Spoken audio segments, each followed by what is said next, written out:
By Satan. I don't know. I don't think that's how that works, but okay.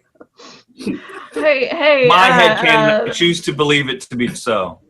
I do believe the world will end in ice, so... Yes. I think it's fire. Like a No. Yeah. No. The song to Fire and Ice. No, that's because Lauren's happy temperature is like surface of the sun. Hi, everybody.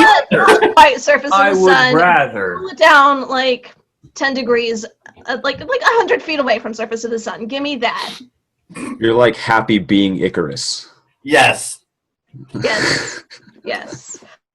Okay. Hi, everybody. Welcome to the episode. All right, we're doing joining D&D us today. Yes.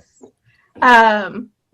It's going to be an interesting day. Welcome to the shenanigans. So let's go ahead and jump into announcements. We have everybody here today. That's so happy. Brenda will be by herself. It's good. It's so good to see everybody. I am ready for this session. After this week, I am ready for this session. So You do? yes. Are there stories? Oh yes. Oh, maybe later then. Maybe later. But before we do this episode, we are continuing to co-host and co-promote with Dinner and a Game because they are awesome people. If you haven't checked out their streams, they've got a Strahd campaign that is going on, an Eberron campaign where things are getting really intense and awesome and just delightful, and a Firefly campaign where my character died last night. So yay, you should check it out. It's okay. Then. It's okay. It was only for like a minute. The doctor. Spoilers. It's like a Rye death. Stannis. No, it was longer than a Rye death. I was seizing and then deliberately killed by a crewmate. For good reason. I do actually agree. And then, dead, I think, for a minute and a half, I was non-responsive. Oh my God. Then the doctor came and CPR and brought me back, and yay! Hey, it was their fault they had to kill you in the first place, so they're still to blame. It is entirely not my fault. You were dead, and then you got better. You just wanted to make out with the doctor. Love you, Baden. You're still good. But no. So yes, you should definitely check out the crazy intensity of stuff that's happening with the Firefly game. Link will be down there. Link in the description, doobly-doo. Also, speaking of things you should check out, you should totally check out Take This. They are a non-profit that is doing really awesome work to decrease the stigma and increase resources for people with mental health issues in the gaming community. I don't know about y'all, but anxiety this year has been like an all-time high for me. And they are doing some really awesome work to help like that. They've got some really great resources. So if you can, please donate. If you can't, that is fine. Share the word. Awareness is super key for things like this. So please just do what you can. We know it's 2020 and we know it's the holiday season. So things be crazy. Just take care of each other. That's what we ask. Do what you can. Other announcements, speaking of holidays. Woo! So yeah, that's a me thing. So a couple going forward announcements. This is our last Sanctum series episode of the year. It is going to be intense, I'm sure, knowing Lauren. I'm camping. I didn't say that. I will always We will think that joke if I don't say it. Right. We will be picking back up January 13th with the next episode, assuming we survive Next today. episode. Assuming Lauren doesn't kill us all. During the I make no interim, promises. during the interim, on the 30th and the 6th, we will be hosting a live chat event where some of the members of the cast will get on. Theoretically, without technical difficulties, knock on wood. So we're gonna be trying a new system. So feel free to come hang out with us in the chat. We'll be goofing off, being silly. As you can see, we're not a serious group. Also, schedule changes. Our VODs are now going to be coming out on YouTube on Sundays. That's partially in part to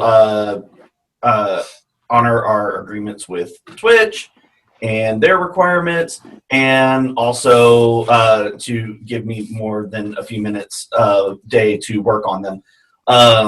Yay for being the producer as well as a cast member. So It's crazy. it's fun. But so if you don't see our VODs on YouTube on Friday, do not panic. We are trained professionals. They will be out on Sunday. So hey, one of us actually is a trained Hey, professional. we're trained professionals. And this probably not. I was gonna say, I didn't say what we were trained for, or what In we were professional at. something. Just that we are trained professionals. So So skeptical. that's all I got. Dibbly do. Yeah. Any and all changes will be announced in social media, so keep an eye on our Facebook and Twitter and Instagram. We will be announcing the live chat events there also, so definitely check those out. Woo! Live chat. I'm super excited for that. I'm not gonna lie. Yep. I mean, the last one was just a lot of random discussions of what is better. Cats are superior. I And will hold to and that. what constitutes a pie? True. And what constitutes pie? Apple pie does not need cheese in it. Tune in on Wednesday to figure out the continuation of that discussion. Oh, Lord. No. There's no continuation of that particular one, but you'll get an idea of where we stand on these issues. Does anybody have anything else? We gotta before save it for later. I mean, Nope, I'm, I think I'm we're working good. on another video. Do it. Oh yeah, Garrett's So doing there's another that. video for Night Shift Night. Yay. Yeah. So excited, dude! I love your I think- videos. They make my day. I think maybe, perhaps, I will get Rex done before Christmas. That would be exciting. Christmas We'll wrap. see. Put a little Santa hat on him. Put a Okay. Santa hat. Yeah. A brief detour, but Star Wars has made me think of this. My roommate and I started watching The Mandalorian. She'd never seen any of it, and I'd only seen the first couple episodes. But I have tell me. heard so much about the season 2 finale. Have any of y'all seen No, it yet? stop. Yeah, Stop. Some of us haven't seen it yet. We have. No, I've seen This it. is what we're doing No words. tonight. No words. Stop. We have a game to play. We should be playing a game right now. All right. We'll leave that there then. The one spoiler is that it's super good. I'll fight It's all of everything you. I ever wanted. I will murder everyone. I already had I'm something a whole spoiled. I'm season not and a half happy. behind y'all. You're fine. That's a thing spoiled and I'm not happy. Oh no! I know. I'm sorry, buddy. This is why I stay off social media. No, someone at work told me. Oh, Oh, I'm in No, the- no, no. no It's fair. not spoiled. It's just going to be sweeter when you really see it. We have a game to play. Let's play a game. Let's go ahead and jump into this game. Watch So, Louis channel his aggression. Moving on. last we left our heroes. After retrieving the journal from the Underlord, the group resolved to assist Kizator in his mission from Master Ansel Corian to try to retrieve his former apprentice, Hari Reslin, from his studies in the Feywild. He'd been away for over a year and is over a month late getting home to present his findings at the symposium on planar shifts. So, you had prepared in Grimhold, including an evening Doran spent in Lita's lovely company. You went back to Whitebrand and were transferred to the Feywild, where Halberd was separated from the group. He landed outside a city he recognized as being the capital city of his homeland, once fallen and in ruins, and now restored to a new life, under the rulership of an archfey lady. So, the rest of the group caught up to him outside of the city gates, and after a short period of investigation, you entered the city. Rye, having discovered that your group is likely underdressed to be permitted entrance into the castle, convinced the group to purchase some fancy duds. And decked out in your new finery, you made your way up to the castle gates.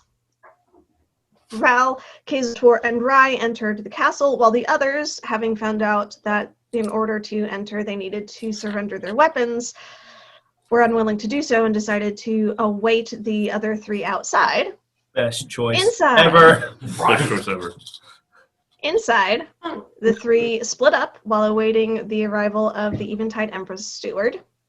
Val attempted to subtly ingratiate himself as a magical entertainer. Kazator began to circulate among the guests, and Rye was asked to dance by a younger Fey lady. Rye gained this Fey lady's favor and was offered an introduction to the Empress in exchange for a longer dance, and she agreed to this deal. The Fey lady permitted Rye to address her as Anna, and in conversation with the Empress revealed herself to be the Empress's own daughter. The Eventide Empress, expressing willingness to negotiate with the group, offers a deal in exchange for Reslin's release from her discipline. Kill an agent of a rival archfey, and pin it on yet a different rival.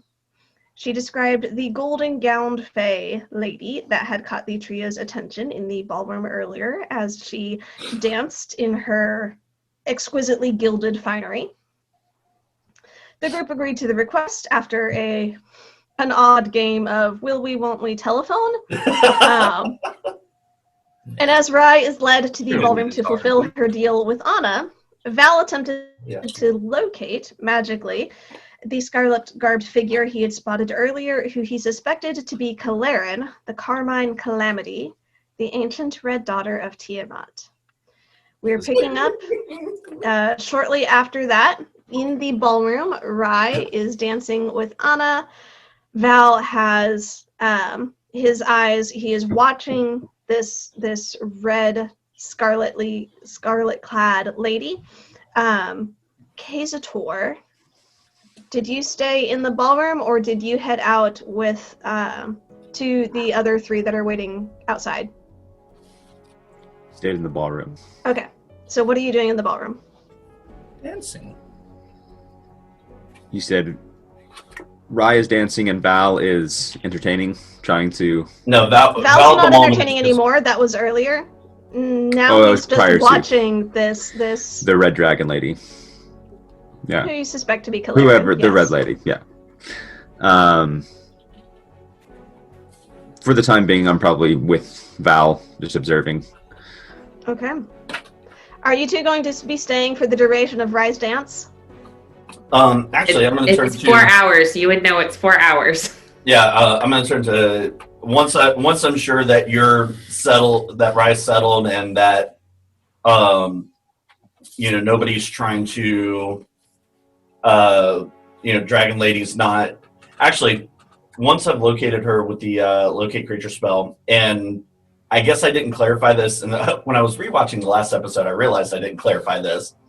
I was not trying to locate her based off of what I saw, but definitely locating the Carmine Calamity to find out if it was actually her.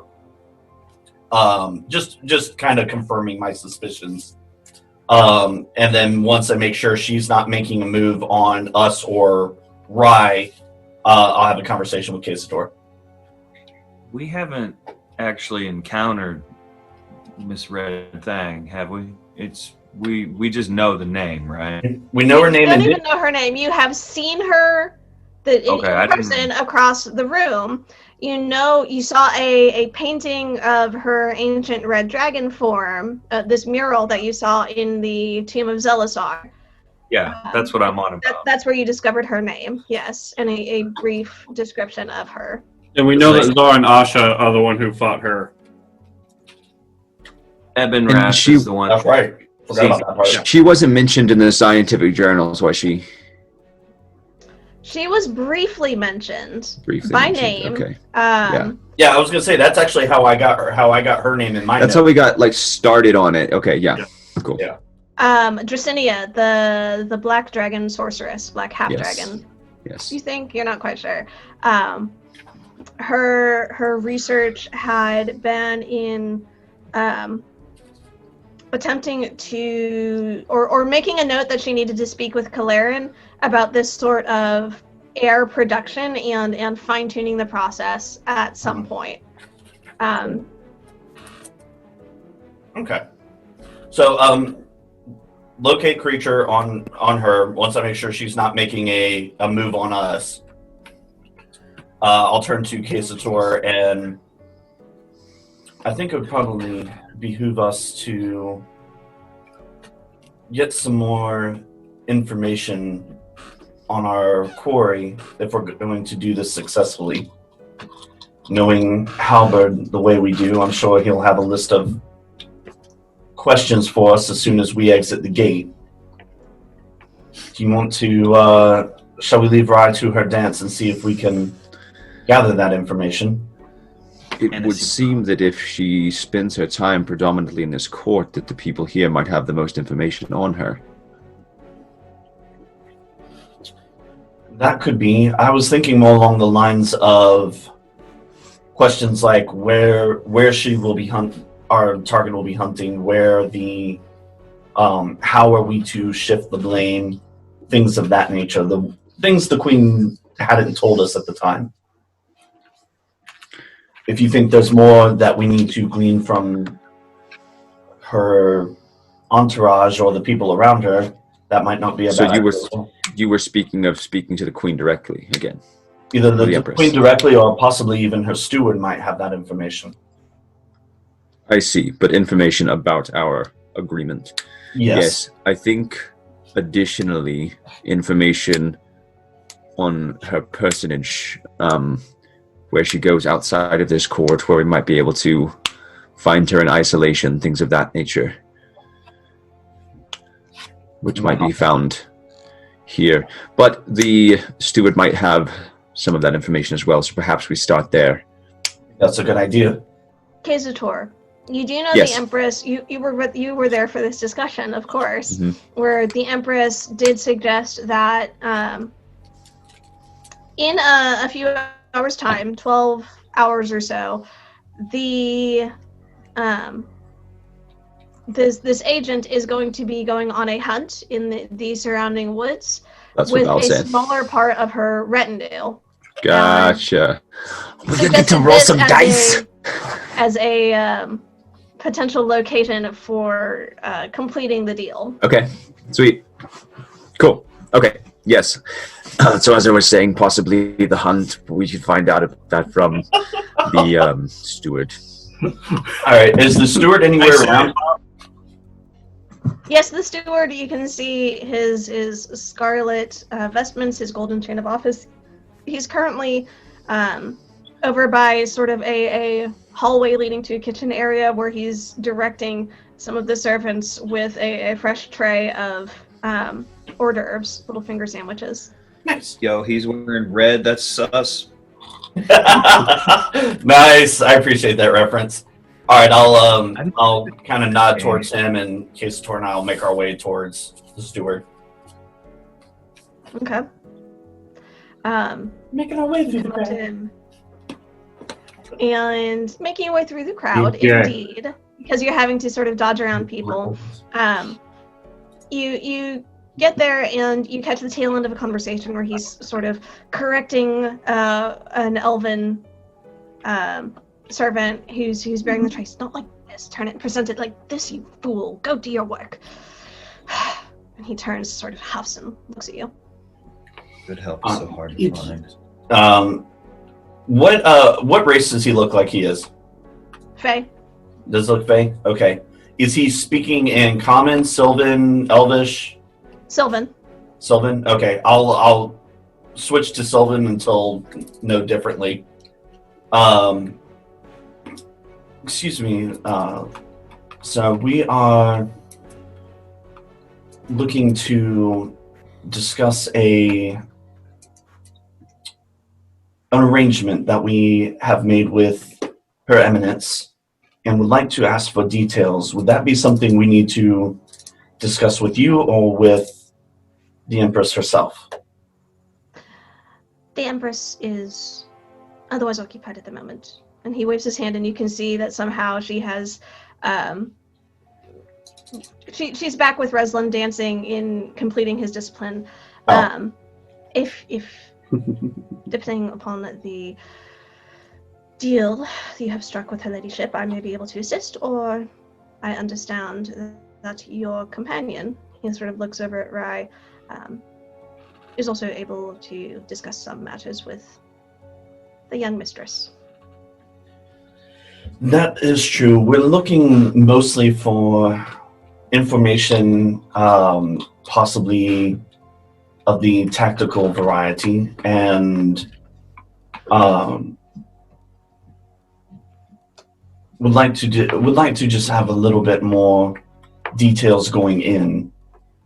Are you? This may be silly of me to ask, but as your steward, have you been made privy to the Thank you. arrangement that we have made? Trying very hard not to say the word deal. To the arrangement that we have made already, or is this something we need to discuss?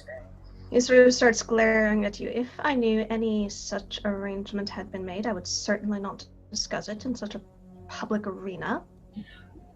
That was kind of where I was. know nothing of what you speak. That is kind of where I was leading us to. I'm a very busy man. I must supervise the servants in the kitchen at this moment. If you have further questions, of course, I will find you at my earliest convenience. And he make a perception check. Can I? You both can. Can I call it with his redness that he's just so sassy 20. and grumpy? 23. I was just assuming that we were supposed to sneak off the kitchen at some point, but I'll take some. Yeah, I was. What am I doing? Insight? 21. Okay. Wait, yeah. Insight or perception. I'll take either one. Oh, perception. Okay, perception. 25. Okay. I'll do mine insight 23 because it's the same either way. Okay. So what you both see is his eyes are sort of darting around to who's closest, and then down the hallway, you see he sort of gestures slightly with his head. There's a doorway that's sort of curtained off and leads to another more private area. All right. And he says, "If you will excuse me, I must return to my duties." Sort of glares at you, very forcefully. Yep, I'll just give him a nod and apologies for the intrusion. We will make our way out and then head towards the curtained off area. You misspoke. Okay. You'll see. So you see as he's walking down the hallway, he slows his steps briefly with his sort of short glance over his shoulder to see what y'all are doing. And he sees y'all heading off towards the curtained area. Mm-hmm. It's a trap. And there's a brief nod, and he continues on his steps. Y'all get there. There's a short hallway with a door that is like beautifully made, carved wood with a beautiful brassy handle. You open it, and it leads to a comfortable room. There's a sitting area. There's a small table of refreshments. You close the door behind you, and immediately all sound is muffled. Nice. You can hear vaguely the music and the orchestra, but the rest of the sound from outside is cut off. The sort of chatter of conversation is no more. You're not hearing any voices. About 10-15 minutes later, there's a knock on the door, and then it opens without waiting for a response, and then closes behind the steward who has entered into the room. He looks at you guys. You've got just a brief period of time. What are your questions? How do we know you're really the steward? I am dressed in these robes in my ladyship's castle. Hard to But argue if with anyone were to perceive that you and we were supposed to meet in here, what if someone captured the real steward and came in dressed in your finery? No. You can never be too careful. I do not have time for this foolishness. Have you questions or not? I do have tasks I must attend to. Do you trust him, cleric? I don't think at this particular point. Wait, insight check. I feel like he's telling the truth. Make an insight check. That would be a 25. This looks to be the same man, and he is growing impatient with this sort of stalling where you are taking him away from his duties. Never trust the DM. Right? It seems so straightforward, and then you're dead. It seems like you're walking down the street, and then there's an arrow in your back. Crossbow bolt. Crossbow bolt. Don't trust a I bunny. can see that point. Yeah, we don't Never even trust a trust bunny. rabbits at this point. Never trust a bunny. But I'll look at Casey and be like, But I think we're safe to proceed forward. You have your questions? Or do you have any questions? I've got a list, so I'm letting you go first. Oh. They out of character is saying, I have a list, I'm letting you go first. Yes, no, I understand. Take it away, Val. I'll jump in if necessary. Does he understand insight check? This is why we don't get anything done. I'm sorry.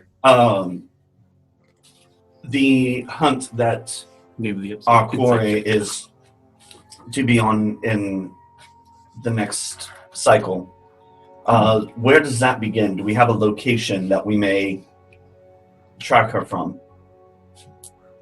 I do not know the location she begins. There are rumors of a family, a pride of displacer beasts that have moved into the area recently. She goes to remove them. Fair. That actually just answered like 3 of my questions. What are we using to shift the blame to her ladyship's rival? There is a sword and a dagger she will provide. She has managed to acquire excellent copies. You know, to strike at least once with each of these weapons and leave them at the scene. Fair enough. When will we be given these weapons? I believe the Lady Anna intends to gift them to your friend before they part for the evening. Very well. Do we know how big of our target's entourage will be when she goes? Not her full retinue. Somewhere between 3 and 5, I do believe. Are we just charged with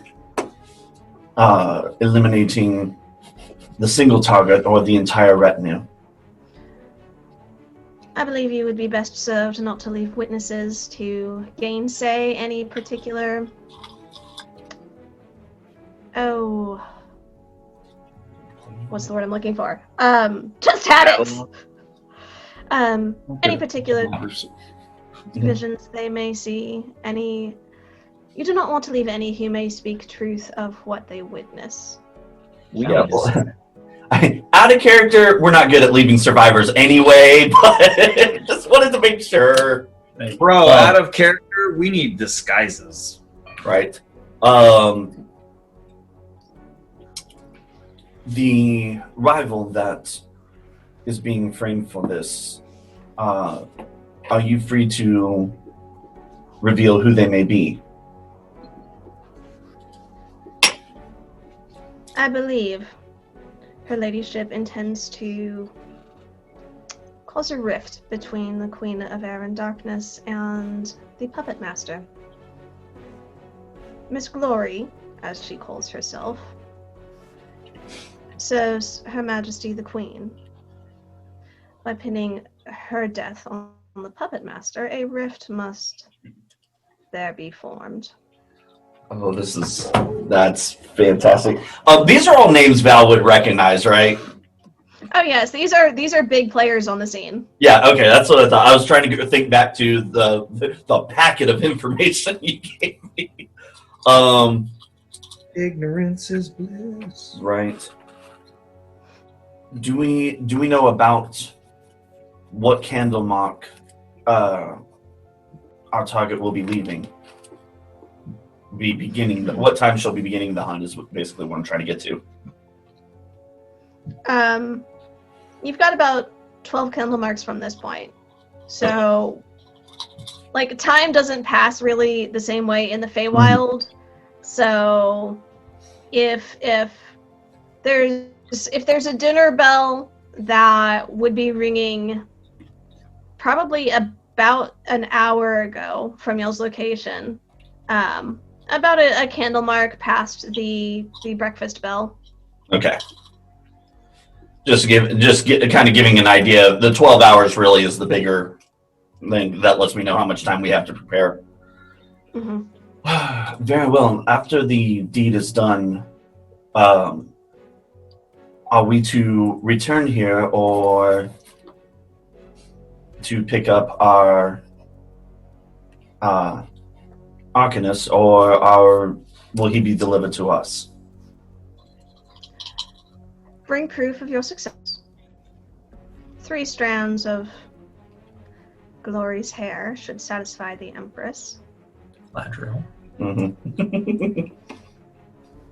I get that reference now. Doran's not going to be able to part with the 3 golden locks. That was good. You got yelled out. Scalped me 3. Gonna craft it into like a Hey, fancy Doran heirloom. can keep his 3. We'll scalp the rest. That's all right. Damn. Shall we? When we return with our proof, shall we present ourselves to the Empress directly, or to you? Shall we come to you first? I and myself. I shall coordinate with the Empress the return of the Arcanist. Very well. If I may, I would not plan to linger past his return. Though she is remanding him to your custody, she is still displeased with him. That's fair. Our plan was to depart as soon as we had him. Therefore, we will not linger too long. This place scurry. Woodsmith, do you have any questions that you need answering?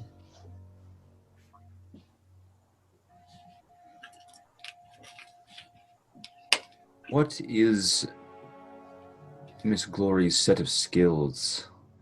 Oh, good question. I'm surprised. Brain move. That's a good question. She is, unfortunately, a fine huntress. Her skills are of much renown. She knows her way through the forest and tracks her prey keenly. The anti-Hellbar. Does she do things in a purely athletic and kinesthetic sense, or does she have use of the arcane as well? She is a fair lady. They all have some touch of the arcane. Certainly. That's fair. Does she have any known weakness? Not that she advertises. Certainly. And I suppose no one has been foolish enough to attempt anything like this previously? And offend my lady's hospitality in her court? Of course not. And nothing has been observed in her previous hunts where something may have gotten the best of her for a moment? She does not permit any not of her retinue to accompany her on her hunts. I see. And her retinue is quite loyal to her. Exceedingly. Are her retinue members of this court, or are they brought with her from her own foreign court? No, they are her guards and traveled with her. I see. How many in total? She brought a dozen.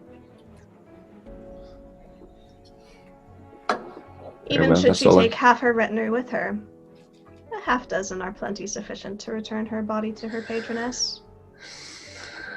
You just see this grin stretch across his face. You get the impression that he is not a fan of Sure. Miss Glory. And I assume that her retinue are quite skilled in their own right. Indeed. Of the same ilk? Likely. I can think of no further questions at the moment. Good questions, though. Thank you. Are you going by cleric? Is that what we decided? Mm-hmm. By that, okay. All right. We will make our way to our companion and wait for her to finish her dance, and then we'll begin our preparations. My lady has bid me to assist you. Have you any further questions of me, or may I return to my duties? Is there anything she cannot resist? Either physical or a being of pride or... Have you not seen her vanity? Indeed. Her pride is renowned even in these lands so distant from her home. Her vanity is But a rivaled short by- exposure will answer these questions for you.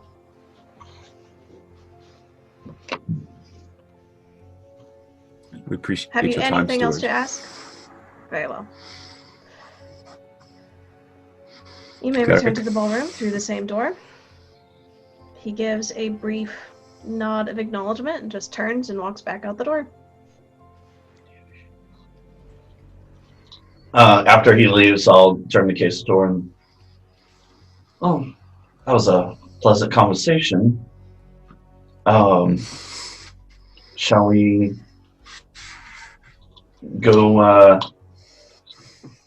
keep an eye on the festivities until our librarian is done? Sounds like an excellent plan. Make our way back out to the ballroom. Just find a inconspicuous, well, at least Val's going to find an inconspicuous corner to kind of keep an eye on things. Okay. Is there anything else you want to do, Casey, for?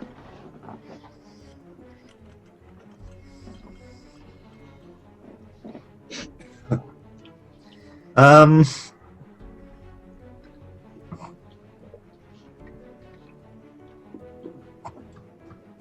gonna just turn to I can't swallow water apparently. Sorry. Turn to Val and ask him, do you think it would be beneficial to learn more about Miss Glory? Possibly a little bit more about her history or her being? Or do you think that what we have is sufficient? Is there much more to gain that will be helpful to us? Honestly, I don't know that there's much more to gain at this point. I was actually thinking about leaving it here with our librarian and getting this information to our hunter while he still has time to prepare. If we could, Guardian. if we could find, I think he's going to want to know and find out where these displacer beasts have made their home, so we have an idea of where to track our target.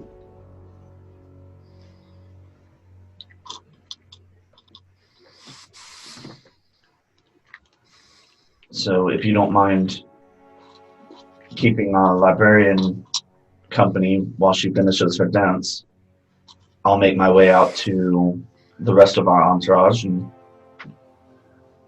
get preparations underway. Okay. Sound good to you? Sounds good. All right, I'll make my way back to the group and relay all of that information. For the sake of brevity, word vomit.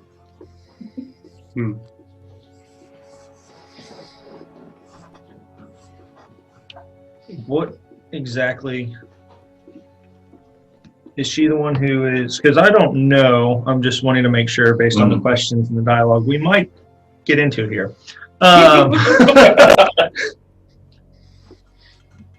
So, do I know? I didn't get, based off this sending deal, who this lady is.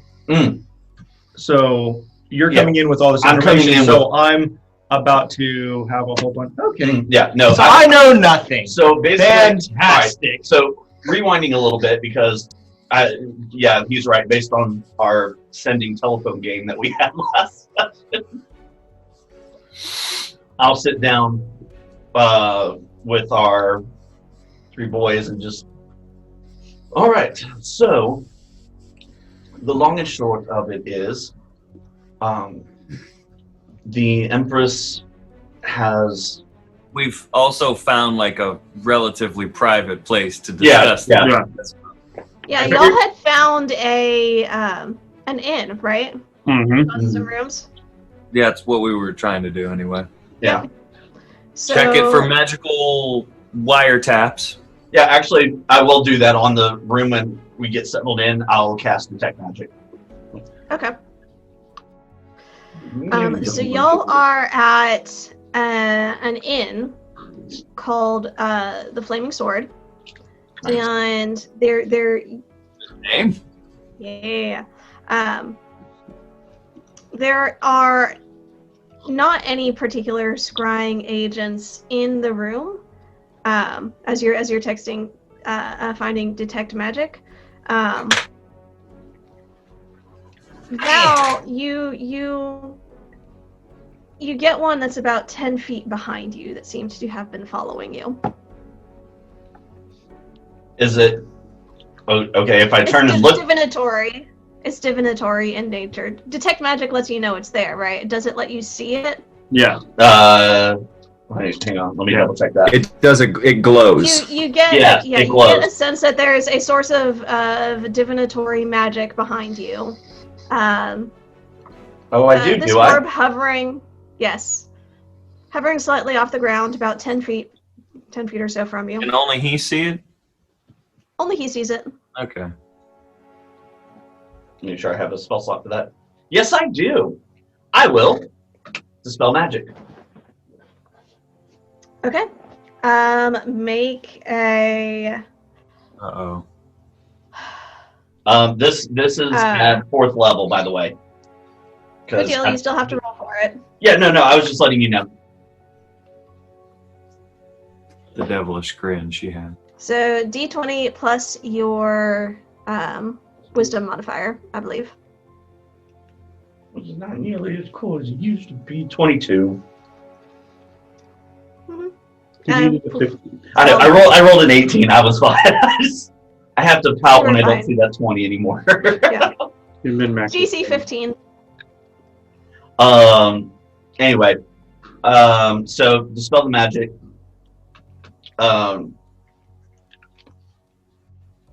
So I'll go over with everybody. Empress wants us to eliminate a spy in her court. Blame it on a rival archfey, and she goes out on her hunt in approximately 12 hours, not entirely sure where yet. We know that she's hunting displacer beasts. Albert when he says that. Right. Do we know where her starting point is? We don't know where she's going. Do we know where she's Not as of yet. I was hoping that coming out here and giving us enough time, we might find that during the interim, as we make our preparations. the Empress's daughter seems to have taken a fancy to our librarian. So we were able to at least start on good terms there. Good place to start. It is. The struggle that we're coming up against is that our Arcanist made the mistake of pissing off the Queen, or the Empress, I mean, in public. Not a good thing to do to anyone, much less the absolute ruler of any territory. It's not a good thing to do in our world. That sounds like a terrible idea to do here. No, you are not wrong. The struggle that we're coming up with is the only thing she wanted was the elimination of this spy, and there'll be some weapons that her daughter will give to our librarian prior to their parting of ways. Right now, they are enjoying a dance, which is what our librarian agreed to. I fixed it, Garrett. Don't hit me. Our librarian agreed to in order to get us an audience with the Empress. So they'll be dancing for a few more hours. Do I know how many hours are left, by the way? At this point, you've still got like 3.5 hours left to dance. Keep the royal family happy. Keep the royal family happy. And then as soon as they're done with their dance, she and Quesator will return with the weapons. Or she and Wordsmith. I fixed it! Dang, man. Hey, we're in a private room, and I detect magic and dispel magic, so we should be safe. I don't remember who said it, but someone said don't trust DM. No, that's 100% true. You're right. That's why I'm fixing it. So we know that it'll be outside. The hunt will be outside of the city. Outside of, there'll be no tracing this back to us or the royal family. We are to eliminate our target, her entourage, which should be anywhere between 3 and 6 targets. Are we to leave the weapons at the scene? Is that the purpose of the weapons? Yes, we are to use the weapons, leave them at the scene, and then return with strands of our target's hair. You use the weapons in the fight, or can we just post in the fight, make a couple holes, and then... The exact words were, we were to strike at least once with each weapon. But can that be done while they're alive or after? That was not specified, so I'm pretty sure it could be either at this point. Once we see them, we can get a better idea. True. Yeah. So if they're worth it, I'm going to try and write some notes down and we'll take stock of what they're. Help me understand this real fast. All right.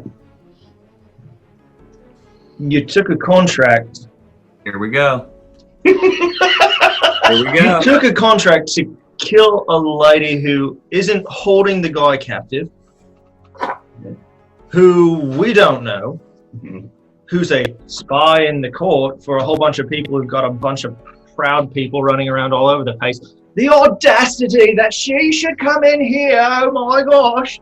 And then you're looking at me saying, oh, well, I'll have the audacity to get someone else to kill him, and we're the ones who have to do it so they have politically correct terms, and I'll have no idea who either of these people are or any rip whatsoever about a dude who's dancing his heart away because he couldn't keep his mouth shut, and you expect me to go in there and just kill somebody for the sport of it, even though she's not even connected to the fact that he's the one dancing his heart away. Is that correct? 2 problems. One, not sure where the audacity part came from, the audacity for coming in here. The woman who's dancing, we've the been told, Empress is mad that the other person looks good and is a spy. Fantastic. Never said that. All I said was that she's a spy. My bad. So, right now, we've been asked to eliminate an enemy spy. For the woman who has our target held captive for at least another, 3 days? Remind me, DM? 3 days. Yeah, 3 days. So for another 3 days, of which he will most likely not survive. It's not my bloody kingdom.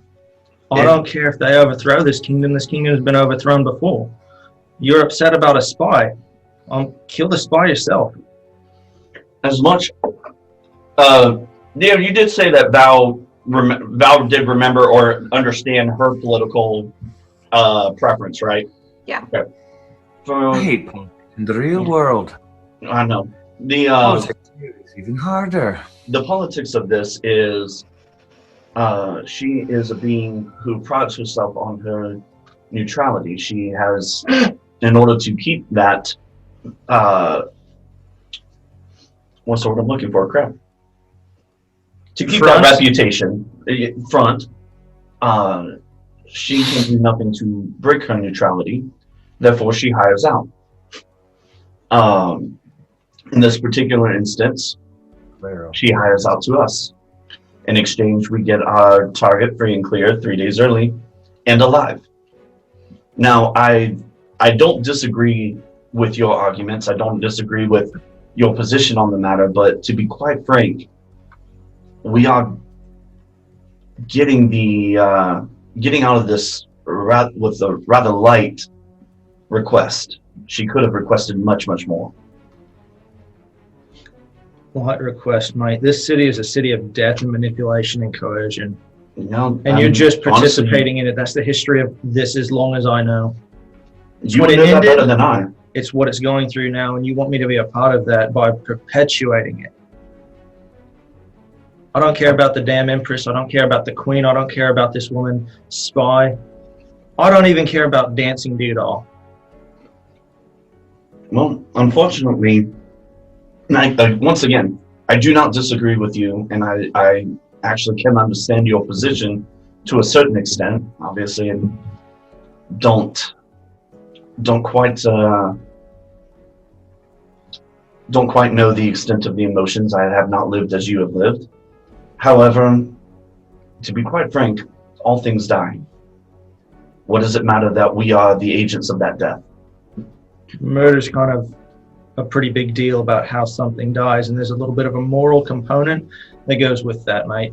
I understand fighting against evil, but you're telling me I'm going to fight against a spy infiltrating a castle for a woman who is manipulating people around her who's just as evil. Oh, but everything's all right because they die in the end? I'm not saying that everything's all right. Not justifying that what will happen is moral, immoral. I'm just saying that at this particular moment, we've agreed to a deal with an archfey, and Don't ever agree to such a deal on my behalf again, I would request. If we're going to go on this hunt, we'll do things my way. I think that is definitely agreeable, since you know more about tracking and hunting than probably the rest of us combined. And the librarian need not accompany if she need not want to. I think that will be entirely up to her. As long as we're clear on that, there's no expectation for her to join.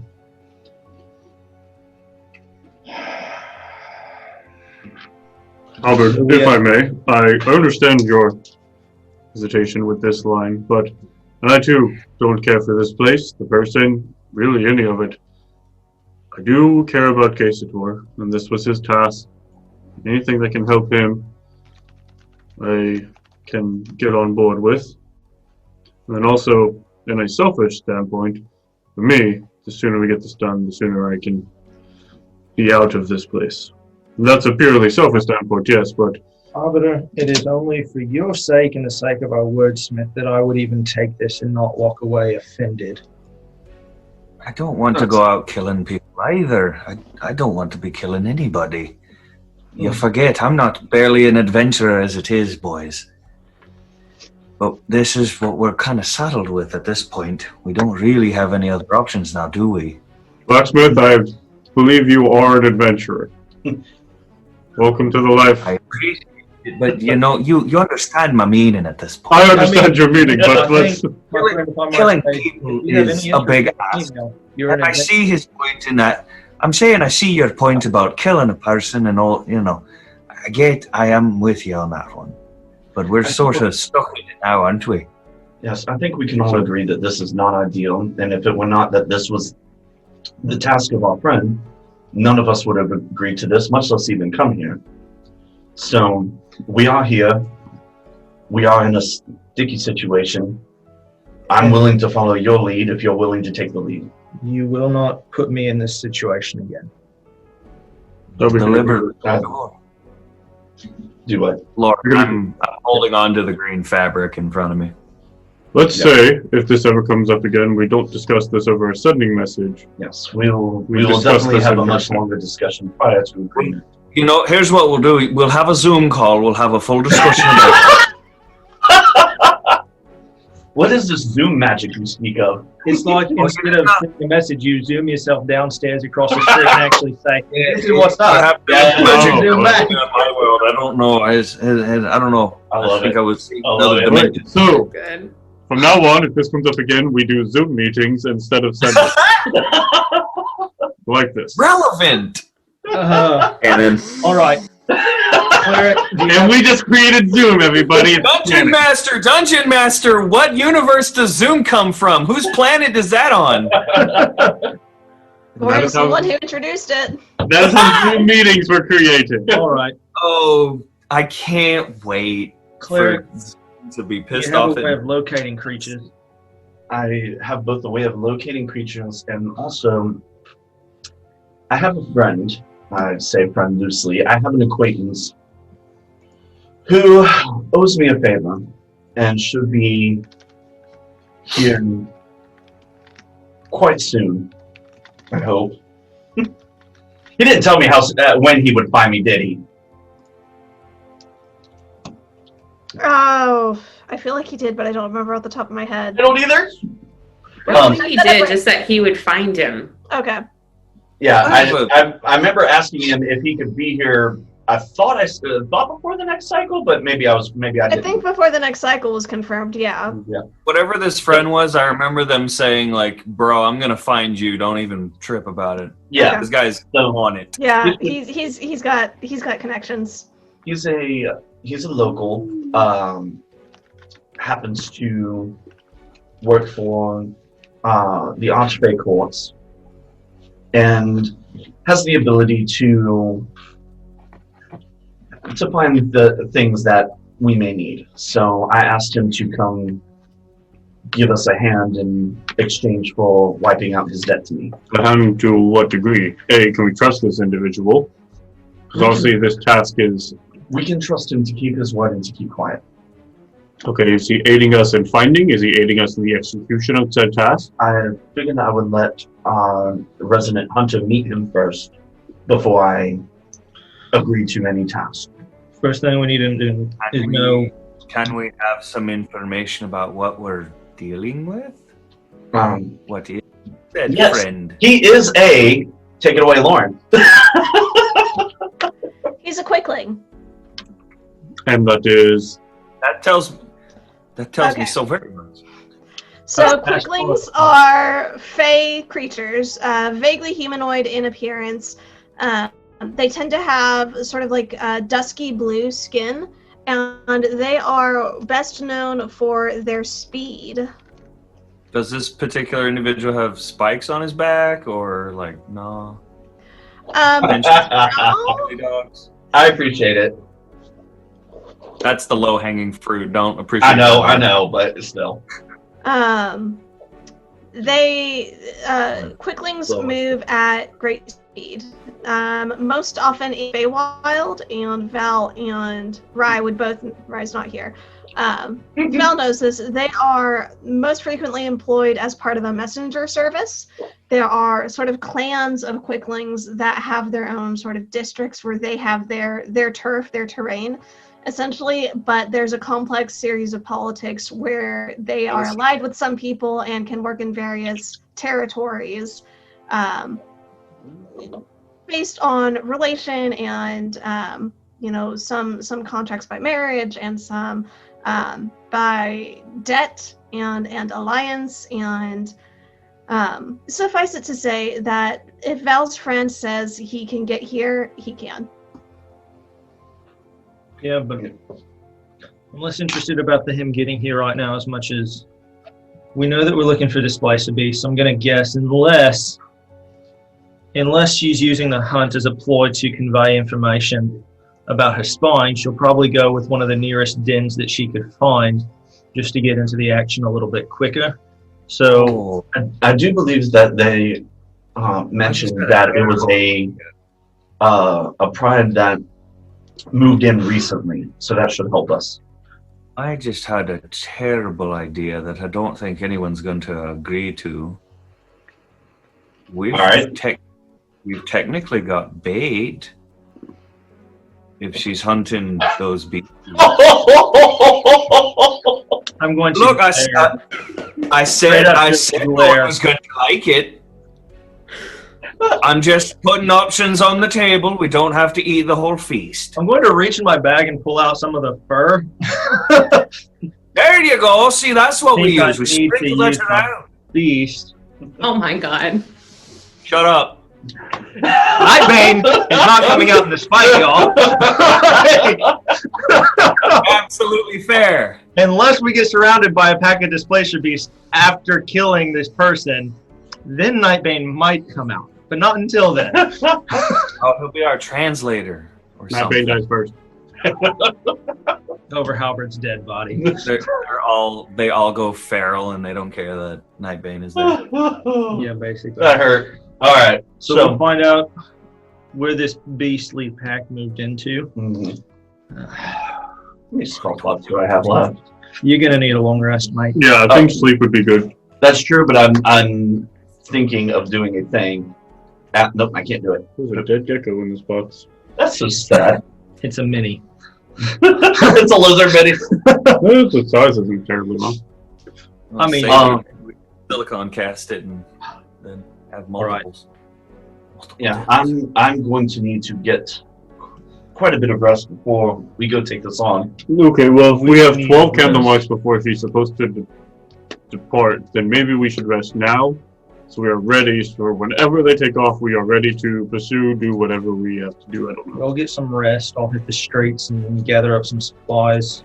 I'll join up with the librarian and bring her on back. Grab myself a rest and meet you all in the morning. Okay. I give Celix one of those little like not a real punch, but like in his side. It's like, I know I'm a real adventurer. I just don't have as much experience. More time was spent making things than beating things with things. Does that make sense? Probably. I mean, technically, me and you have the same amount of time. You left your forge and I left the temple. We've been doing this the same amount of time.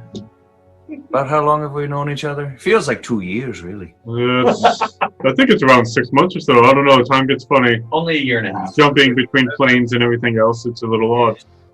Before I met you all, I'd only been on the road for about a month or so. Well, I've been on the road for like 2 weeks, though. Oh. So I guess we're in the same boat, hey? Pretty hefty boat to carry both of us. Aye, that's for sure. Fantasy bro fist. I was just like rolling over, shuffling. Yep, bedtime. Kids. Tuck him into bed. I was gonna say, says the youngest one as he rolls over. I'm going to head out into the streets. Go talk with the guards and also go look around the town a little bit because I figure I got about 3 hours until our librarian gets out. Yep. I normally would want to go with you, but like, I Please smell of iron like crazy wicked bad. So for the sake of brevity, because we do So- a hunting it too. Halberd, are you just wandering the streets, or are you looking for anything in particular? Oh, yes. Do I ever just wander the streets? That's a fair statement. I wonder, he searches. I find bars.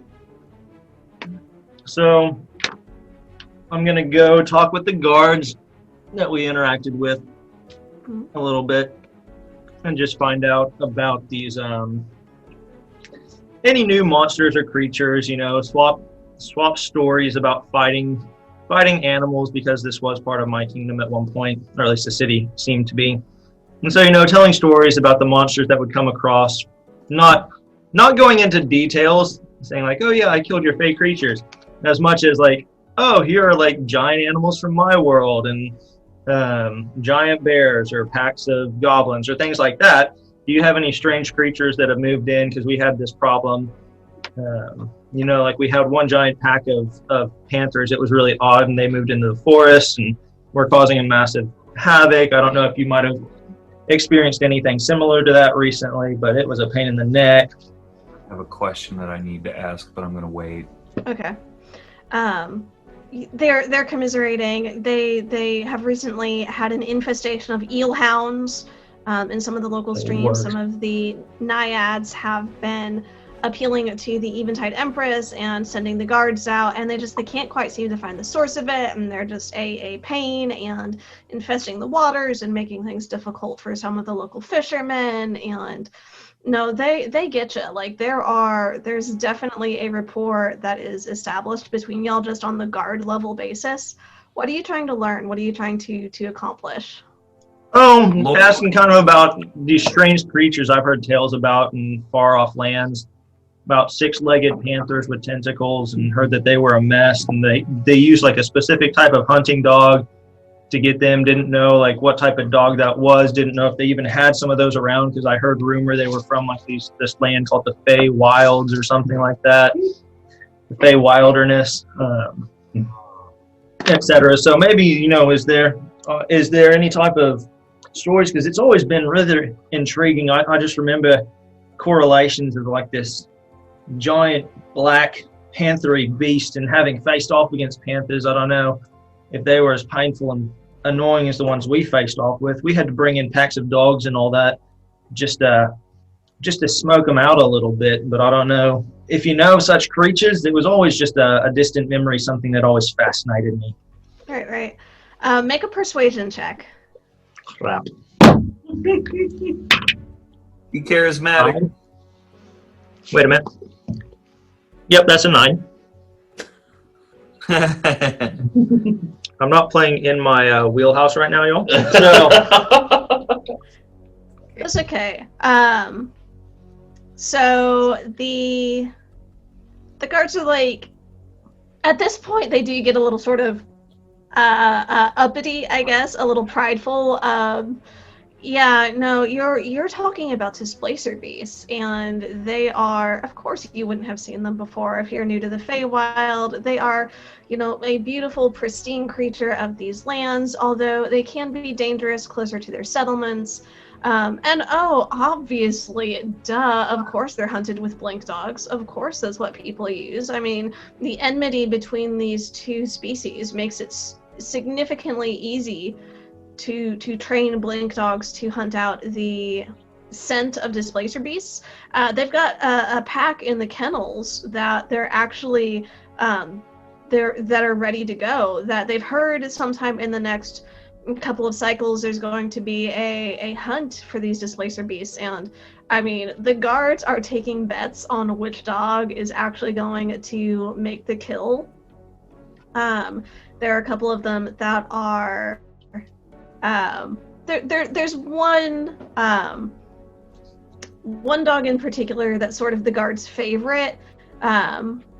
They call him the Great One of the Pack, and his name doesn't really translate out of Sylvan, but that's what it would translate to. Sort of like a Brutus type dog, or a Rex, something of that like kingly nature, where it's got sort of that historical connotation behind the name. And he's apparently, think like Great Dane size, and then almost half again as large. Like big dog, and they are bragging on him, and they get to the point where they almost forget that you're there. Like they've kind of written you out of the conversation and are just talking amongst themselves. I'm gonna bring up a little bit of a story that we had these giant hunting mastiffs that we'd go with, and I'm curious if I might be able to see the dog, because that dog, I'm kind of interjecting myself a little bit, kind of that pathetic little figurine. He's like, I got stories too, remember me, very intentionally, about how this mastiff was just like giant and loaded down with muscle. And I don't know if I've seen any dog that's possibly bigger than him, and if there'd be one that could actually match, because I've traveled many locations, and there's no such thing as a dog that beat the strength and the ferocity of this Mastiff, and I'd be hard-pressed to actually believe it if I couldn't see it with my own eyes. Make another persuasion roll. The DC is a little bit higher for this based on your previous failure. 19. That would still do it, though. Sure now. So they're like, nah, man, you gotta come see this dog. And they're like very eager and pleased. So they take you actually back around to the backside of the castle where the kennels and stables are, and the mews for the hunting falcons. And so you pass by sort of the backside and around where you're between the castle and the wall, where there's this area being cleared, and there is a gate at the back that leads into the forest. And there's a path that has not been paved, but it has obviously been well used and worn into the ground. So you go to the kennel, and they're talking about these dogs, and there are a number of dogs there. Like there's some of the little battle corgis like you had seen traveling through the town as mounts for the various pixies and sprites. There are some that are a little bit bigger that are more like bloodhounds that have the long nose, and you can see some of them are being trained for scent work. That one of the trainers is hiding bits of pieces of something strongly scented. It's sort of a fishy crawfish sort of smell. And releasing these young dogs with the droopy ears and the massive paws, but really still gangly. And they're sniffing down on the ground and searching these out. And then you come to the largest kennel area, and holy cow, these are some massive dogs. Like these are pony-sized dogs, muscly, like big barrel-chested, broad shoulders, tall pointed ears. Mouths that their muzzles come and are like the size of a melon, with just long teeth and like almost an eerie green glow in their eyes. There's something very, very fey about these dogs. Like they are pristinely suited for this terrain. And as you're watching, you see one poof from existence and reappear 30 feet away. Magical. That's a neat trick. I can definitely say I never had poofy dogs before. And just like I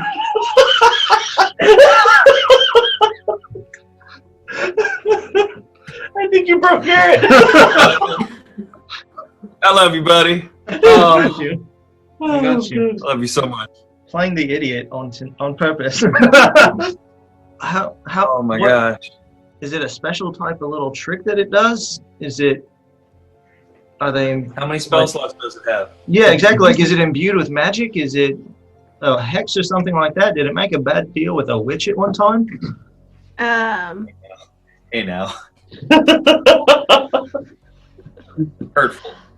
Does it do it randomly? Like if it's eating, does it just randomly blink out and blink back in?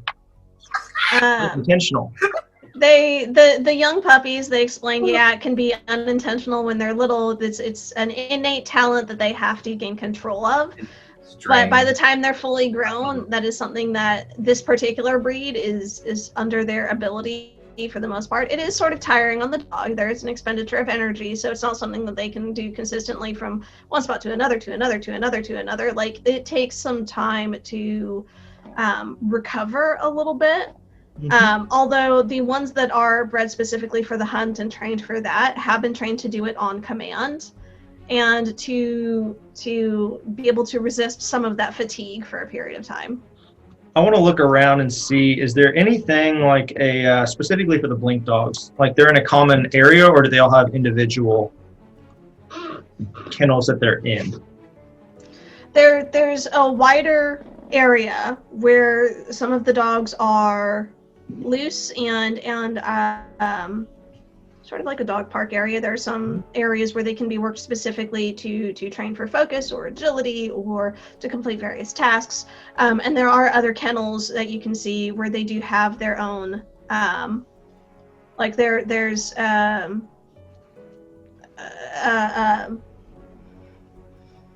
a litter of puppies. Litter, thank you. There's the word. That are with their mom in one of the kennels, and so you get the sense that they do have their specific locations where they can be kept if needed, but that at least during part of the day they are free to roam. Cool. Good deal. So I want to find this water supply, specifically for the big one. Okay, there's a stream that runs through here. There's a little grate that leads out through the wall that the stream runs through. You get the sense that that's where most of the water comes from, the supply is.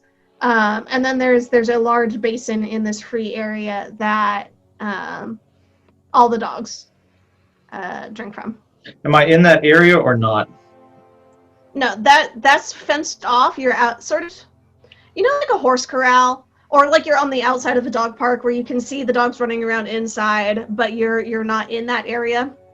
That's sort of where the guards have stopped you with. So they haven't let you all the way in, but you're close enough to see Brutus and his glory there. So, forgive my ignorance. I know I'm rather new. That has got to be the biggest, most intimidating dog I think I've ever seen in my life. That's pretty impressive right there. I'm guessing he's not very friendly. They assure you that he is well trained to accomplish what they need him to. So, Killing. on my travels a while back when I just got in, I'm someone who enjoys the outdoors, and I take note of things. I found a piece of fur, just a little bit, but it's like midnight jet black. It reminded me of the Panthers, and I just thought, man, this is pretty neat. I don't know. I don't know. I was just curious, like, what would the odds be that this might actually be some sort of cool displacer beast fur that I could keep or something like that? I don't know. Is there a way to actually test? Would they freak out if I showed it? I'm gonna tell them a very general area of over there as you enter into the city, on that east side going around, you got that big giant tree, and a little bit in the forest where me and my friends were walking, I found this little, just like this nub, and I took note because it reminded me of days long ago, and when we were tracking that's what's kind of brought all of this to mind. So just give details, very obscure details, but specific enough. Be like, oh, this is an actual location with an actual thing. Right. So you talk about maybe finding this fur, and they're like, no, probably not. The displacer beasts that they have heard of moving into this territory are more to the north, or what they would call summerward, and the a little deeper into the forest. And if you're coming off of the main road, they prefer to hunt in more secluded areas. So they're like, no, probably not, and still lording their knowledge over you a little bit. Okay. I want them to call. Do you think it would be possible maybe to call big guy over? I'm just curious, if you don't mind. I'd be rather intrigued to see. Because I'm a guest, and this is all so fascinating. I'd love to look at him closer, and I'd just love to test a guess. I mean, y'all have been so kind. I guess I'll give you. I found a little clump in another one. I'll make you a deal. If it is real displacer beast fur, I'll give you the other one. You can use it for whatever you need. I've heard some people say it's just, whatever. And I'm going to be reaching inside my cloak, and I want to take some of the displacer beast fur and my proficiency in poisoner's kit. I want to dab some of the poison on it, especially for a dog like that, just enough to give it a giant stomach ache for about 24 candles. and I'm gonna hold it out if he comes up, if the big dog comes close. Okay, so do you actually you have it sort of in your cloak, and as you're in the process of pulling it out, you try to poison it? It's right next to my vial of poison, so like I've got that Okay. pocket. So I'm just literally popping the cork, dipping it, and going because I'm fumbling because I'm pulling one out for them with the other one. All right, go ahead and make a sleight of hand check. Succeed. Yes, it did. The number is, I believe you. You're probably 28. right. You've got expertise in that. Yep. Very smooth. Very smooth. So you're pulling these two out. Do you have one in each hand, or Now we're in his wheelhouse. One in one hand. So while I'm fumbling, so what I'd like to do is have the one that I dip in the poison, and then the other one that I pull out to say like, I'll give you this one, and I'll stick it in the pocket and pull out the other one. So I know which one is which, and they can see that I've got two. Okay. Hold on. Because the one that I pulled out first and said I'd give it to you is definitely a lot sleeker and shinier, like that top coat. Right. The one on the bottom is like that mangy coat. All right. You pull the first one out, and you see half a dozen dogs freeze in what they're doing, and they turn and they face you. And you pull out the second one, and I need you to make a dexterity saving throw. Yay! 13 Come plus on. 9 is 22. Okay, that is a success. Still have your fingers. You do still have your fingers. So, question about that. I thought they were all inside. Well, they teleport. Yeah, but you would think, what's the point of a kennel if a dog can teleport out? It's Yeah, got to be basically, magically sealed, right? You would think. I don't know. Not like a magic Ziploc baggie, though. And I'm guessing The good creatures in, keep the bad creatures out. So, that being said, What Howard, happened?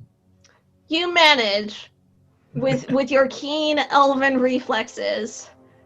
As soon as there's the slightest disruption, there's a like it's hard to even see, but there's a tiny brief moment of time where you just have this intuition and you yank back. You yank your hand away, and massive jaws snap closed on where your hand had been. Brutus has blinked through the fence over to where you are standing with these other guards, and like up close he's even more impressive.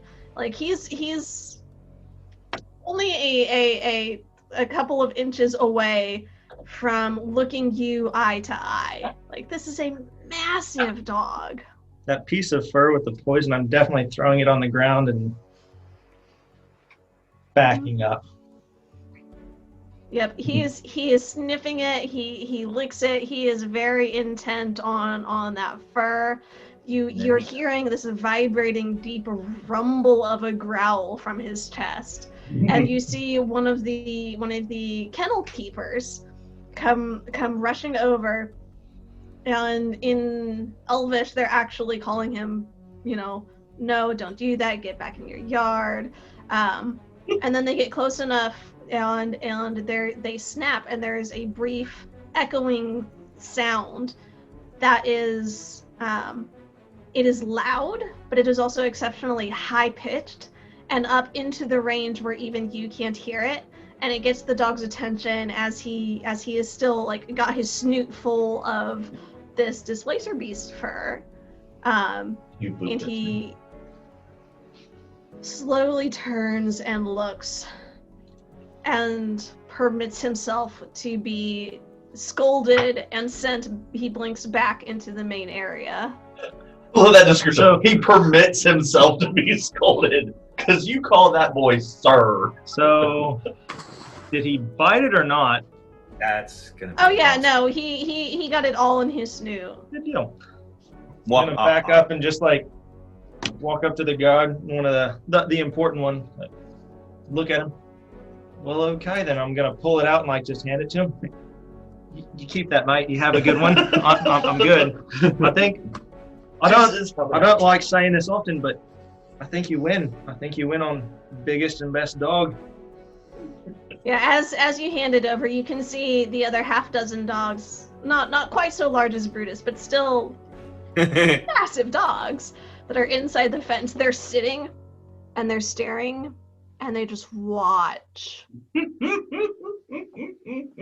Guard me. Get out of their place. Pretty impressive right there. Howard. And I'm going to walk on, like just slowly back up.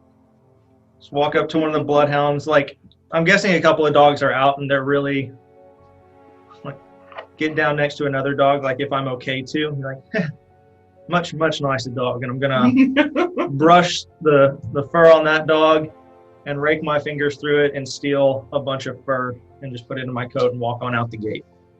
Okay. Yeah. The smaller dogs, the bloodhounds are like the pups are currently in training, and so if you try heading that direction, the kennel keepers working with them are going to ask you to wait and let the dogs continue their training. There are a couple of the small corgi mounts that are just wandering around, very friendly, and they've got that thick fur, so it's really easy to run your fingers through it and get those fur feathers and just pocket them. Battle corgi. I love this. Yeah, no, that's what I'm gonna take and just take some of the fur and just make a big show as I'm walking up, like, in front of the guards.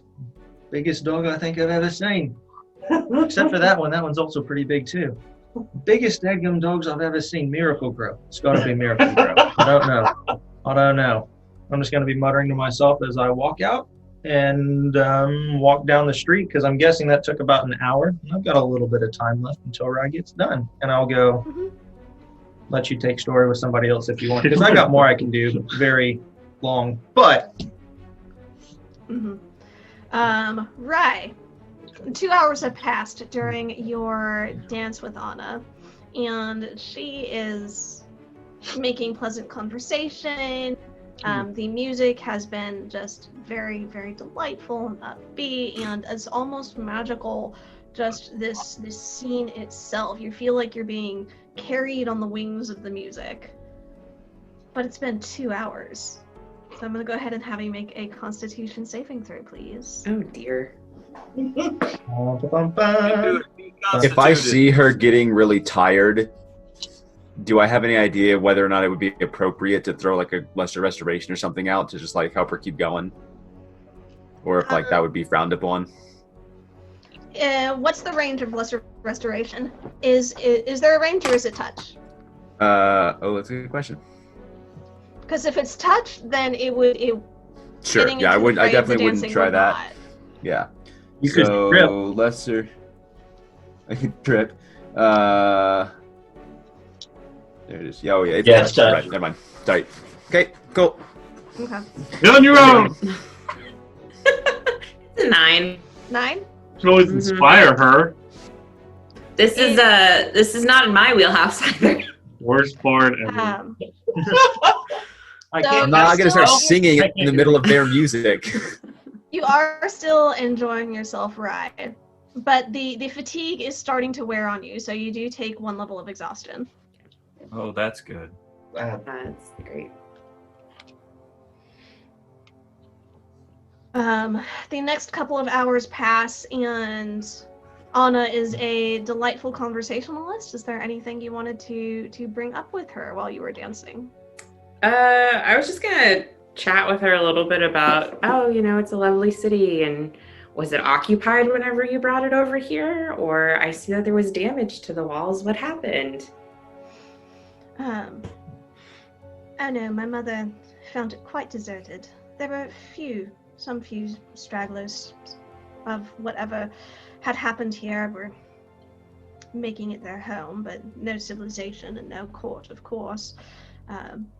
Deserted by and large, and my mother, by her power, brought it from the material plane and into the Feywild and established her domain here. And it's amazing how having a domain changes things for a Fae. This is the heart of my mother's power, and she is most truly herself now that she has found her home. There's a interesting sense of understanding I have with that. Homes are important to make yourself feel like you have a place to return to at the end of the day. How very interesting to find a city like this deserted. I mean, especially with, I've seen the repairs that have been done, but especially in such a state. It seems very uncommon to me that you would find an elven city in such a state. Was there any sort of idea about what happened to it prior to your mother finding it?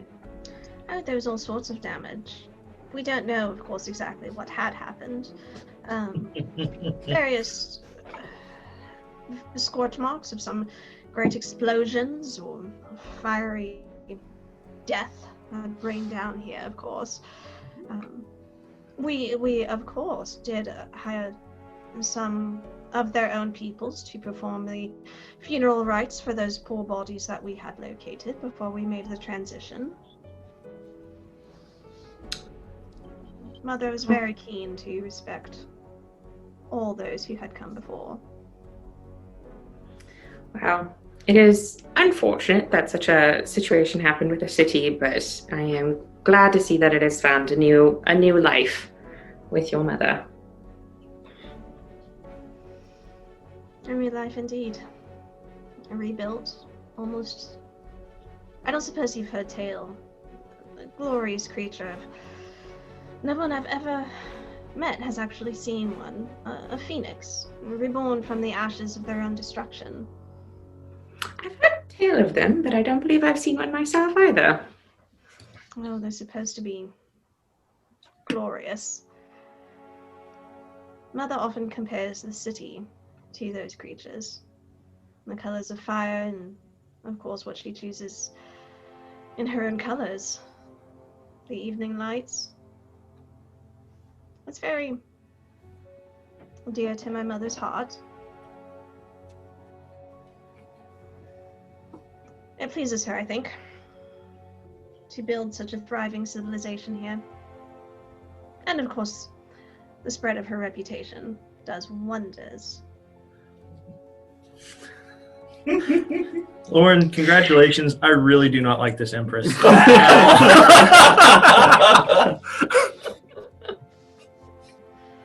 don't really have much more that I specifically wanted to discuss with her. Okay.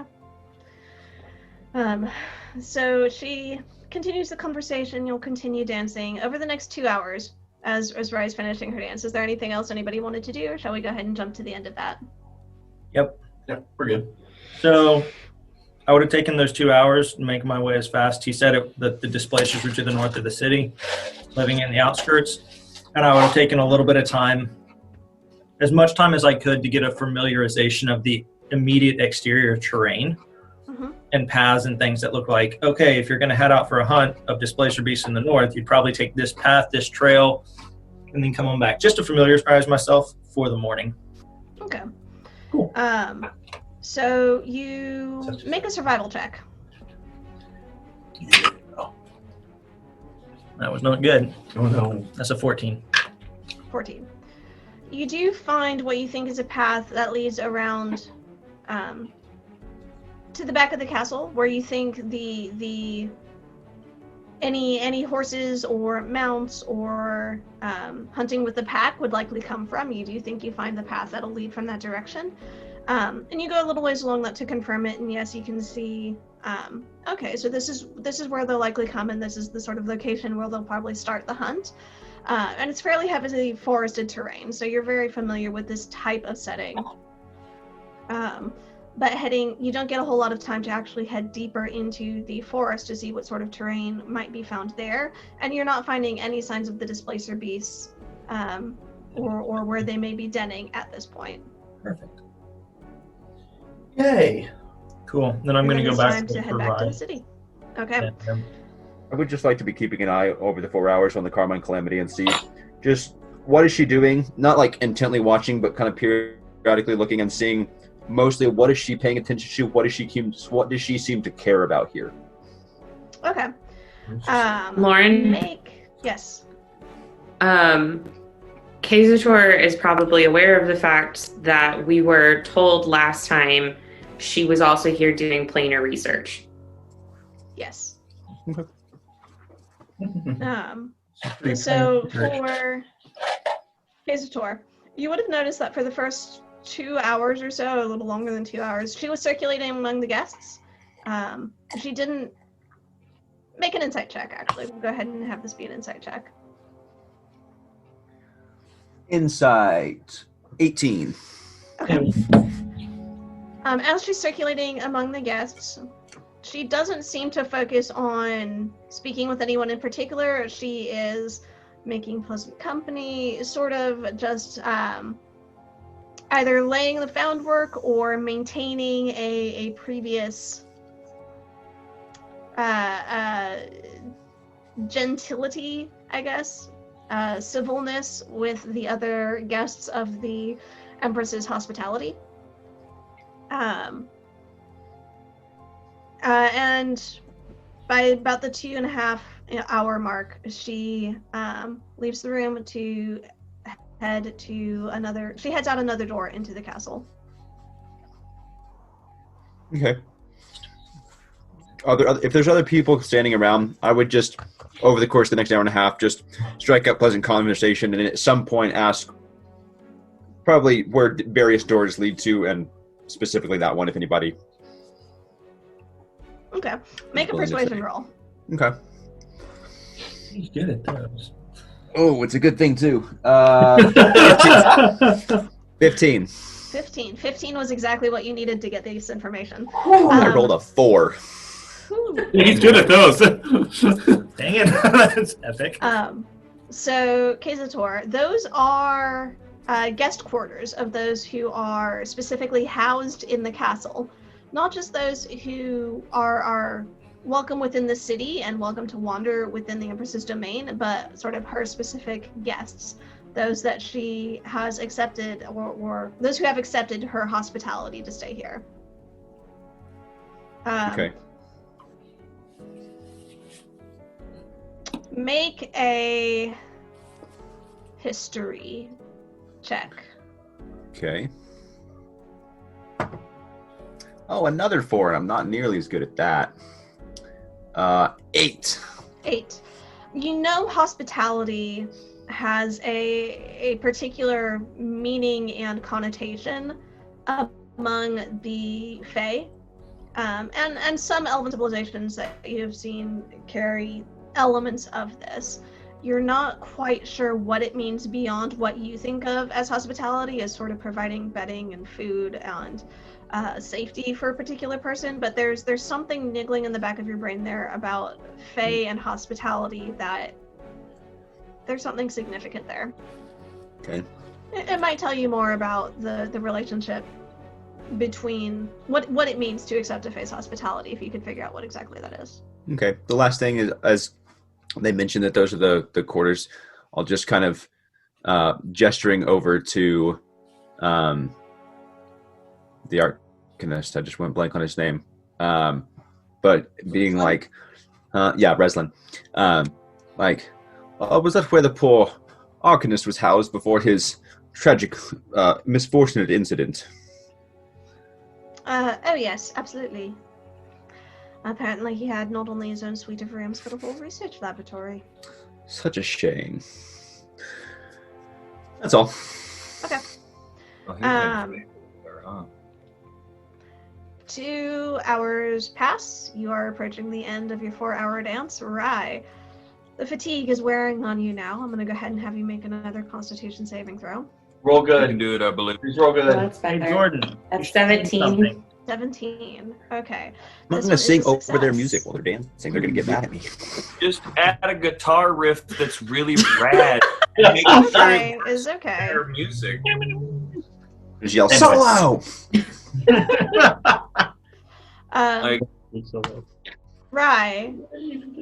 You do manage to find this internal strength and to engage. You know, there's less talking on the second half. You're letting Anna carry the conversation more. You're managing to conserve your breath and focus on your steps and be more graceful and efficient use of energy.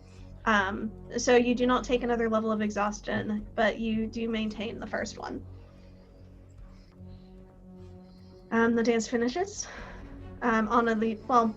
Your time dancing with Anna finishes. There are multitudes of couples and groups that are still dancing around you.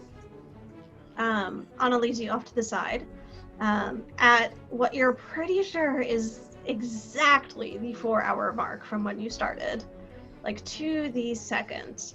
And she leads you out of the way of the dancers to a somewhat more private area. She waves for one of the servants down for a drink for you. That truly was a delight. How's the dancing? Pleasant evening. Our deal is concluded. And as the servant brings the drink for you, you can see there is a small scroll, very delicately wrapped around the stem of the glass. Mm-hmm. On a sort of deliberately meets your eyes. It's like, for you. I will take it, and as I'm taking a drink, I'll just try and grip it with my hand so that when I put it down, the scroll just comes away with me. Mm-hmm. Make a sleight of hand check. It was out of the box. Thank you, Lord. That was absolutely amazing. I rolled a natural 20 for a 21. Yeah! You are Huzzah! true. Dancing makes me better. Apparently. Drink was Okay. tasty. You do have 1 level of exhaustion, which means you do have the disadvantage on ability checks. So, It's a 16. okay, still quite respectable. You do successfully. There's a little bit of sweat on your palms from the effort of the dance, and you can feel where the parchment just sticks ever so slightly. You can use that to grip the scroll and very subtly palm it. If there's nothing else, lady, I do believe my mortality is weighing on me. So I would bid you good evening. You have a pleasant evening, and if you do ever desire to be rid of that pesky thing, do let me know. Your mortality. Ah, yes. Oh, dang. Yes. Thank you, your ladyship. I will keep that in mind. Don't forget our Run! That's quite the pickup line. Right? Dang. Okay. That's So- price low. Lauren promises you immortality. She promises me a kingdom. God, I can't wait what she promises everyone else. That's right. Special. Going to be So gone. special. As Rai comes off the floor, I'll just kind of put my arm around her, seeing how exhausted she looks, to walk her out. And I assume with my 20 perception passive that as I'm watching her drink with this lady going, oh my gosh, it's not over, they're drinking now, that I see her on this scroll. Yes. You would have Okay, seen I'll that. just put an arm around her and say, you've been taking lessons from our rogue friend, as we kind of begin to walk out. I've been taking lessons from a rogue friend, yes. How are you feeling? You look absolutely exhausted. Well, these boots are coming off right as we get out of the castle because they're made for walking, not dancing. So. You know, I used to give my sister piggyback rides all the time. If you want, just say the word. Thank you, darling. You are a delight, but I think just an arm to lean on should be enough. You were a younger man then, Case Hey. Well, let's go be verbally berated by our friends now. Ah, yes. I've been looking forward to this portion of the evening. All right, you We'll make head your way out of the castle. Now y'all really know why she chose a 4-hour dance. Let Val take Head. the meeting.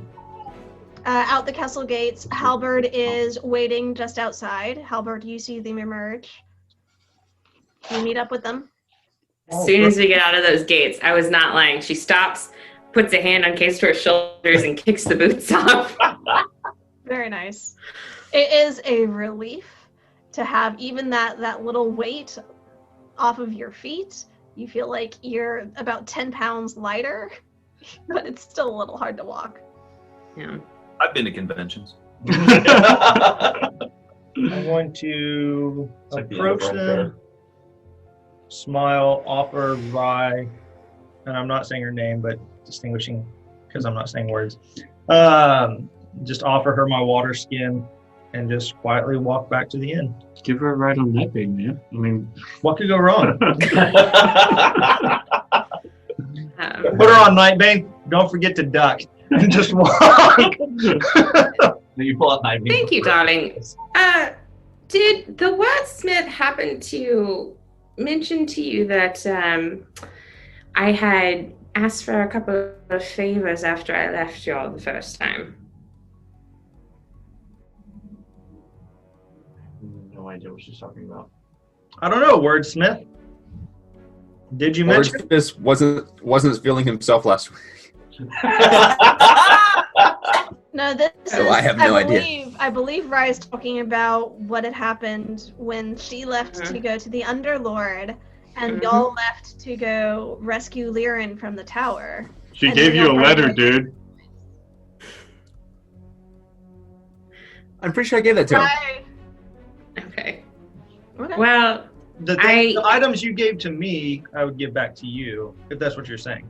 I thought you were which I will take that back, but I remind me. made some inquiries in regards to some certain runes at the library, and I've heard back about them, so I don't know if you are feeling up for a bit of a conversation, but it was not much, but it was a little bit enlightening, especially about a certain partner of mine, so. I think I appreciate the willingness, but tonight is not the night for a conversation. I mean, you most certainly look exhausted, and you look about as exhausted as I mentally feel. So maybe we'll do this again at another point.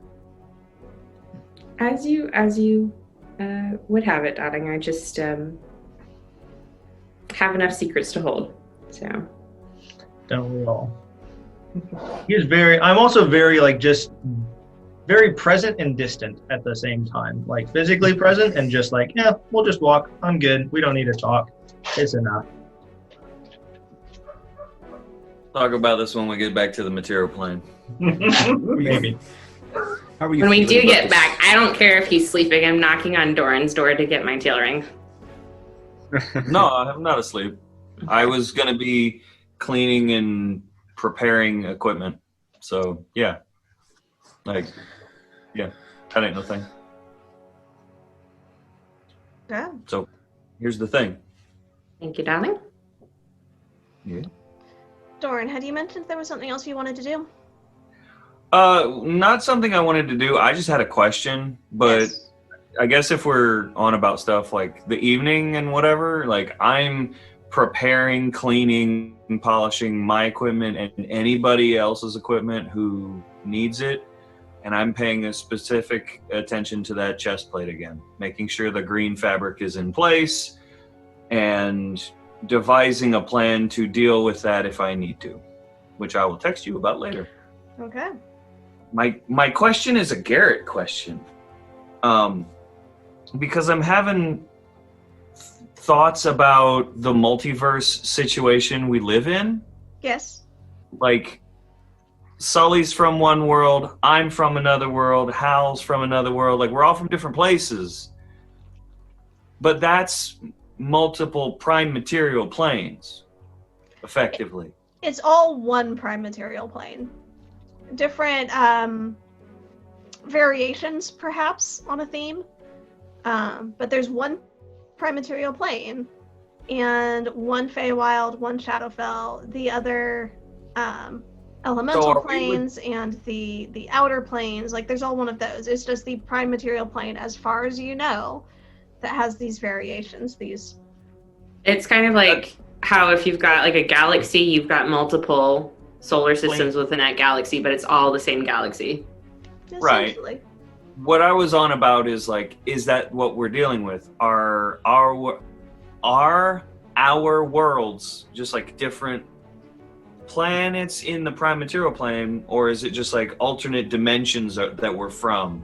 Because it seems like with the one Feywild, a thing like we entered the Feywild from Suliex's world, but this city is from Halbard's world, so there's like crossover happening. Yes. Very intriguing, and I wanted to throw that would thought lean toward Yes. So that would lean toward the planet hypothesis, not the dimensional hypothesis within Which a is like- plane. Yeah. The tree that we saw is the way I picture it. Mm-hmm. If we had all those things attached to that tree, which is that connection, so we're all on the same material plane, but you could have things from other levels, if you will, or whatever the words are. I don't know. I'm not. Because for the longest time, I've been envisioning, oh, it's a multiverse thing. Like your world is over here, and I'm from another place. But like, if we legit live on different planets, like that's just a different. I didn't think of that yet. So I think it's a planet breakdown, more of a planar. Yeah, these things are all happening simultaneously from what I got the impression. Okay. Da-da-da! Revelations about where we live. The world is crazy. So World's happy when y'all engage with the lore. All right. So There's so many opportunities to not talk because people are having conversations and things are trying to do. Anyway. But for the record, Doran, I would have sat down with you and just cleaned all my stuff too, because I do that every night anyway. So I know you've said that too. So like, yeah, we're probably we were having a bro moment earlier anyway. Cleaning weapons, you know, being badasses, you know. Yeah. I will. Battle buddies. Yeah. Once she's ready to go, I'll escort Rye to her room and just say, well, librarian, I do believe there's some dark things going to take place today, and you look exhausted. I probably would have cleaned that ring too. No need to wake up and rush in if you desire. Sometimes being able to keep your hands clean keeps things better. I do intend to take a full rest. It is, I am quite exhausted, as you have noted, but I was every bit a part of this deal as much as you were, so it would be wrong for me to choose to abandon you at this moment. I don't count it abandoning. Sometimes deals get made and you don't always want to be a part of them. That is not the question at this moment, darling. Nope, I understand. I just want you to know there's the freedom. And I'm going to turn. And he's just kind of got that sad but solid resolve. And he's just going to go to his room and close the door. And as you pass by Casator, he's going to say, Halberd, you don't have to be a part of this. I'm going to look at him and just smile, chuckle a little bit. As he walks off, just to his back, I would say, you don't have to be a part of the deal, but we would appreciate your assistance, our friend. I'm going to echo what Casator said. Yes, darling, because I'm assuming we had a little bit of a conversation on the way home about... That's what I was intending, was to ask him how he's feeling. I kind of jumped ahead. That sad, cold resolve, like when I said, like, we don't have to talk about things, he probably wouldn't have talked about much. I would offer you the same, as the wordsmith has stated, I would offer you the same. If this is something you are not comfortable with, I feel confident I can talk you around any sort of repercussions. I appreciate the thought, but this is what I'm good at, and this is what I guess is needed by the party. I would just ask, let's not ever do this again. I guess my intent... Go ahead. Was just that you understand the deal was not made on your behalf. The deal was made knowing that those in the room would be beholden to it, and those outside could make their decision knowing your loyalty. I know where you stand, and I appreciate that, but I wanted you to know that the intent was not to make the deal on your behalf. I'm sorry. Pardon me, darling. She'll say that to Casator. Were you not on board with this decision? Lauren. Me or Casator? She's talking. She said, "Pardon me, darling," to Kate and she says directly to Halbert, "Were you not on board with this decision?" I'm just gonna laugh and say, "Did you think this would be something I would just jump into?" You give that bloody cleric one task and he still bungs it up. And there's just like a ripple of frustration that goes across her face, and she's like, "All right, well, I would yes, say if you're not comfortable, you're not comfortable, and I would rather not force you into anything you're not interested in." I appreciate that. But what's done has already been done, and what's been agreed to for the group has already been agreed to. I understand in this situation I am best suited. And I also understand where we're at and where things stand. And if this puts us in position down the road to maybe get our wordsmith's family freed and get our arbiter back where he needs to be, yeah, but just let me set the wreckage straight, librarian. I don't enjoy killing for the sake of killing. I don't necessarily even enjoy killing at all. Agreed on that one. I'm sorry if I ever gave you the impression that I believed that. And I know you carry many burdens, darling, but please do not let this be one you carry by yourself. No, this is just a job that needs to be done right now. That's not the look on your face, but you keep your emotions to yourself, so that's fine. We'll talk about it when time actually allows. And now morning light is coming quickly, and there is a hunt and some prey to catch. And some prey to also strangely protect. Things got all turned around. Yep, I'm going to bed. Okay. Doran, Yes, ma'am.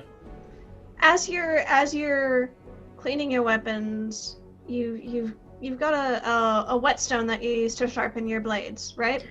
Ooh. Probably. I imagine Okay. I do. I'm scared that I've been.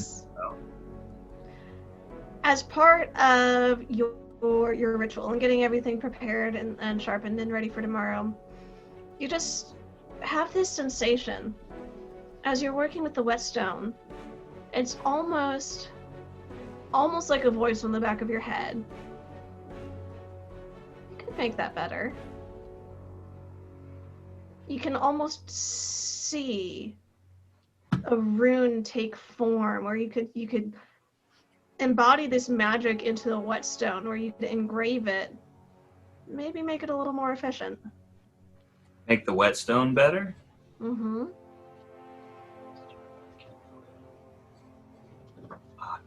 Okay.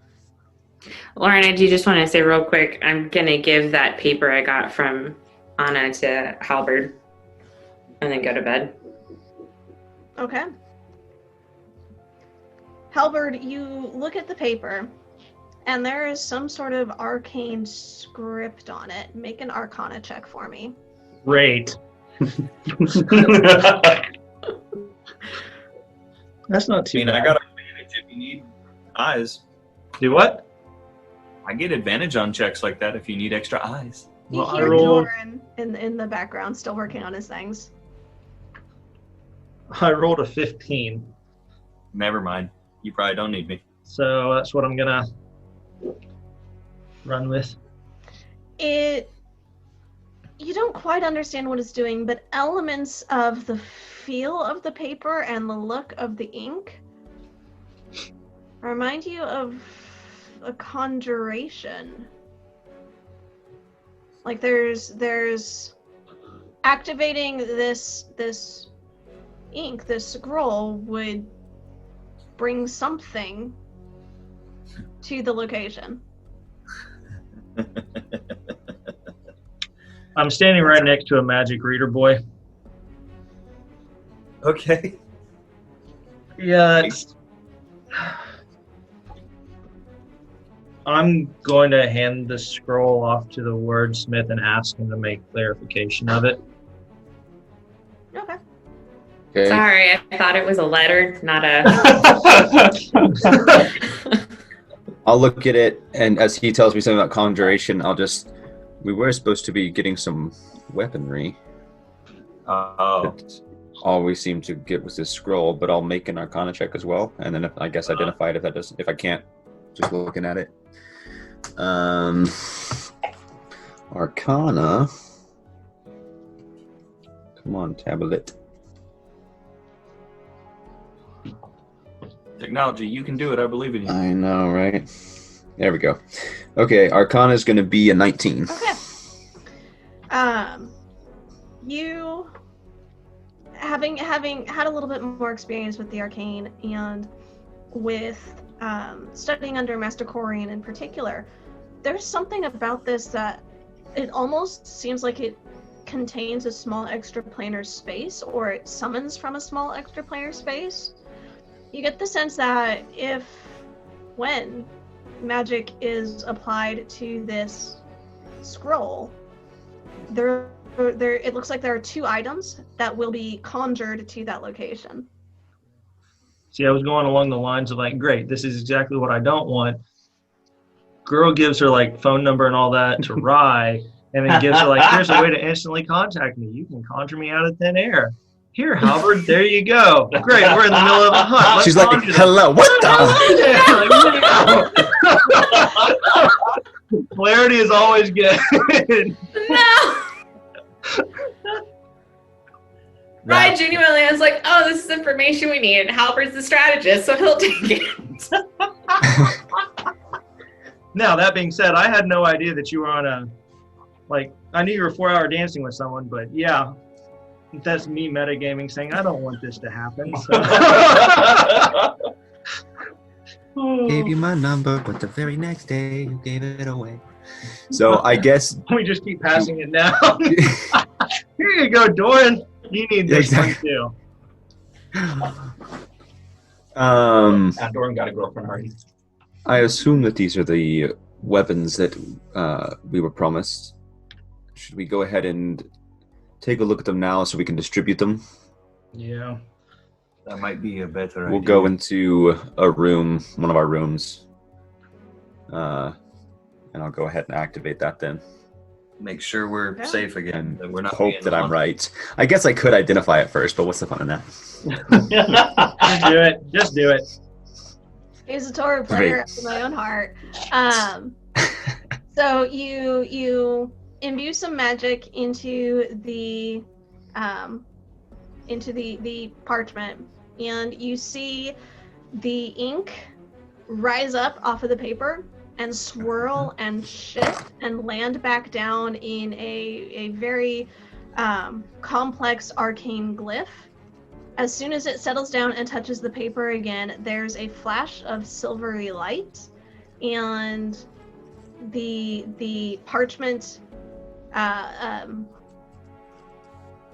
sort of starts breaking down, sort of like Thanos in the snap. You know how everything sort of drifted up and turned to dust, and you can see it start to swirl and lengthen, and the parchment itself splits into 2 sections. One that is significantly smaller and one that's a little bit longer, and then it condenses into these silver blades. The longer one is a rapier, very, very lightly built, delicate and whippy. It's got this beautiful basket hilt to swirl and guard the hand. There's a moonstone set at the hilt of it.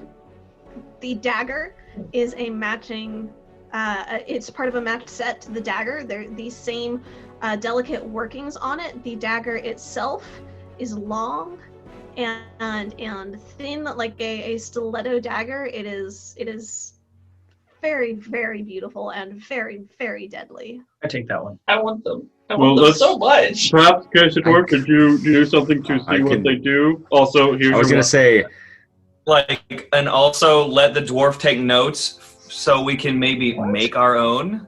What? Wall is suddenly here. Wait, what? Well, you said you came to a room, so I imagine you came to where Dorn and I were because, collective. Val's sleeping, I don't know what Rye's doing. I went to bed. So, Yeah. if you were going I to a don't- safe space, I figured we all were together. Okay. I will go ahead and... Maybe we should define how many rooms we actually have so we know Yeah. where people are. Here's the question: how many rooms do you have, and who paid for them? Well, I could pay for 'em. Usually I 3 figured- and Solyex. What did you say? Usually Said three usually in three. Solix face. But that's usually done in gold. I have my own room. After we got a kill mission, I have my own room. It would have been me, Could we go back to... Sullyax out and about, so it was one of the three of us. One of the Yeah, three I of would. y'all. I would How many pay rooms and did y'all get. and who paid for them? I'll pay and get. I guess 4 rooms. Well, now 5 for Halberd. Go. No, we Everybody can has do, their own room. Well, we'll do 4 rooms. It's 4 rooms. We'll do 4 rooms. Doran and Halberd has his myself- own. Halberd and Rye have their own. Yeah, Doran and myself together. The other 2 together. Okay, so me and Val. So when Yes. Halberd, when you and I have the weapons, sleeping people when sleep. I say let's go to a place where we can figure these out, do we go back to your room or do we go back to where Solyex and Doran are? We'll go where the other crew is. Okay, so all 4 of us are in there. I summon them, and I'll identify them. Okay.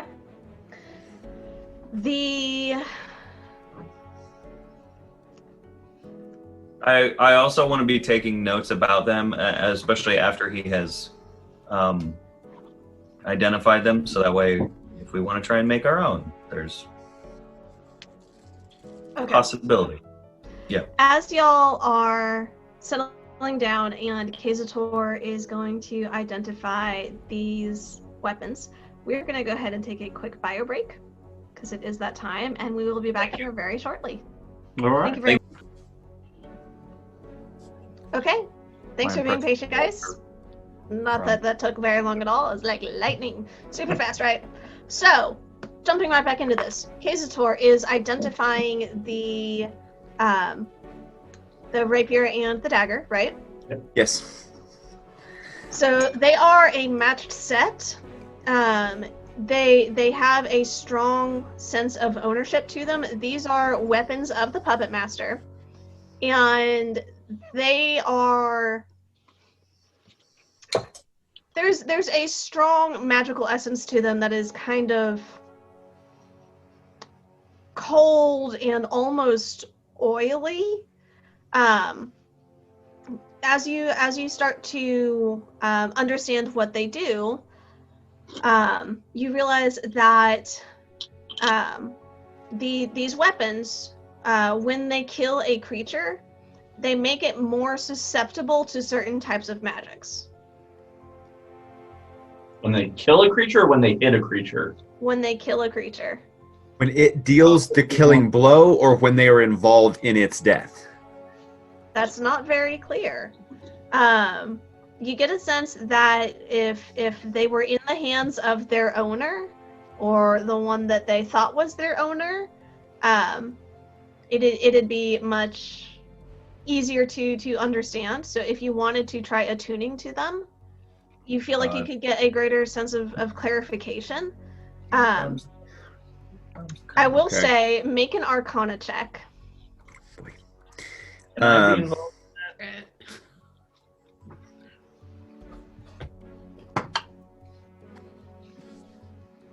Oh my gosh. 5 total. 5 total. There's Oh. something very vaguely familiar about the feel of this magic, but you can't quite place it. Even if I'm thinking of that totem from the island, still can't place it? Not quite. Okay. Dang it. And No, I'm scared. there. That's okay. So I will say it seems like there is more to these weapons than I can identify through my usual means. Someone would have to spend some time attuning to these and essentially letting the weapons have a new master. I think that it may be best if it was a single person that wielded both, potentially.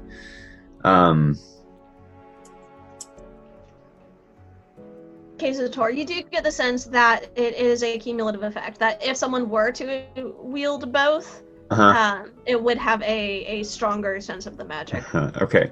It would be best if someone could wield both. Our instructions were to at least strike once with each weapon.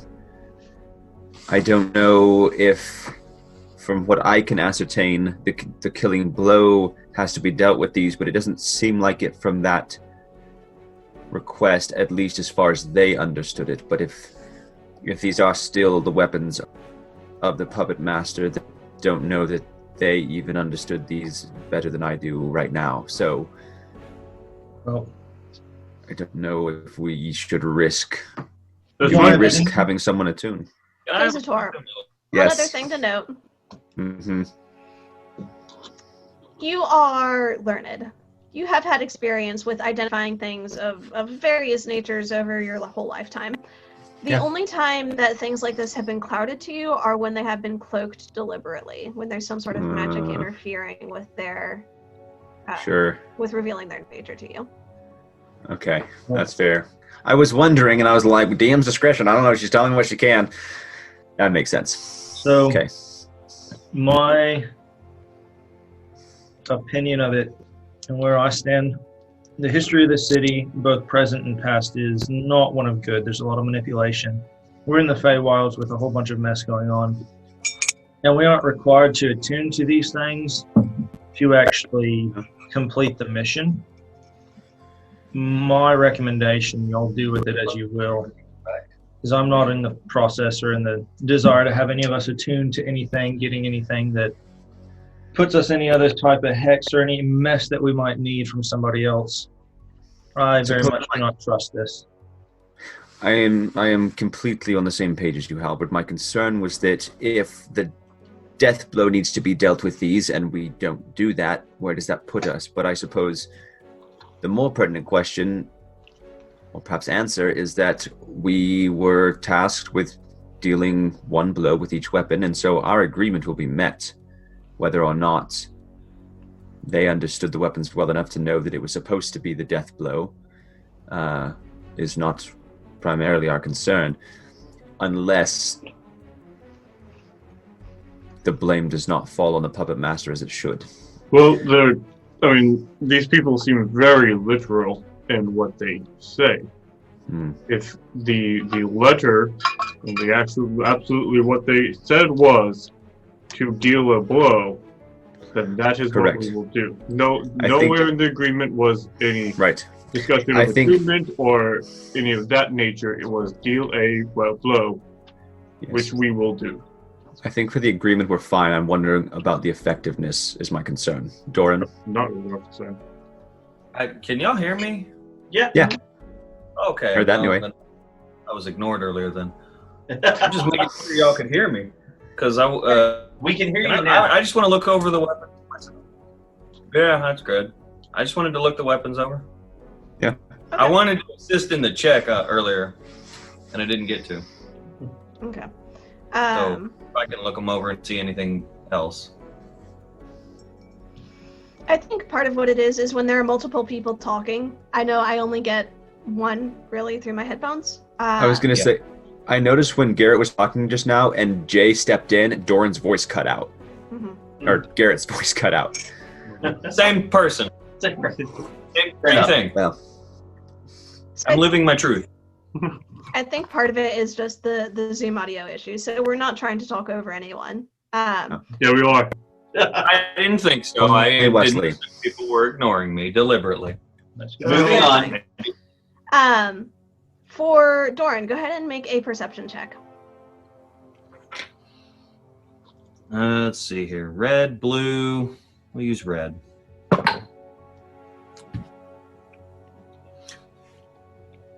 Oh. Hey, fun buddies! It was faded. Well, never mind. Piss off. Shouldn't have used red.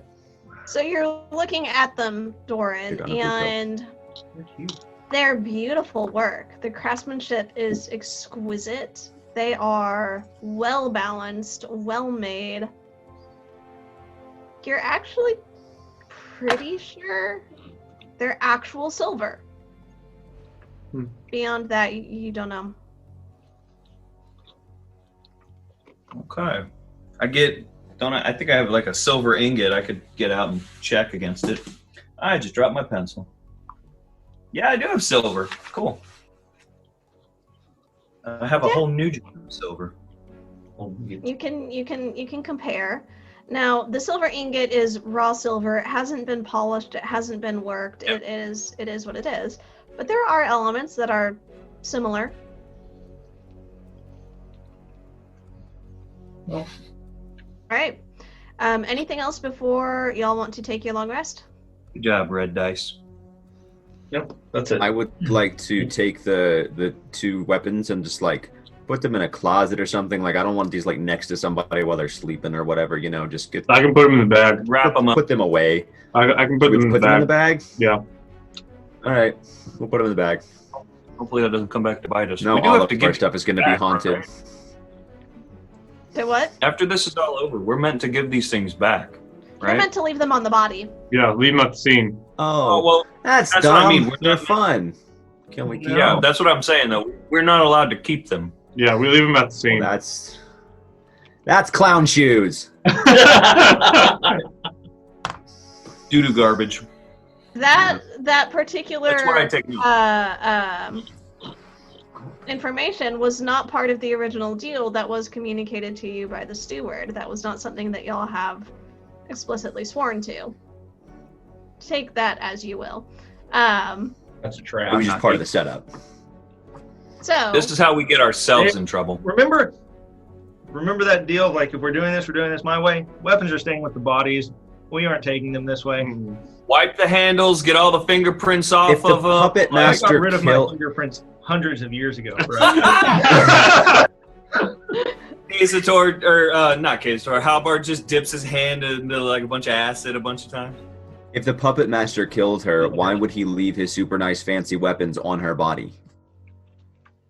I don't know. We're being set up in a reverse setup. Just saying. Lauren has all kinds of wicked grins on I her. know. I love watching y'all try. Every time we say something, she just adds ideas. Yeah. We I never have will. fun with this. This is what I love. Part of what I love about DMing. Anyway, are y'all taking your long rest? Let's do it. Okay. Yes. Y'all doing anything else? Torture. All right. You take your long rest. I need everybody to make a wisdom saving throw, please. Halberd, what are you doing? I just have one question for Kasator, for the group. When we fought with the Black Dragon, did we get anything from her? No. We got gold. I said You no ran. gold, no marking, nothing from the kid, nothing. Oh, goody. Anything from the We book? we got a name. We got Do we have the book? What are you looking for? Something What like book? that. The one that had all of the different people in it. The people in it. I still have her scientific journal, but we can talk about that when we wake up. If you ask me. We're not gonna wake up. What are you talking about? Oh, take the Lauren. I'm in the room with Sullyx. Do I get bonuses to like wisdom or nah? If you're within 10 feet of me, you would get a +4. I don't know how big these rooms are. Well, I'm in the same room as you, so that's why I asked. You know what? Sure, they're not that big. It's a little in room. You can be within 10 Probably feet of 10 by Slix. 10, honestly. Y'all can snuggle at night. Great. So that's a total of 16. Doran's the big spoon.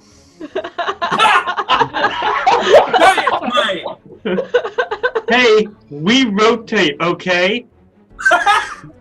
God. But that'll be our first fan art. At least that's what. Moving on. Right. Did anybody get below a 15? Oh yeah, or no! before I got that luck from. Oh I got a natural 20 for 32. no! That is very impressive. Oh no! Right. Halberd got a below 15 and Kazator? Oh. Oh. Okay. Both of you roll a You d12. have 5 3/4? Roll a d20. 5 2/3. Thank you. Don't shortchange my nub. Oh, actually, you said 3/4. You gave me more. Sorry. I was gonna say you're shortchanging yourself a little bit. D12 from both of you, please. It hurts. 6. 10. Okay. As y'all wake up, oh, this is perfect. Oh, this is so perfect. I love this. This is bad. This I is quit delightful. D&D. Nope. We're all taking our toys. You and will going be home. after this session. Here's how this goes. All right. It would be you two.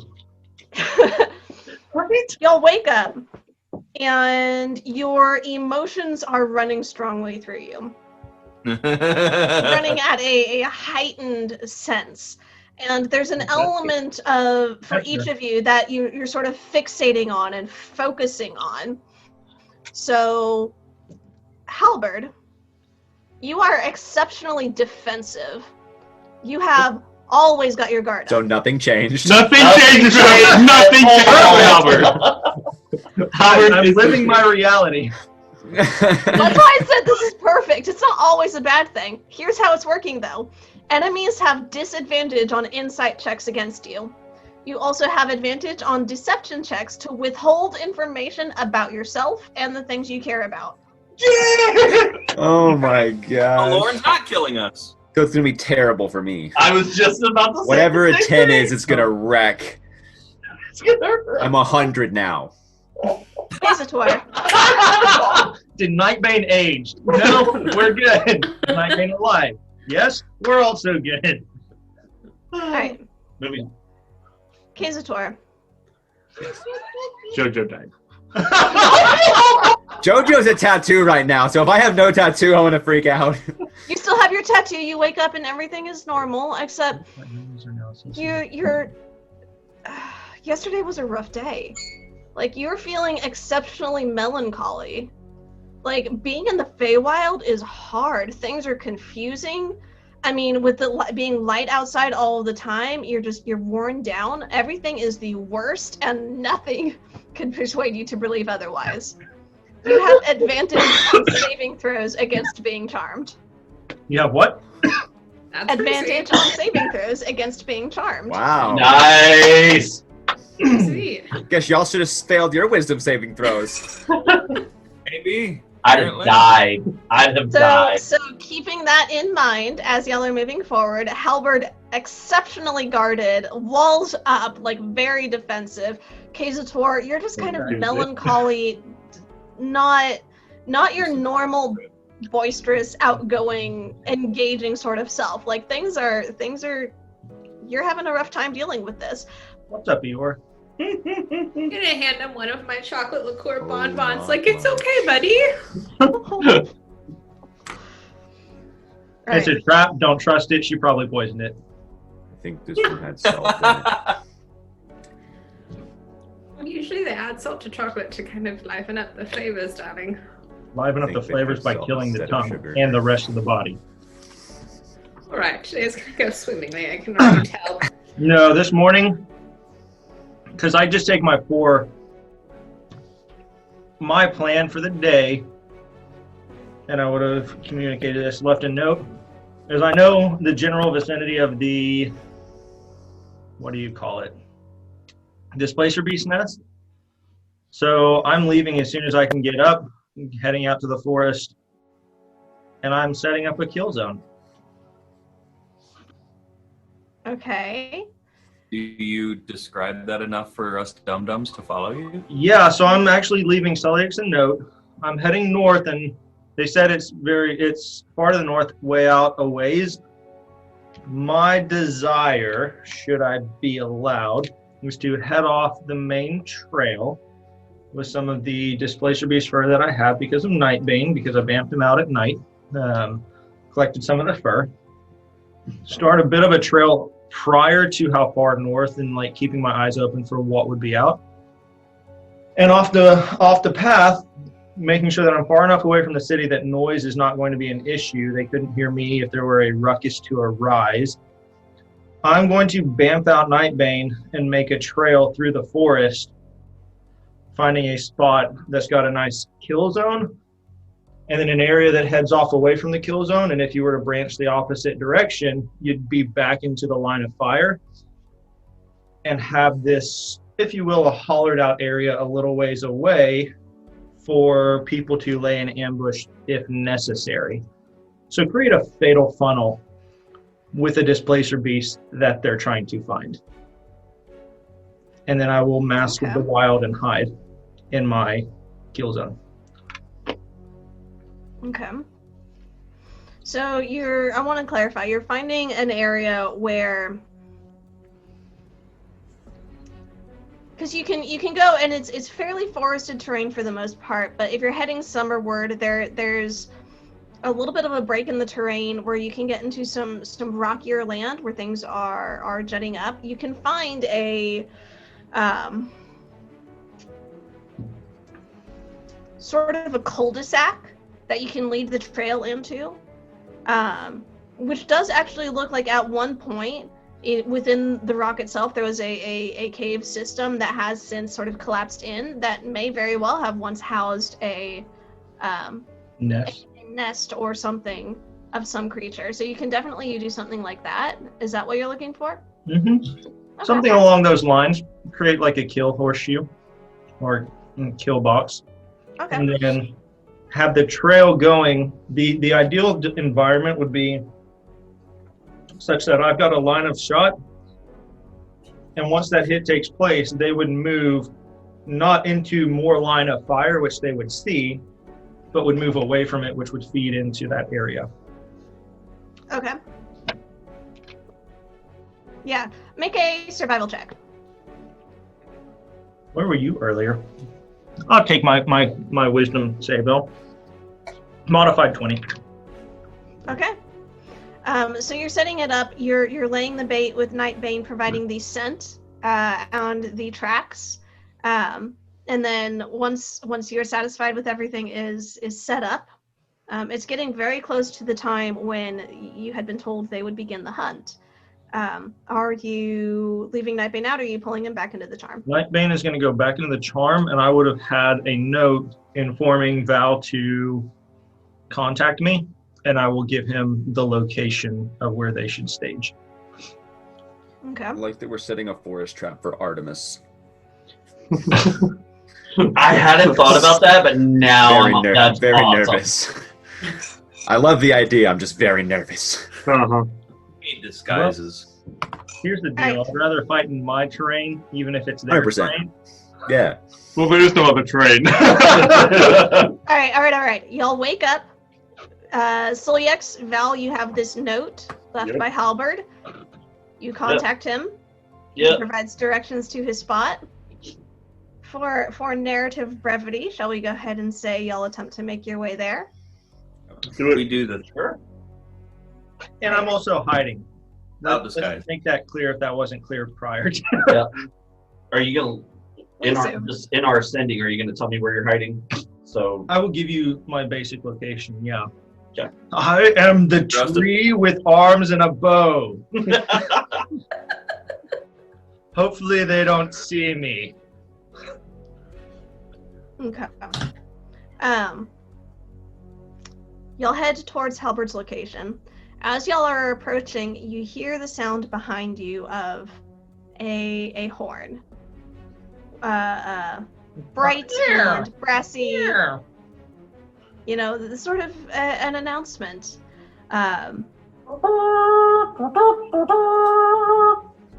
y'all getting into position? Are y'all hiding? What are y'all doing as you approach the location Halberd has prepared? I guess hiding. I am not standing in the open. I am going to hide. All right, I'm going to go ahead and have everybody make a stealth check. And I don't have disadvantage anymore! And you don't have disadvantage anymore, Doran. Ooh. Well, let me think. Your boy still does. We'll get more mithril and make everyone armor. It'll be great. Metal, red, blue, or white. Which one do I pick tonight? That's the sixth As of the y'all big are one. approaching your hiding spots and getting yourselves situated, would y'all go ahead and bring out the cul-de-sac battle map? Yeah. Oh, it's gonna pop off. We haven't Albert fought, gets like, himself 5 episodes. situated first. And then we'll have everybody place themselves also. Should be fun. I got Oh, a dear. 16. Oh dear. Hey.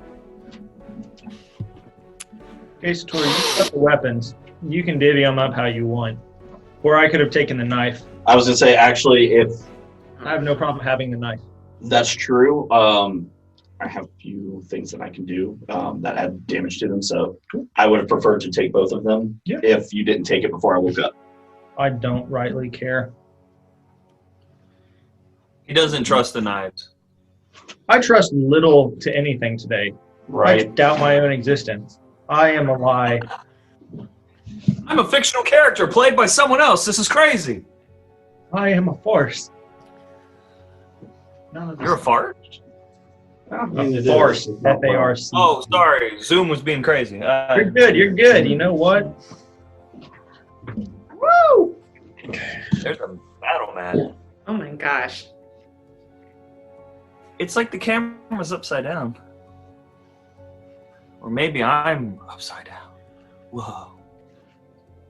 You got it over Yeah, there? so the camera kind of, like a stand has turned, has rotated. Do a heck and rotate. So, Lauren, I got a 6 for the reference. For yourself? Yeah. Okay.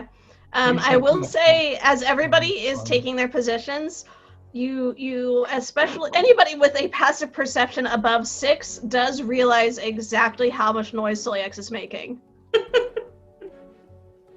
In that I case, think it's everybody. Solix realizes how much noise Solix is making. So he says, Uh-huh. be quiet. Dorn realizes he needs to make more stuff out of mithril. Lauren, I got a dirty 20. Okay.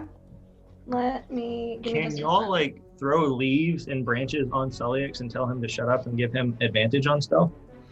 I scoop up I some can mud. cast Feign Death on him. I don't think anything can happen. Can I cast Feign Death on him and can I drop that whenever I want? Or does that just last an hour? Or I could just not move. I can do you one better. Like, Well, literally you can hide try. behind a rock. I can ritually cast silence. I think on it just. them. Oh, there you go. That so- will help. How long? Let's try that. Let's start with that, since that doesn't use spell slots. How long is that going to take? 10 minutes. Because I imagine baby riding, y'all, and they're going to get here quick. They be riding. You've heard when they're released. You know that they're on the track.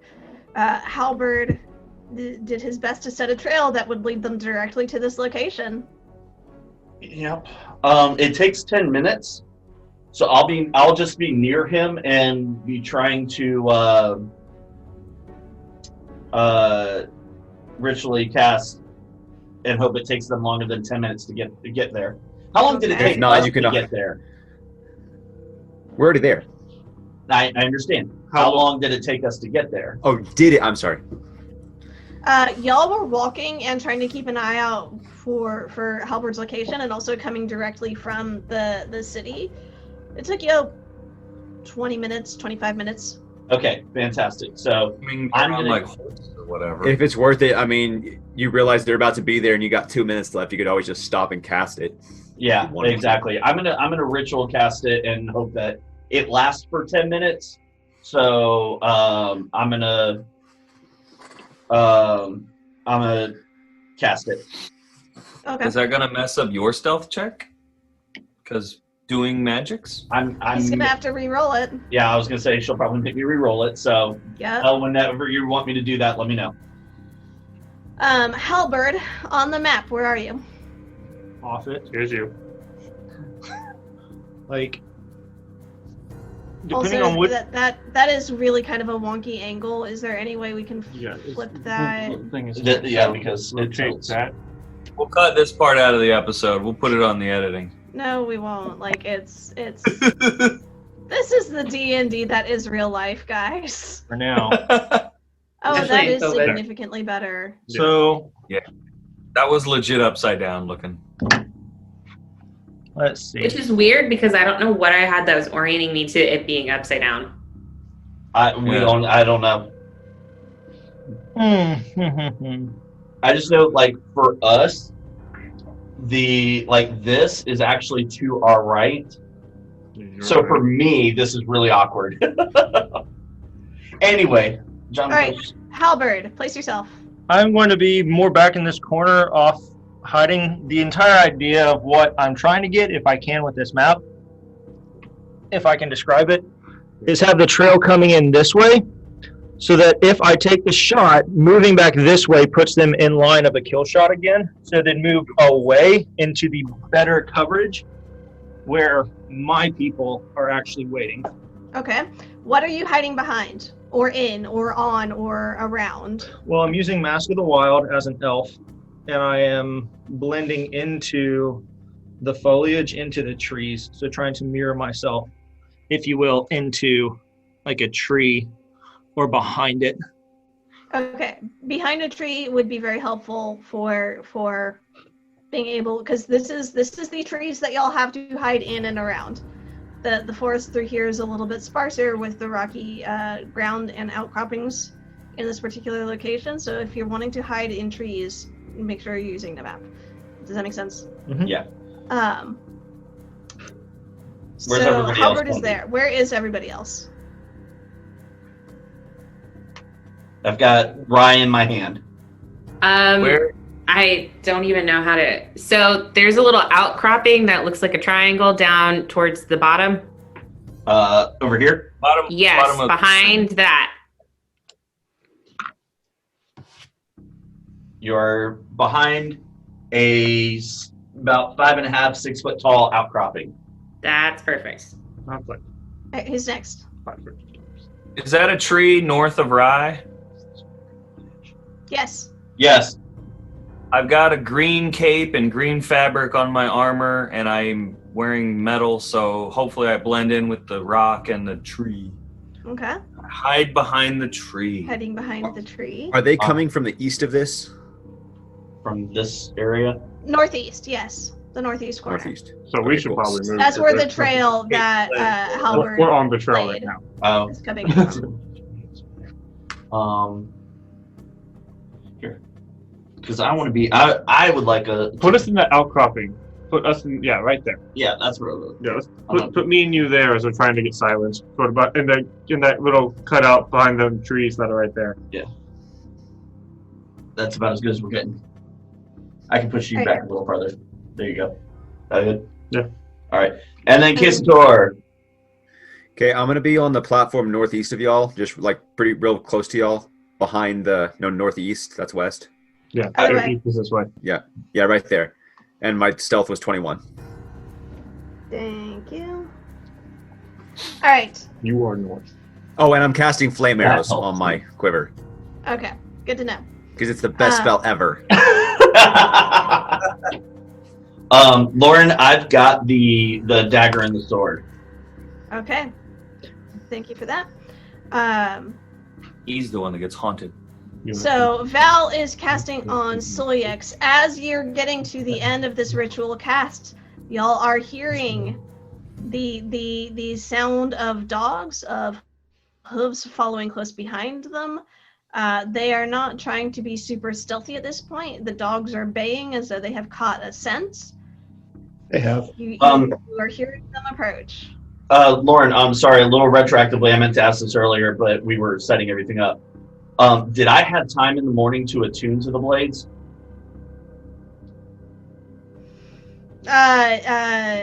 If you had wanted to have them on your person overnight, you could. Did I have an hour You to... Sorry, go ahead. You did not have an hour to do that. Okay. All right, then I am not attuned to them. Because we did talk about wrapping them up in fabric, putting them away. I didn't know if Val had been. Val was asleep when Thinking they had the about- conversation, but when he woke That is up, fair. he was. I was going to take them and have them on my person because I can add damage to them. I was gonna say if you, Lauren, And I I was have gonna no- say if you wanted to wake up an hour early and get them out of the bag and restfully sit there for an hour, Yeah, that's what I had wanted. Okay. I would say if Val or Rye wanted to do that because they went to bed earlier than the rest of y'all, that's something that they could do. Yeah. Right. Val did So want to do that. I just you- didn't know if I had time with time being all wonky. You'd have an hour. You'd be able to do it with one of them. Lauren, how far away is everybody? Do I get the impression of?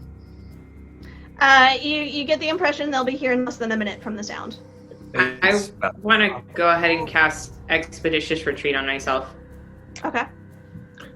And I'll attune to the sword. Okay. Axe shield. Stealth checks for Val and Sulyex. Y'all are both within silence, is that right? Yes.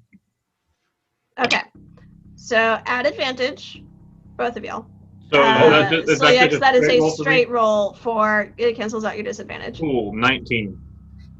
Nice. Val? Modified 20. Dirty 20. Huzzah. Val, what's your dexterity? Score or modifier? Either, both. I have an 18 dex, modifier 4. Alright, Rye, what's your dex? My dex is 14. Okay. So 13. Val and My Rye dex are is 13. going on the same initiative count. Val, you're just a hair quicker in responding to things. Wait, did you Wait, say initiative? You had initiative? us roll stealth a second ago. Oh, sorry. Stealth. I am jumping ahead. Stealth is good. You are right. Like initiative! We haven't rolled initiative yet! Not yet. I'll take You my 21. are- Lauren has predetermined our initiatives. Oh no. I know, I was like, I'm down for this. I have my initiative tracker pulled up and I'm waiting to put stuff in, and y'all are telling me numbers on. I have them on a different piece of paper than the initiative tracker, so I'm just Decomplicated. the life of a DM, guys. It's fun. All right. We are going to go ahead and jump into initiative now because you hear them. They are coming this way. It seems like the dogs have found the trail, and you are starting to see them approach through the woods. Bounding low with their noses down on the ground, the bloodhounds are leading the fray, followed very closely by some of the larger mastiff type dogs. All right, so we're rolling initiative. Go ahead and roll initiative. While we're doing that, can you send me the sword? I can, yes. Actually, when it becomes relevant, yes. I'm going to use, I guess. I mean, my it's metal. kind of relevant because I'm going to be planning my attacks around that Oh, okay. just a little bit.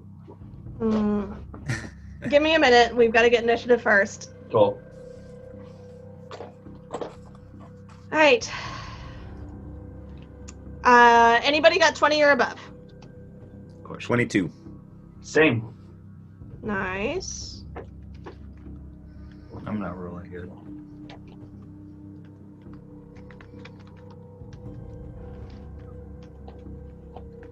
Um, 20 to 15? 17. 15 to 10? 14. 11. 11. Goran, 8. can I just say I am very glad people picked characters that all have different letters to start their names. Right? That makes note-taking nice and easy for this. Okay. And none of them start with E, so the enemies can just be E. Yes. All right. The Blink Dogs are in the fray. Val, I am sending you the Sending to Val. Know it. words. Sword. Awesome. The cutty swooshy swishy. Hazator and Val are. Hold on. Let me make sure I'm actually telling you this true.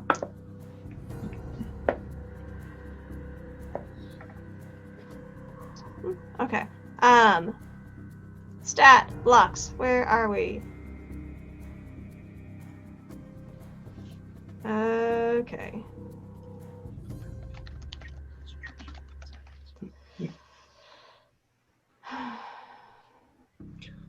Yeah, Dude. Yay, fun times. Y'all talk amongst yourselves for a minute as I finish getting things set up.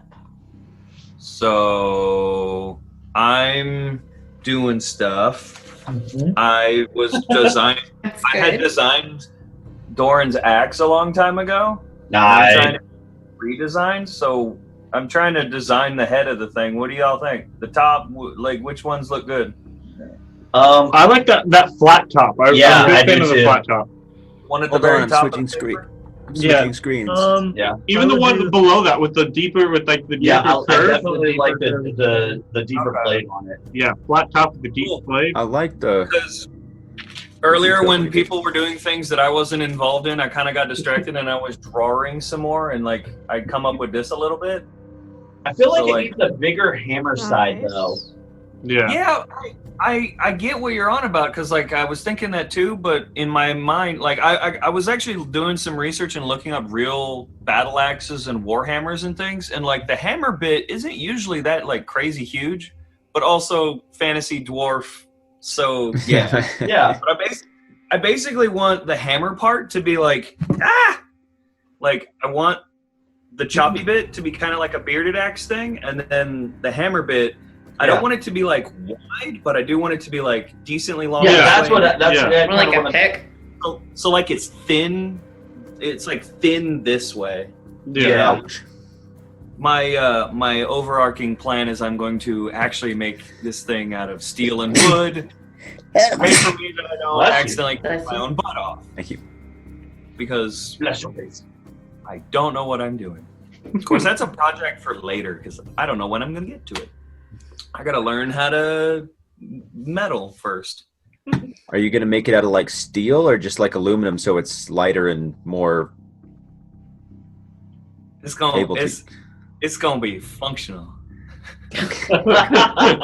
Functional.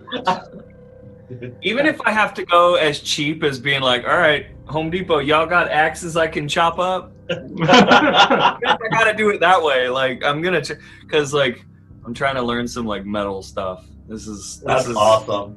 You know, metalsmith. because it's and I'm living my truth as a dwarf or something. So I did some talking. Someone else take a turn. Okay. I think we have everything set.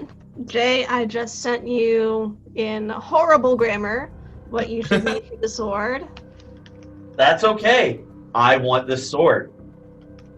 I don't want to leave this sword. Is it cursed? No. Cool. I want this sword.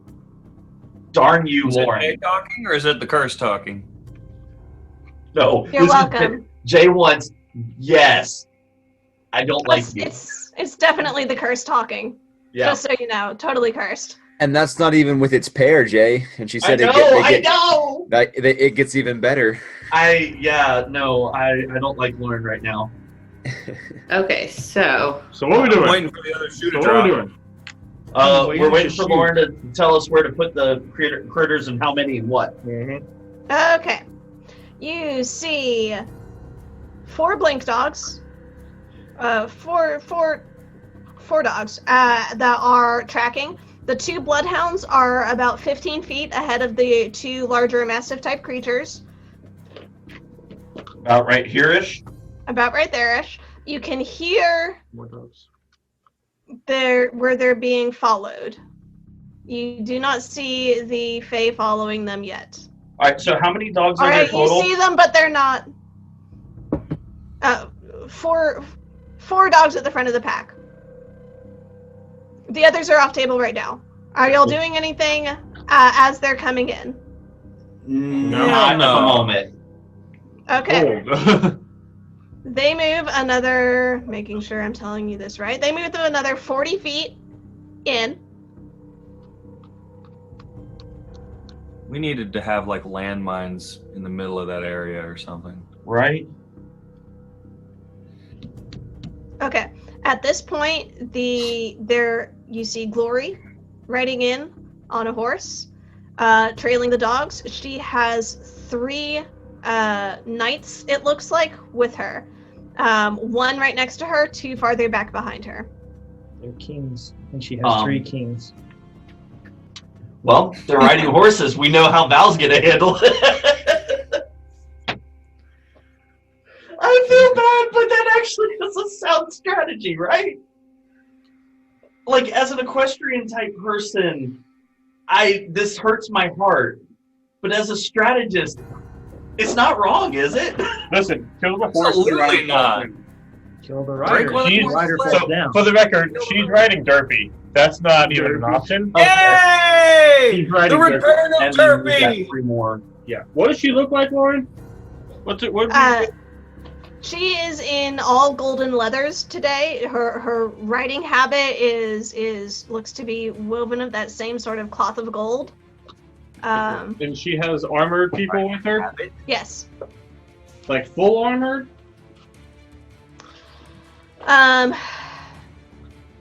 Like leather armor. It looks like, perhaps somewhat upgraded leather armor.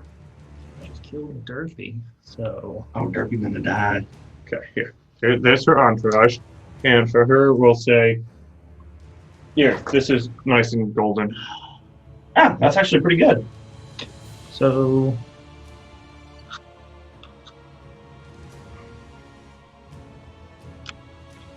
And I got them in the right direction, right, Lauren? Yes. Okay, cool. From what I can tell, y'all are on a little screen. All right, yeah, we're gonna let them get a little bit further in. Yeah. yeah, Okay. she makes the corner. The dogs move another 40 feet in. What's happening with the scent at this point, Halberd? The scent is going all the way to the back corner, like as far back as it can in the crevice, and catch them in the fatal funnel. Okay, so then they would go this way. The fatal funnel, is that what you called it?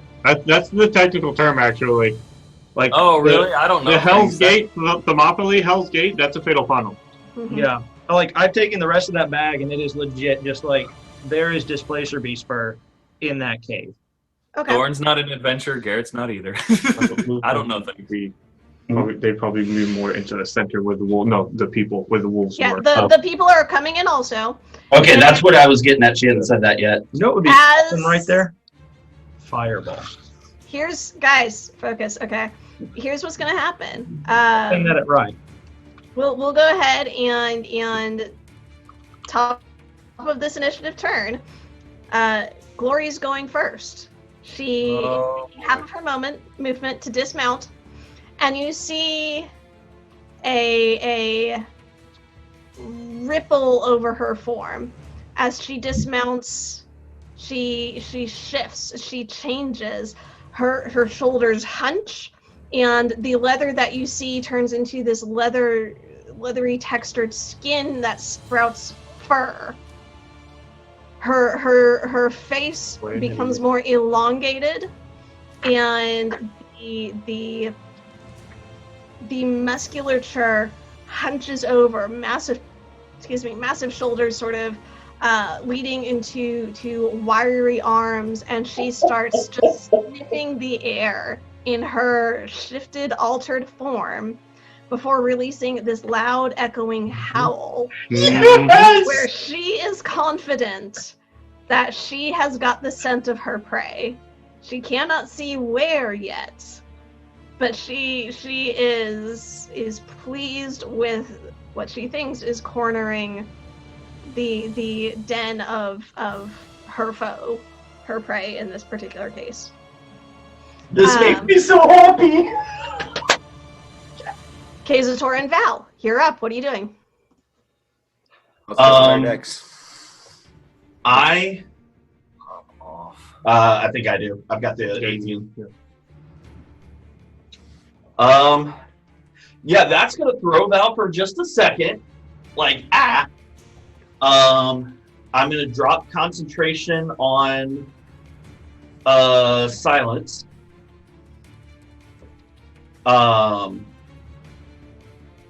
And I'm gonna hold guiding bolt for when Halberd or when whoever takes the first shot.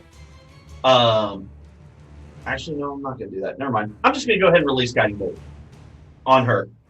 Okay. At Roll the hit.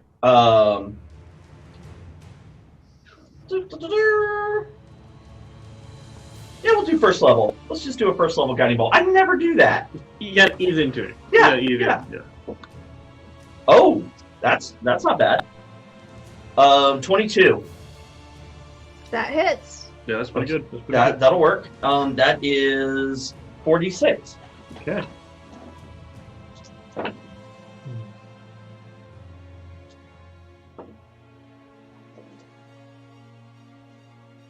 That's 11. 11. Oh, that's not bad. Very That's not bad. No, that's not bad at all. Next attack with advantage. That's good. Yep. That's good. Okay. And I will bonus action. Oh wait, never mind. I won't do that. Yep. No, you're right. Hey, Good. Isadora. That was great. Okay. So they know we're here now. Well, I will say, as this howl that Glory has been giving off echoes through, and she is swamped by this ray of divine light, it breaks off into a yelp as this divine light encases her form and she begins to glow. The dogs turn and look at her. Her knights start in the area. They are aware that there is something happening here and that their leader is under attack. They're about to be real aware. It's about to pop off So, Even after dogs. in a major way. okay, so we're gonna go.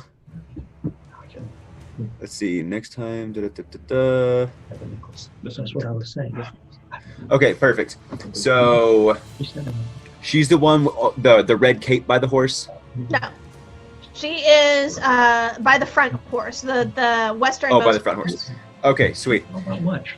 So, taking a note from our ranger friend, I am going to bonus action cast Hail of Thorns No. on my crossbow, Nice. on my flame arrowed bolt, and I will. Can't counterspell, but man, he's trying to ranger. I will take, I guess. Oh, bonus action, so I only get one shot. So I'll take my shot at Glory. Roll My hit. shot at Glory. Did somebody say that this is an advantage because of glowing? Yes, this is advantage. Sweet. Come on, that 20. Natural 19. Oh, so close.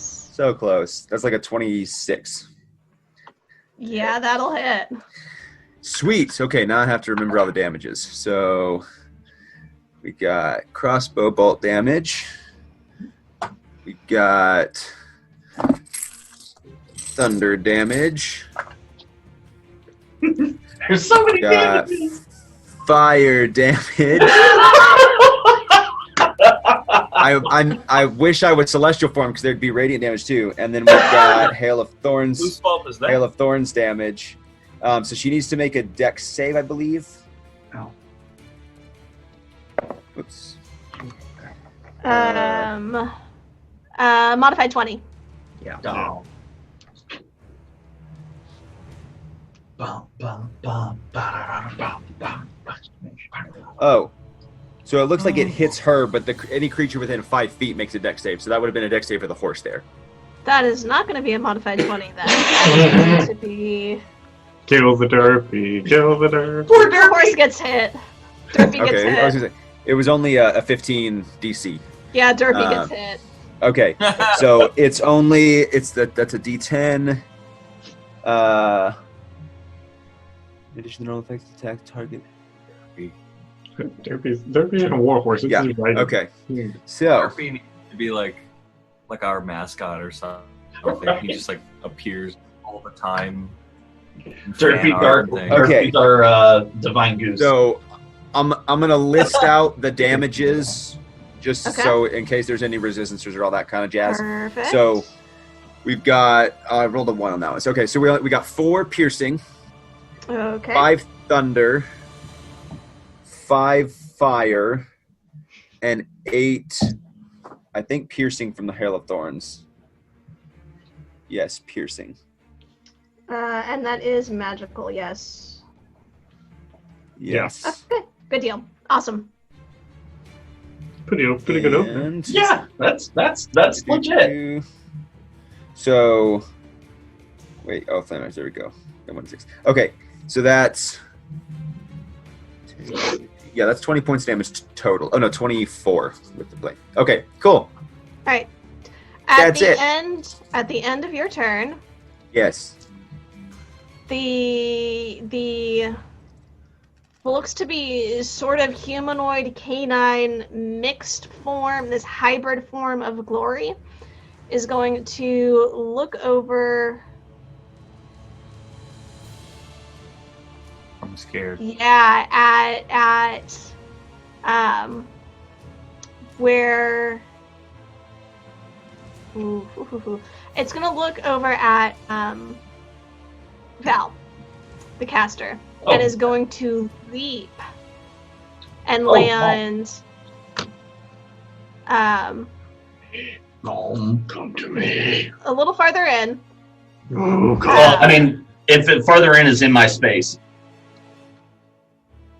On the other side of you, then. Yeah. There's a rock not necessarily realizing that. Yeah, put it right between me and you, dude.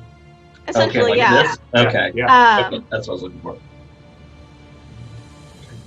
Being mildly surprised to find another individual there. What's going on? You see the aggressiveness of the form just leaping, bounding towards you, pulling up just on the other side of you, spinning around and realizing that there's someone else there too. It's like, okay. You want to party? Next up is the knights that have accompanied her. Oh, I am Okay. blasting. This is Let me double check their passive perception again. Okay, good deal. Okay. Just give it to me. I know. Then give it to your flame. One of them scouts through the area, his eyes glancing over anything, and latching onto Doran, where he had been attempting to hide. The other two focus their eyes on Kazator, who have just made this shot against Glory. Doran and Kazator, you both feel this magical sort of essence surround you, as though you have been marked. They take the bows in their hand and prepare to make shots against you. Oh no. So, first on Doran. First shot is going to be I have my shield. a 12 to hit. Second is, much better, a 21 to hit. He has some coming from the tree he's behind. I mean, Okay, yeah, so we'll give you half cover for that, so that's a +2 to your AC. So what does So that that make make- your AC? Well, What is your AC now? my AC on this is 20. Okay, so with the half cover, that makes it 22 from your hiding spot here. So the 21 doesn't hit. Third shot Got you. How many shots do they? is a natural 1. Did he So like? whoosh, Did he like whoosh, an miss? arrow shatters off of the stone. You are completely untouched. Screw it. The other two have their sights on Kazator, who have just done this damage to Glory. Chimichanga.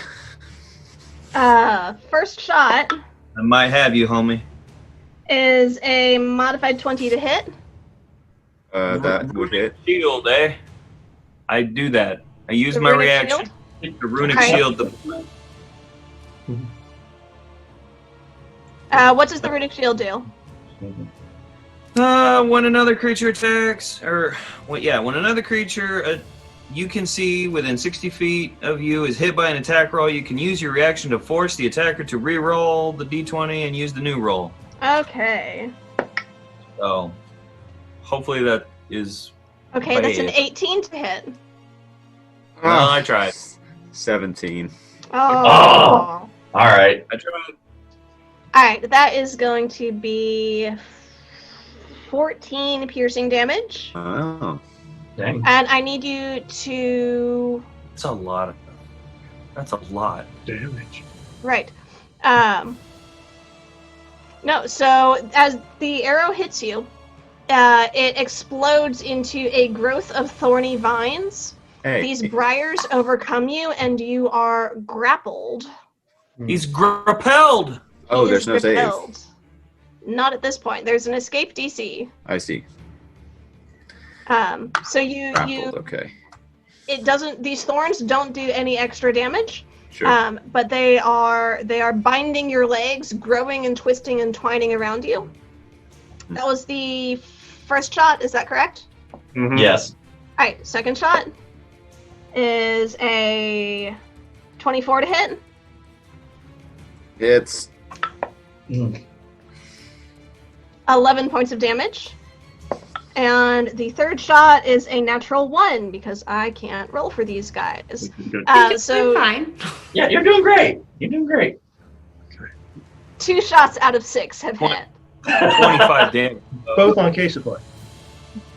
Yeah. I mean, the third one, also eyes on Kazator, is going to... Is he... So each one I'm getting 3 attacks. Yeah. I don't get 3 attacks. Jeez. Oh. Let me look at the map real quick. 5. 5, 10, 15, 20, 25, 30, 35, 40.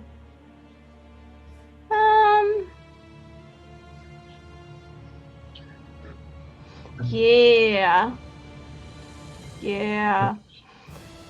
Kazator, the third one, the one that is farthest back from you, yeah. takes his bow and he aims it. And he aims it at you and he aims it up. He angles it up so it arches up and down and past you. Great. And then you see as it starts its descent, as it starts to fall, it's not 1 arrow, it's 2 arrows. 4 arrows, 8 arrows, 16 arrows. This volley of arrows is falling on this point centered on you. I need you and Halberd and Silix and Glory to make dexterity saving throws, please. Can I, if I'm grappled? Excuse me. What did I say? You need Soyak and Kazator, Val. Halberd, No. Silix. No. Val? Yes, Val. Okay. Kazator, I was like, wait Val, a minute. Silix. I'm sorry. You're fine, Halberd. I'm... To make what? Dexterity saving throws, please. Oh yeah. Can I do that if I'm grappled? Let me look at the exact condition, which I look this up often enough. I should have it memorized by now. Because if I auto fail, I'm really gonna regret not using the shield bit. I don't think you auto fail. With grappled, your speed's just 0. You don't benefit from any bonus to your speed. I can't go anywhere, but I can just. You can't go anywhere, but you dodging. can. Yeah, you I'm can try dodging. and shift and dodge. The best of your ability. You're dancing in place. You're All like, killed it. There's a lot of dirty jokes there, guys. All killed. We're all 12. Sorry. you're totally 12, and I'm tired, so I'm not speaking as well as I should be. We're just mid The store's that good, though. I mean, just damn. that player got game. All right. Dexterity saves. 18. 27. Kazator? 21. Success. And Glory also succeeded. Didn't care about This her. is not nearly as exciting as it could be. Shut up. Oh. What do you mean? We haven't even gone yet. That would have been... Catastrophic. Beautiful. Oh, not that. I was thinking about what I wanted to do earlier, but didn't get to. rolled so well.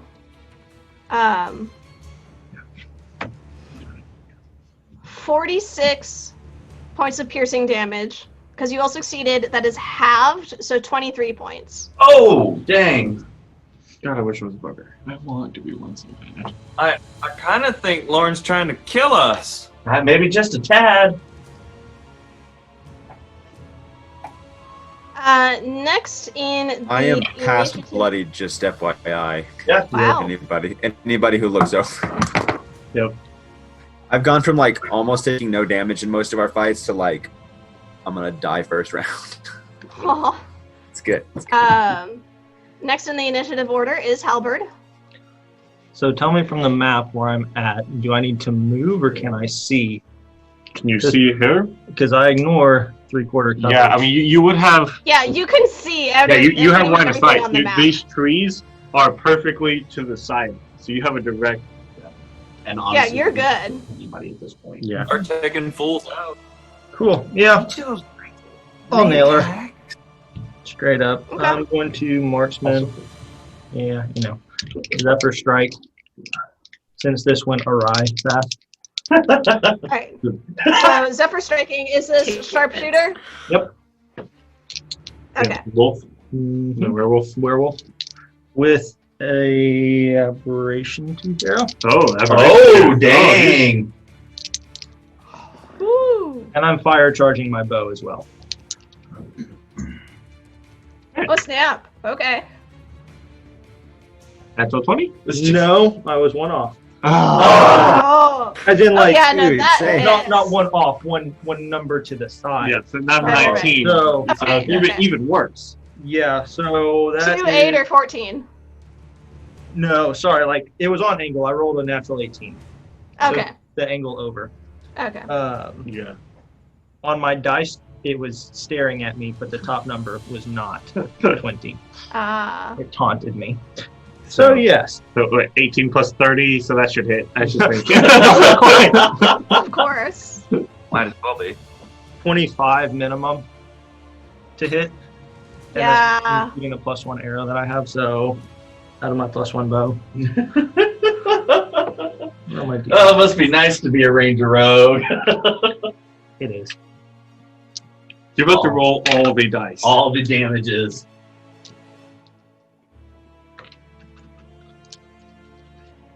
Oh, listen to that click clack.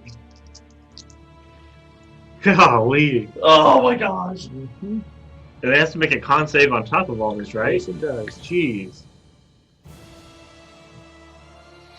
Does it make a con save or not? We've got to cut them 4 fools with them other 3 dudes off, though. Make sure they do not get away. What is the DC? I think it's a 10. I believe. 45. I thought it was 13. Hold on. Let me see if I can find it in. Con save that I'm pretty sure that passes. That's gonna be dirty 20. Yeah, so don't even worry about it. No. Damage. She's supposed to negative at least 12 off of that Yeah. because of the impoliteness today. Yeah. Cool. Hey, remember that time you killed his cat? About that. Oh my gosh. Anywho, that's going to be 7 points of fire damage. Okay. Hold on. I have to figure this out. 7 points of fire damage. Got that? 15 points of piercing damage. Got it. It's going to be 4 points of force damage and 12 points of poison damage. And that was the plus 10 Plus 10 because you. for sharpshooter. So that 14 is 24. 24 points of piercing. Yeah. Okay. And then Oh, yes. Okay. She's officially bloodied. It's First turn. And we're not I know even the done feeling. yet. okay, there's a lot of other This things is on what this you'll map. get for setting up a crazy ambush. Heck All yeah. right, Halberd, We weren't- that was your we were first Halberd. hit. What's Mhm. your second attack? I'm shooting her again. Well, then. Albert's like, which arrow? Which arrow? This one. I like this arrow. This is my favoriteest arrow ever. It's so good and awesome at killing. Yeah, I'm going to use an acid arrow. Okay. with a fire charge. Because why not?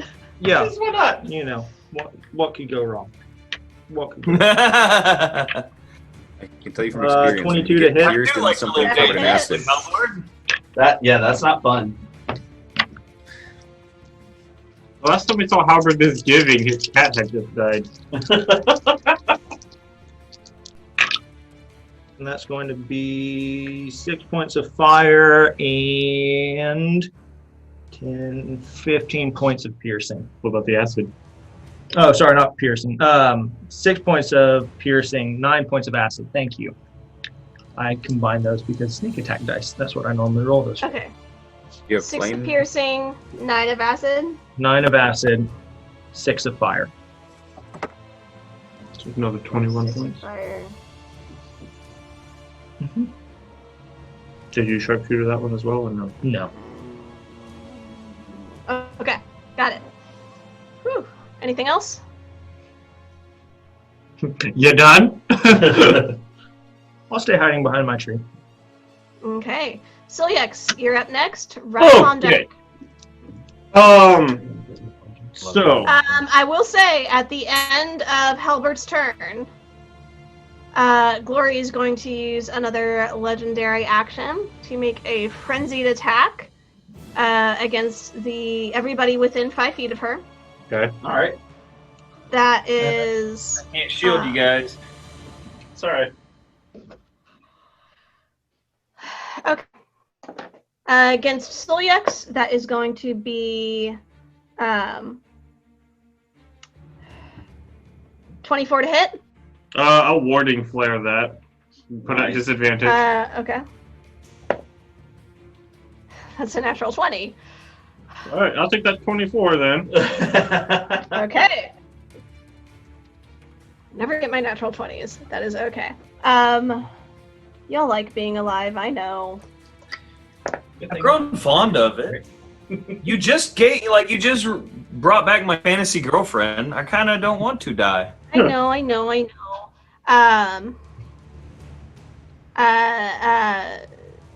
18 points of slashing damage to Siliex.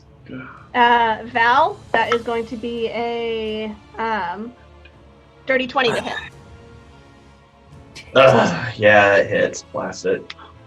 Okay. I'm trying. You know what I should have done? I should have got Storm reactive. 6 and 6 and 5, 11, 17. 17 slashing damage. That's not bad. It's okay. Okay. Now it's Siliex's turn. Okay, so I'm going to move to where I'm flanking. I will use my action to cast haste on myself, Oh. and then I will use my Okay. hasted action to attack him. Her. Okay. It. With Roll the hit. advantage. Because I'm flanking. Because of flanking. That's gonna be a 27, I believe. Something. Yep, yeah, that 27. hits. Okay. So, and then I'm going to use a second level Divine Smite. Mm-hmm. I'm guessing this isn't Fiend Undead or anything like that, is it? Nope. Okay. Dude, No. it's been so long since I've done this, I'm legitimately forgetting how to do this. Okay, so the second We haven't level, had combat in so long. second level is this thingy. Not a knock against you, Lauren. I'm just saying. Ooh! Okay. We've been doing. Okay. So, that is 8 plus, so 15. So that's 15 slashing, 15 radiant damage, which then goes into my sword. And then I am going to use my Channel Divinity, since I did a Divine Smite.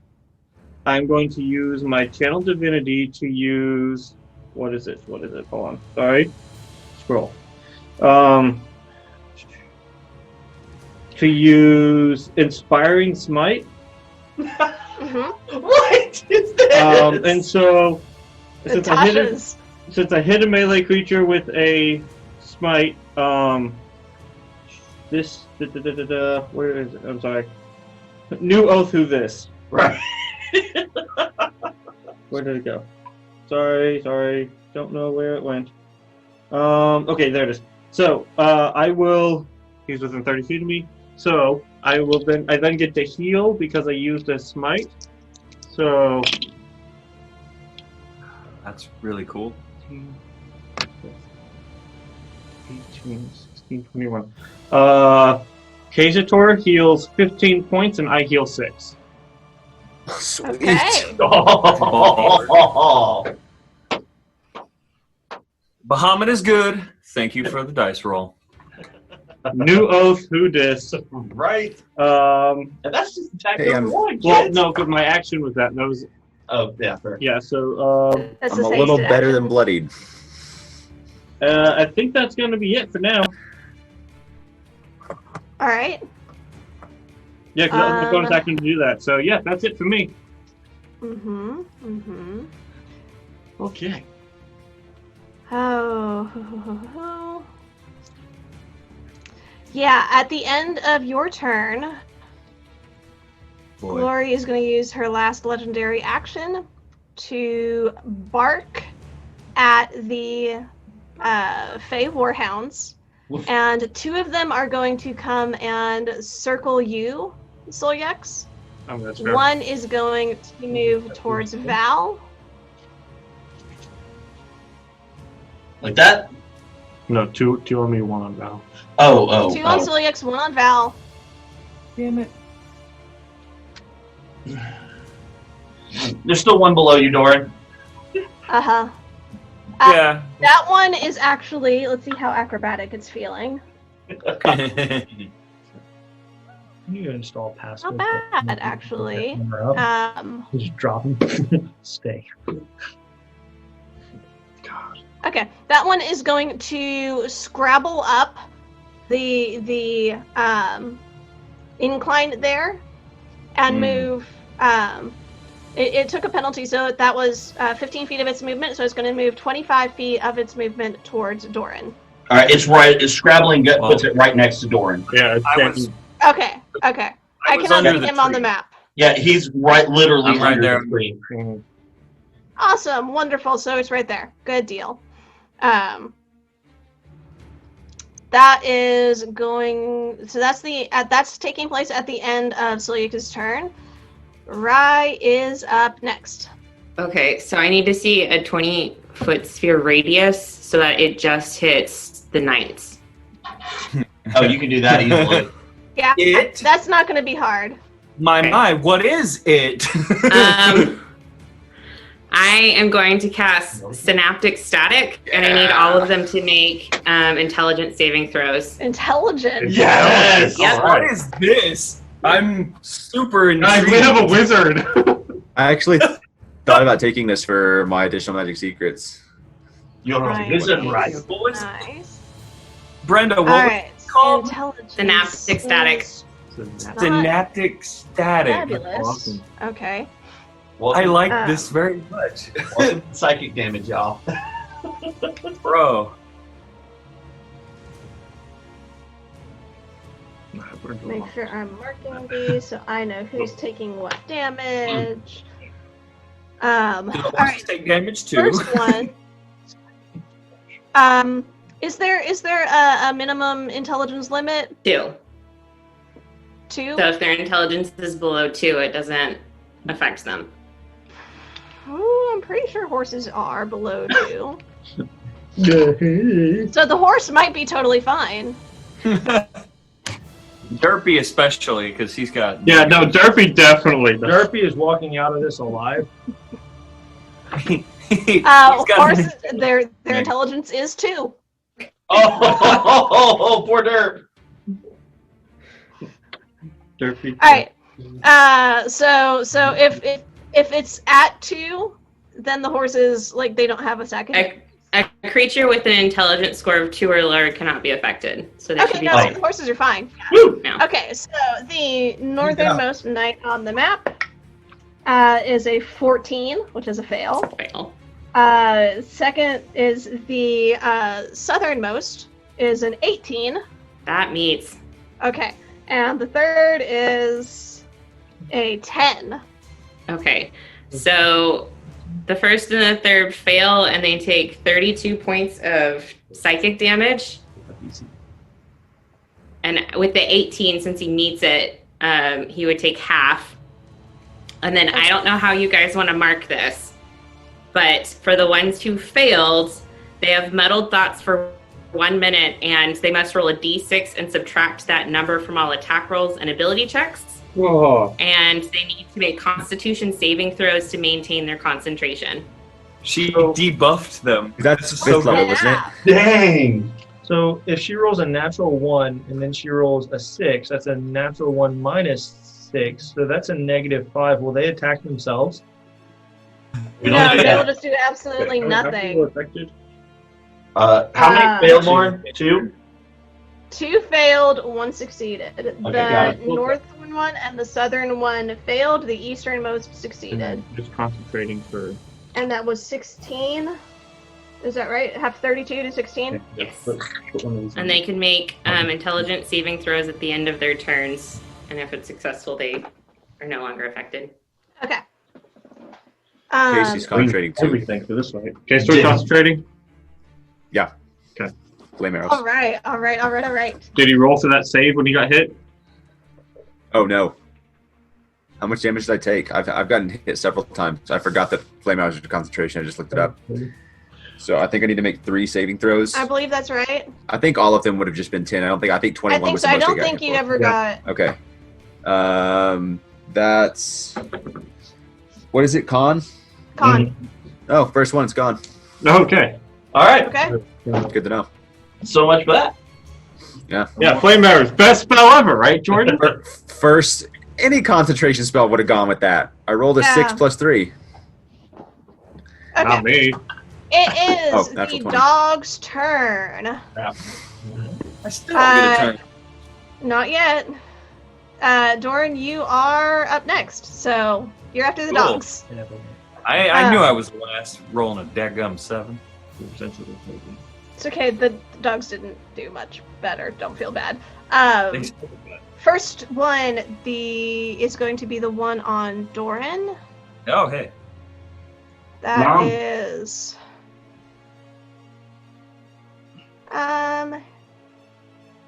Yes.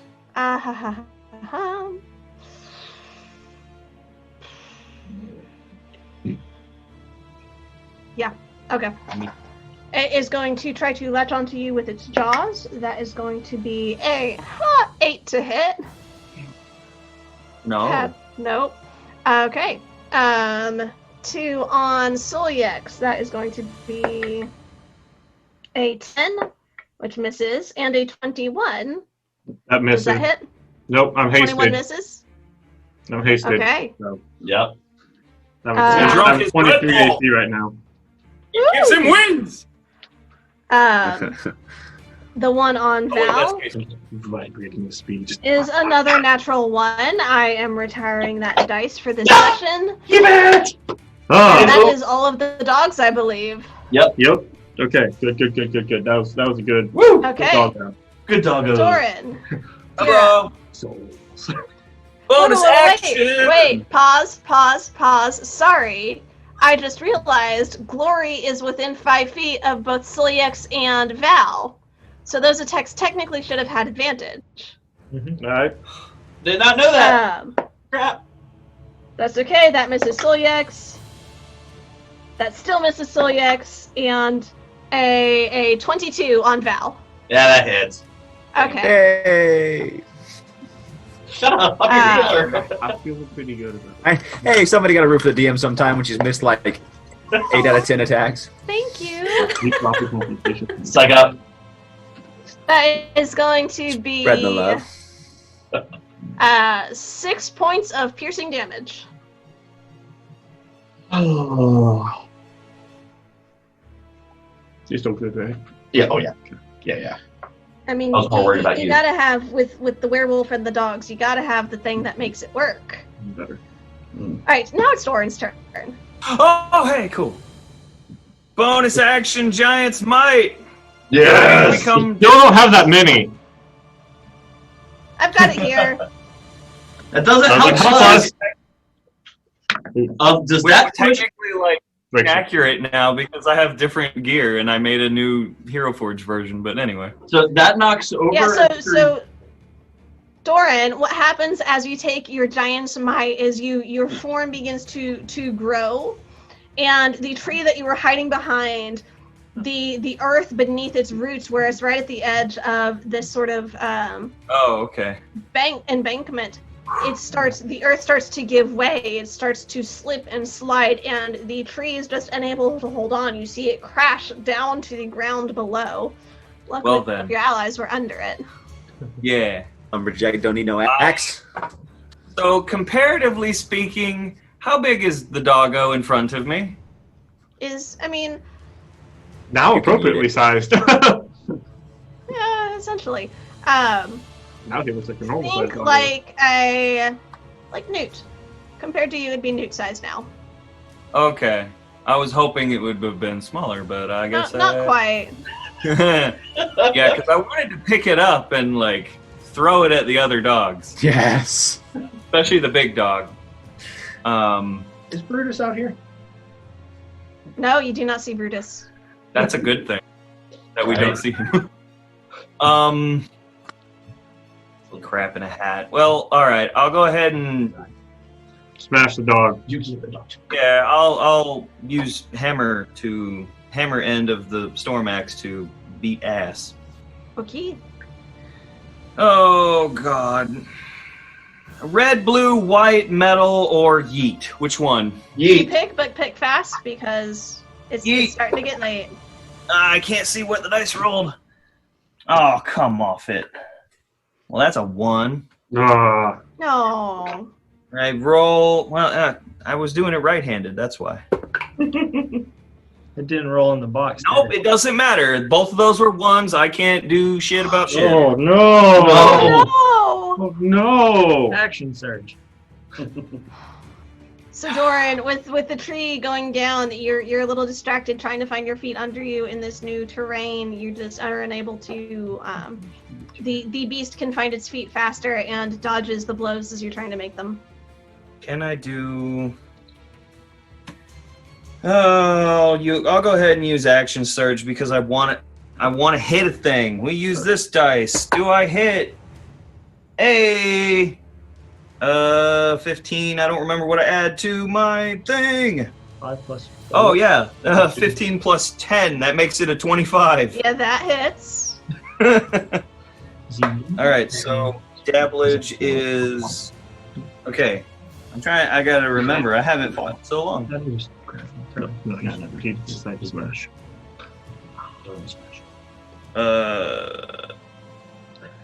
Wait. Oh, right, because I'm giant now, so I got 2 d8s. Yes. Because it's a d8. Okay, I'm A trying to D8 remember. for the weapon, a D8 for your giant's might, and then 2d6 of lightning. Let me roll that other d6. All right, well, that's a 4 for the bludgeoning. Don't forget, Plus- you can savage attacker. Oh, you right. I'll go ahead and savage because I was 2 2s, a 1, and a 3. Yeah, savage attacker. That Yeah. crap. Much better. All right, so 10 lightning, 8 plus strength, right? Strength plus 1, so whatever plus 6. Okay, so it's 8 and 6, so 14. yeah, and that was going to be bludgeoning. Okay, That's- good deal, good deal. That's the first you- one. Actually hits. You sink the hammer into the hammer side into the ribs of this doggo, and you feel things crunch and start to give. Nice. Keep going. Yes. What did I roll? That's a 17. That'll hit. So 17 plus stuff. I Yeah, rolled no, the dice. that's plenty. That'll hit. Huh? I said that's plenty. That'll hit. Keep going. Yay. So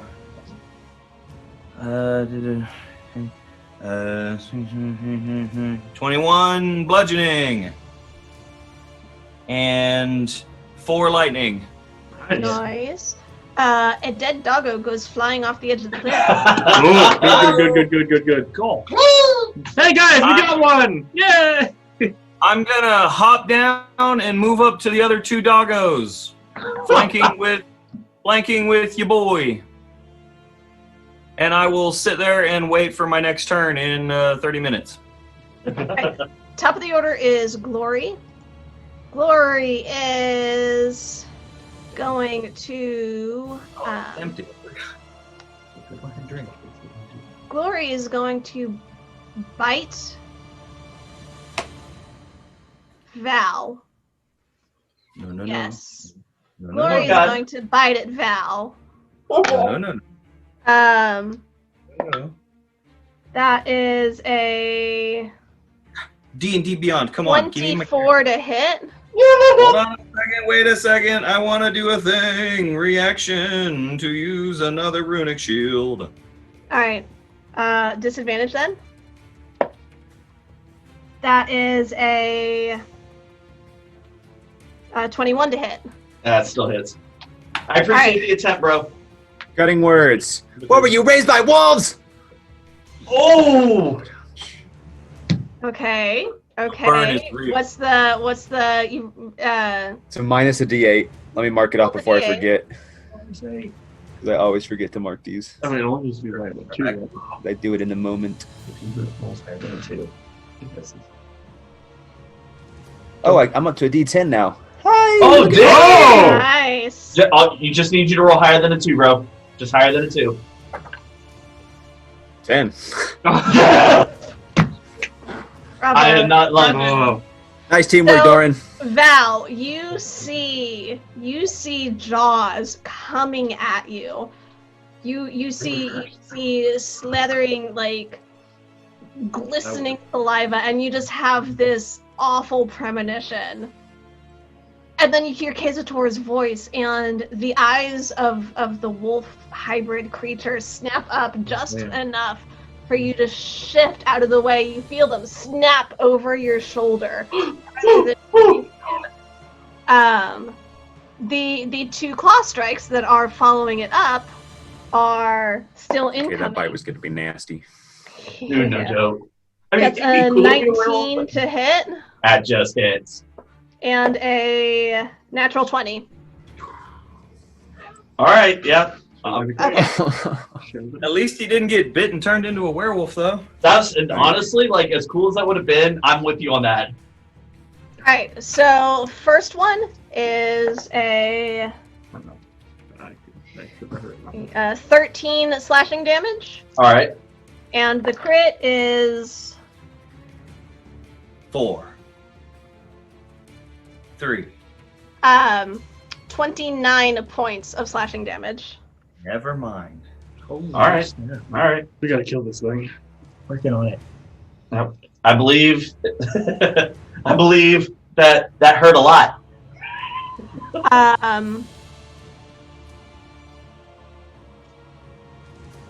Yeah, okay. That is going to be Glory's turn. I believe that. Kazator and Val. Yeah, I'm taking this one. That sucked. So I'm pulling out the rapier.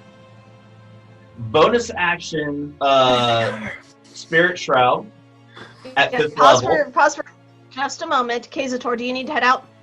I have not gotten the text that she is here for me because she's obviously my card's crunched. Anyway, I will let you know when I get the text. But I was thinking I can switch over to Zoom on my phone, and I'll just, as long as service holds, I don't know what'll happen when I get to the canyon, but we'll keep rolling. So We will take you for as long as we can have you. Thank you. sweet. We like your Alright. face. Kazator and Val. All right, I'm bonus action Spirit Shroud. Mm-hmm. So little moon sprites start flitting around. Okay. And I'm going to take my attack with advantage against Glory, because I'm on the edge of Glory. How to do it? Natural 20! Good. Ah, thank you, Good. advantage. Oh, this is gonna suck. Potentially. Right, you do. This is going to suck a lot for this creature because I'm also throwing a channel divinity into this. Nice. So let's start with the thing. So rapier is it doesn't tell me what the actual Rapier's a D8. D8. Yeah, rapier's Okay. a D8. So let's start with one at a time. D8 doubled 3 doubled is 6. Okay. Plus a D6 of necrotic damage. That's a 6. A 12. So you're Plus up to, another D6 of D8 of necrotic damage because of Death Cleric. That is also a 6. hold on. So you're at 6, that's 24, plus your 30. previous 6 is 30. Okay. Okay. Plus, it needs to make a con save. DC 15. Mm-hmm. That is a 19. All right, that saves. And then it takes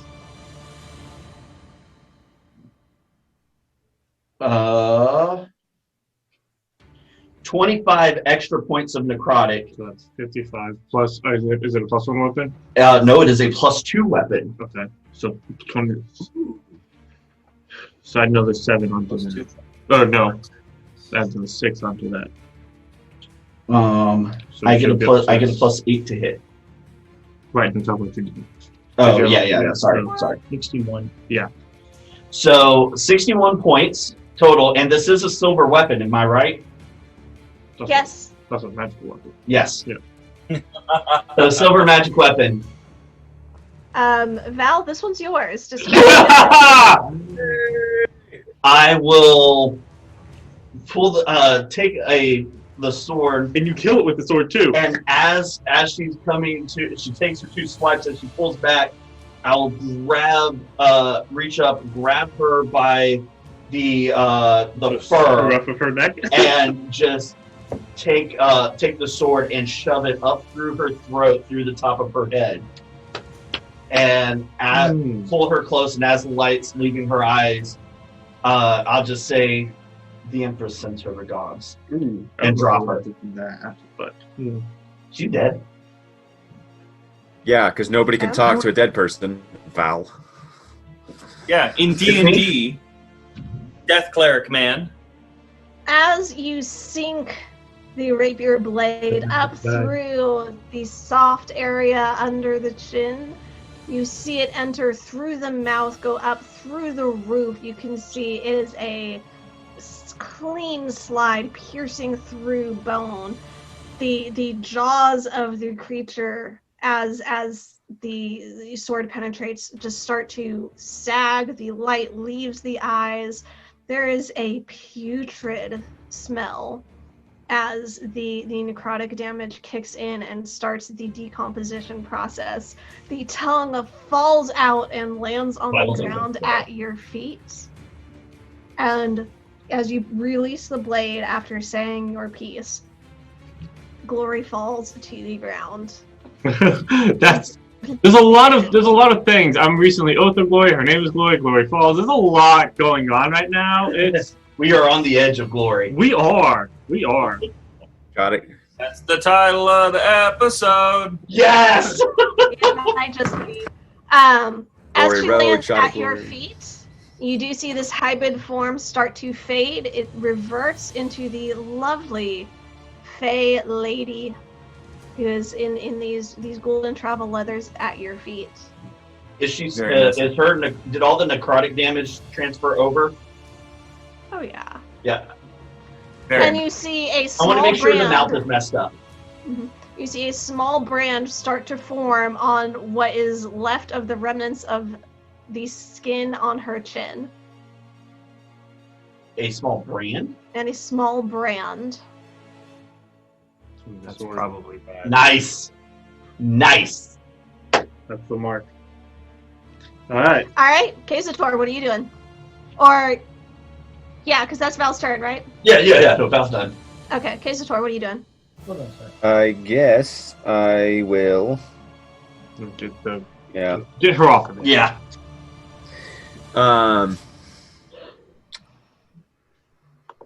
I guess let's take shots at the horseman.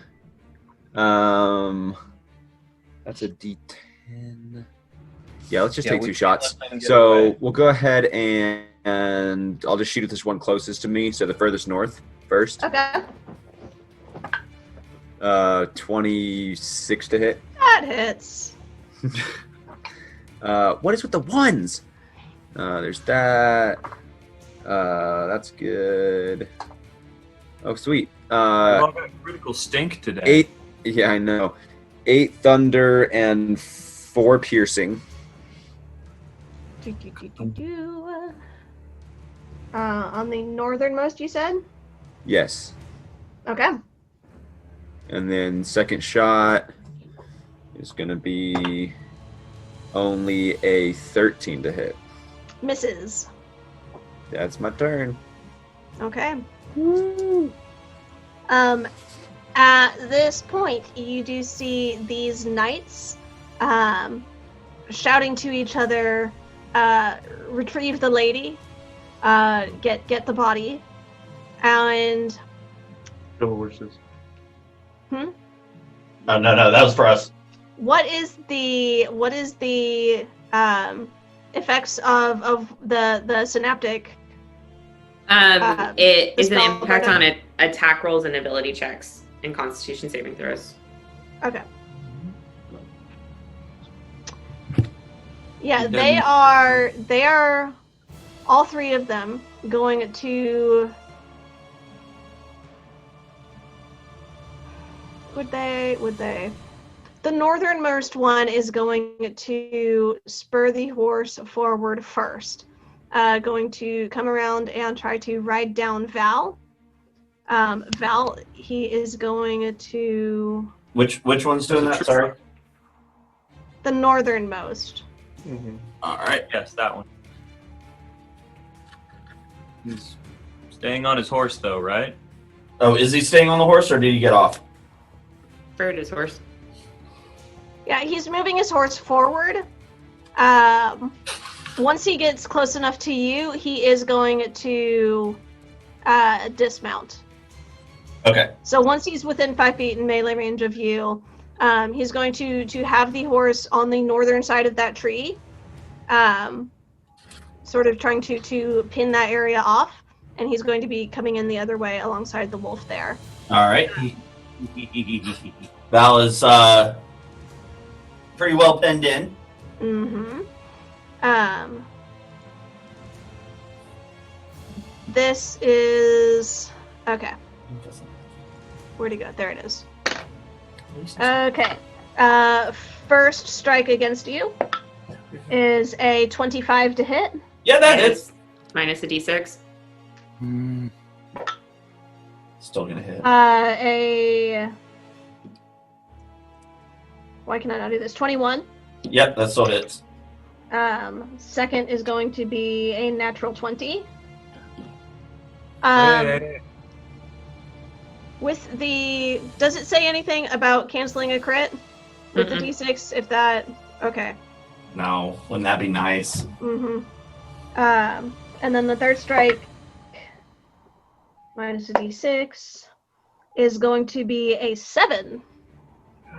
Okay. Well, hope you roll like crap, because it's not going to take much. Alright. For the normal first hit, that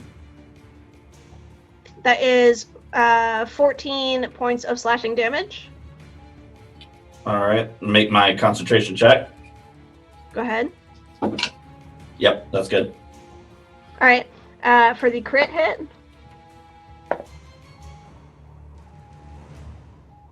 that is 19 points of slashing damage. Val is down. Was that way over down, or are you just barely down? Oh no, I had 6 hit points left. Yeah. Boy. He's not dead. Nope. Nope, I'm unconscious.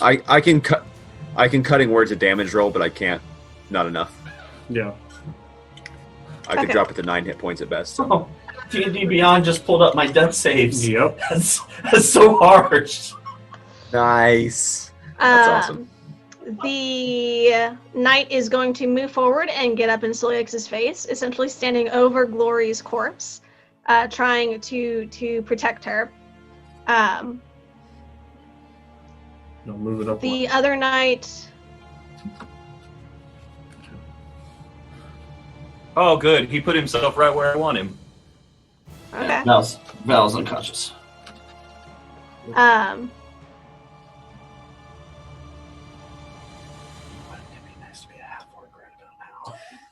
Oh.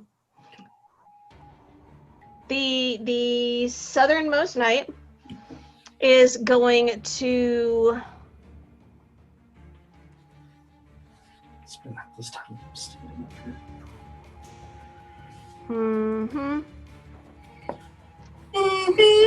Bugs are getting a little in the way.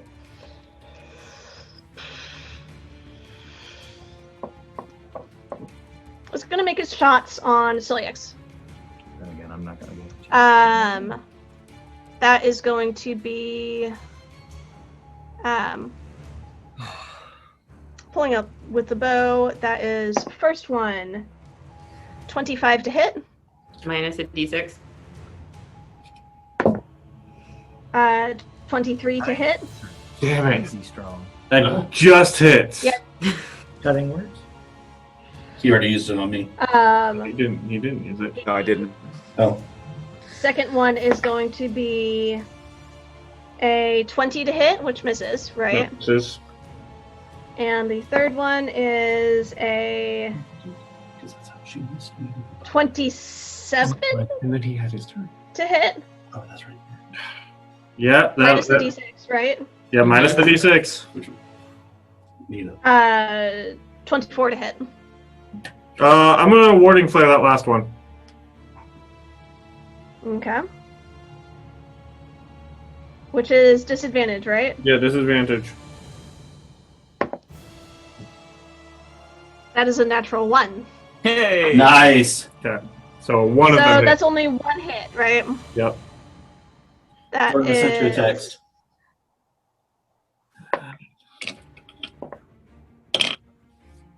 uh, 15 points of piercing damage, and the arrow, as it hits, causes a thorny briar vine to grow from the ground. You are considered grappled. Lauren, I'm gonna press pause real quick. Hang on 1 second. Mhm. Maybe. There you go. Okay, so, yay technical difficulties. Okay, the third knight is going to move in on his horse, which has the higher movement speed, so he's going to come No. right up until the wolf, like right Yep. where Val is prone on the ground. He's going to dismount. He is dismounted. Awesome. There's no room on that side. He'll have to dismount on Derpy's side.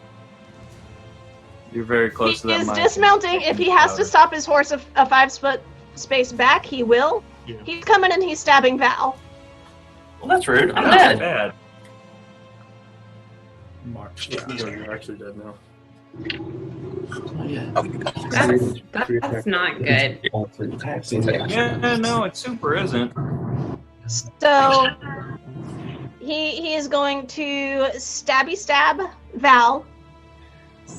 Is he stabbing me And- once? Is he stabbing me twice?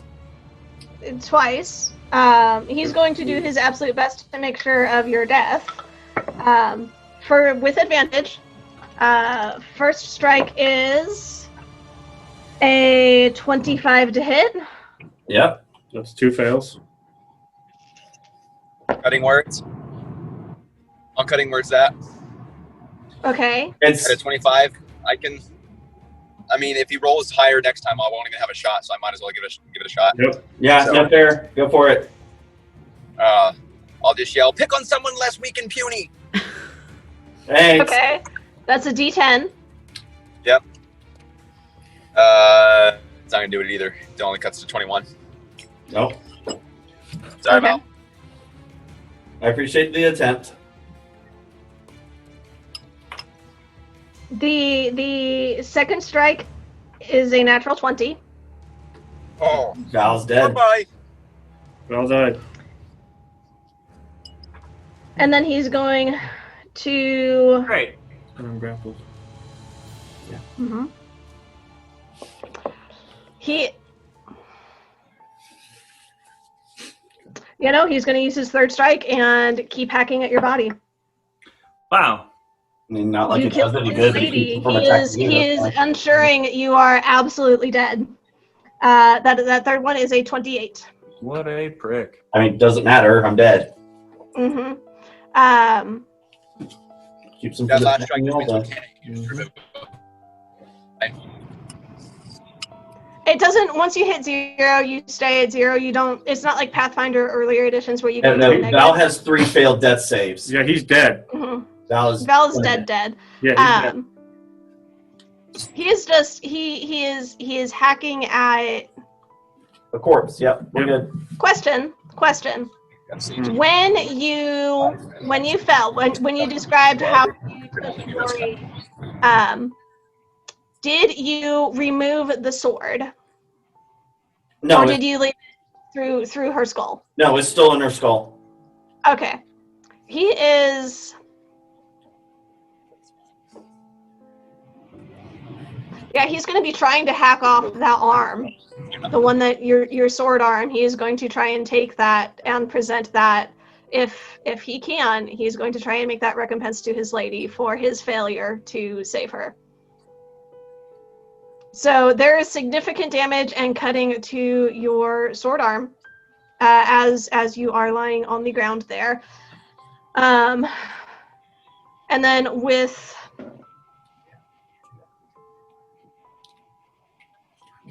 the end of his turn, he's going to whistle, and the dogs are all going to. 2 of them are going to stay on Solyx, and 2 of them are going to go towards Kazator. They're going to try and start clearing the way. There's only 3 On- dogs. Okay, so 2 killed on one. Solyx, 1 on Kazator. But Doran is right there behind them. Yeah, move. I dare you. Is one moving to Kazator? I mean, one's got to leap over my body to get to Kazator. Then no, he'd turn around and he'd be another one. I mean, it's not quite their turn yet, but you see them start this action. Next in the initiative order is Halberd. Yay! Do something. Knight that's attacking. Kill them, sons of bitches. Yeah, I'm Zephyr striking. I'm killing the knight that is, well, doing my best to kill the knight that is attacking. What do you call it? Attacking Val. I'm going to use, because I've not used I got some arrows a little while back that were like clay pellet arrows or whatever. Like these clay heads on them.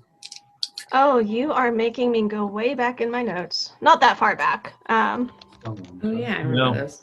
Those are the hammerhead arrows. Oh, that's right. Like the shark? Basically, I shoot an arrow that turns into a hammerhead shark and eats the thing Yes! and lands on it. Arrow of polymorph would be freaking awesome. Arrow of polymorph? Yep. Anyway, continue. Bro, don't ever ask me to TG or Hey, y'all. DM a game. So when we get out of this, I'm Do you know how to Okay. and I'm doing sharpshooter. Who are you attacking? What? The one attacking Jay. Okay. Yeah. Because we can bring him back. I just want him back with an arm. That'd be nice. So I'll roll for my attack now. All right. It's going to be a 20 to hit modified. That does hit. Flame arrow. Sneak attack.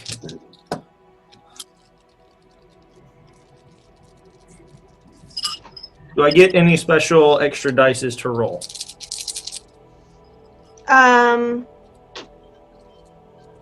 Roll a. Let me make sure I'm telling you this right. It's a D4. 1d4. Yeah. Alrighty. That is going to be 1 force damage, 6 fire damage, and then that's going to be 8 plus 6 is 14 plus 10, 24 piercing damage, so 24. And then the D4 was a 3. Okay. What you see as this clay pellet hits Val and shatters, there's this viscous, sticky fluid. Not Val, the guy attacking Val. There's this viscous, sticky fluid that splashes over his upper torso and across his arm, and a brief moment after it is exposed to the oxygen, it ignites. It catches fire and it just starts burning, and you see there's a brief, like, sort of trying to pat it out, and you just see it starting on his hand now. Anywhere this viscous liquid is, the fire is starting to spread. Cool. Work on that. That sounds good. Lauren, help me remember. The poison, that orb that we got hit with in the city when I was attempted to be assassinated by people who sucked at their job. No, what was the radius on that? Pulling up the stats from the poison specialist. The toxic bomb, that is a radius of 10 feet. Cool. I am running forward. And I am tossing it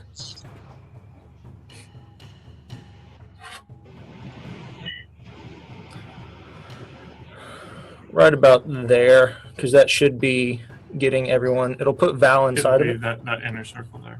Basically, I want to throw it right. Yeah, if I go out there, put it right there, that'll get the dogs, 2 of the horses, both people, and it'll put Val in the middle, but I don't really care. Val's already dead. Okay. I mean, that's a way to look at it. You're not wrong. And it's back. Okay. Do you have the damage and the stats for that, or? No. Another thing I was... Okay. I'm also putting on my poison mask. Put on mask work. Okay. Is Siliex isn't in it, right? Or Nope. is he? Just on the outside. Yep. Basically, 2 of the horses, 2 of the people, and the doggo, and a dead body. Okay. So you take. Well, technically 2 dead bodies. Technically 2, because Glory is there also. So you take this toxic bomb, you throw it, and it explodes on impact. The gas is released into this sphere, this 10-foot radius. At the start of their turns is when they make the saving throw, and then that's when they take the damage. Cool. 400 damage. For the record, that is 6d6 damage. Nice. A moderate wind will disperse it after 4 rounds. A strong wind disperses it after 1 round. It is not a strong wind in here, so it's going to be hanging around for a little bit. This is a little bit more of a protected area. So at the start of their turns, Halberd, I'm going to have you remind me about that. Siliex, you are up. Unless there's anything else, Halberd? Nope. Okay, Siliex. I'm grappled, which means I can't move, right? Right, unless you use your action to try and break the grapple. Nah, screw that. Alright, I'm going to attack the guy that's right next to me. Okay, roll to hit. That's number 1. God damn it. 16. 16 hits. Okay. First level Divine Smite. Trash. 7 plus. Oh, what am I doing? It's 9 slashing and 7 of radiant. Hey, hold on, math.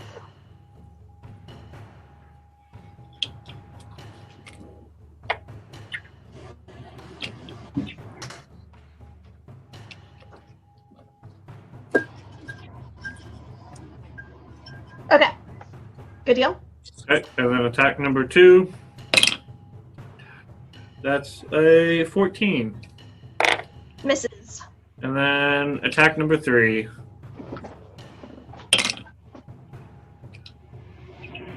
That would be a 19. Hits. I will do another first level Divine Smite.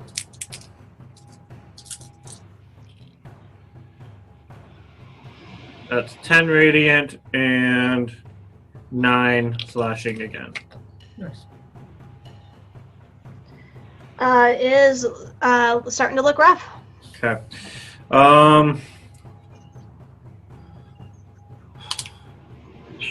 Bonus. Nope, no, I can't do that. All right, that's all I have. Okay. Rye.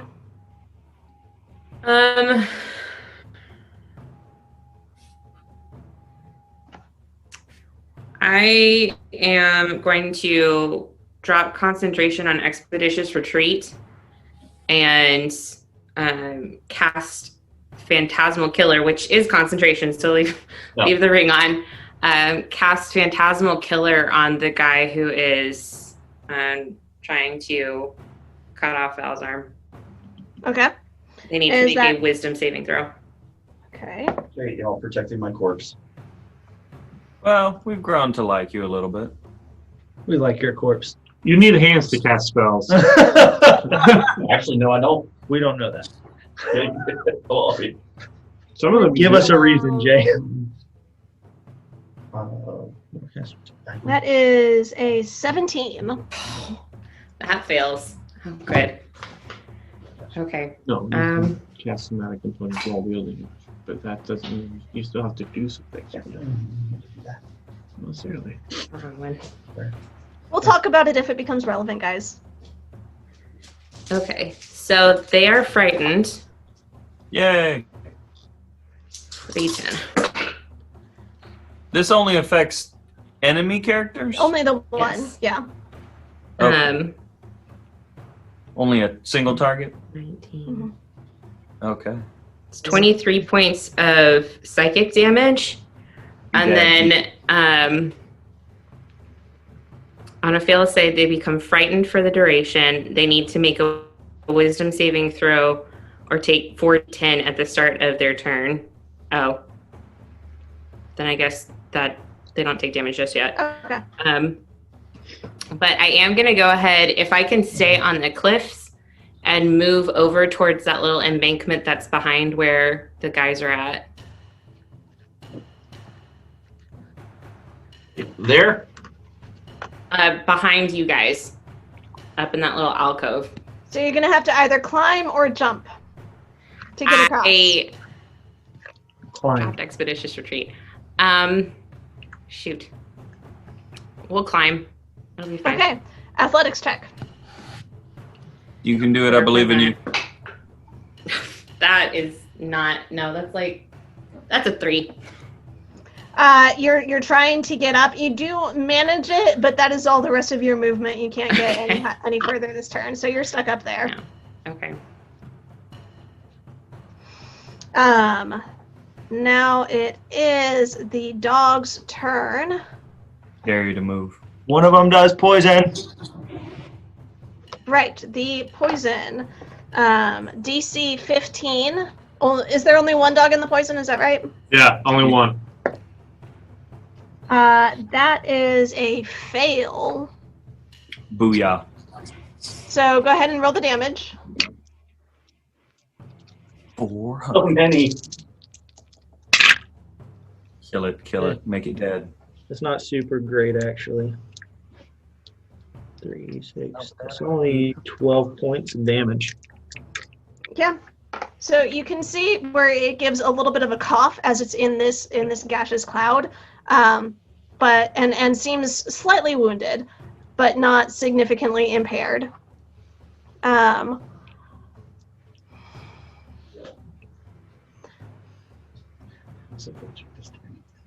Yeah, it is going to.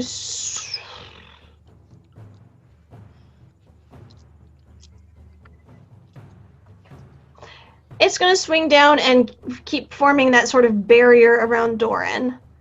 While the other two have their attention on Celiax, it's going to swing around to Doran. So Celiax is going to take 2 bites and 1 to Doran. The first one to Celiax is a 15.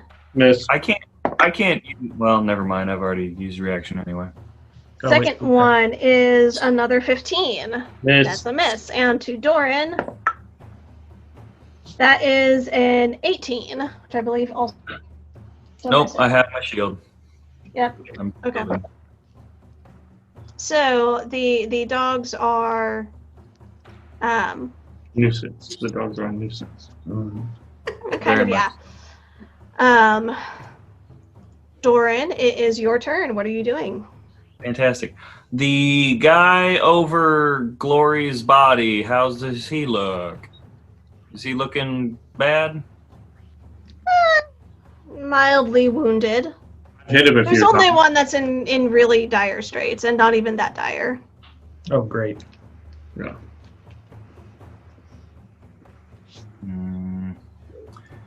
So we really need some. Totally just remembered, I've completely forgotten that these are blink dogs that can teleport. Yep. Oh, dang. Okay, I'll keep that in mind moving forward. Kill the blink dogs. Okay. I'm working on it. All right, what That's are you up not- to, Doran? I'm thinking. I'm gonna go ahead and. Well, first, hold on. Bonus action. I'm gonna go ahead and use. Yeah. Okay, I'll use my hill rune, so I'm just a little bit more resistant to stuff, and then I'm gonna go and use the choppy bit, and I'm gonna cut up the doggos. Right, the ones that have been bothering Celiax, or the one that had been in the poison? The one I get flanking from. Okay, so the ones on Celiax. Yes. So that means advantage, yeah? Yes. All Roll right. to hit. Right hand, not this time. Oh, good. I'm so glad I have advantage. So, 16 plus 10, I got a 26. Nice. Okay. Nice. Kill the doggos. Yes, Second hit. murder the things. Hey, I will keep that dabblage. Blah, blah, blah.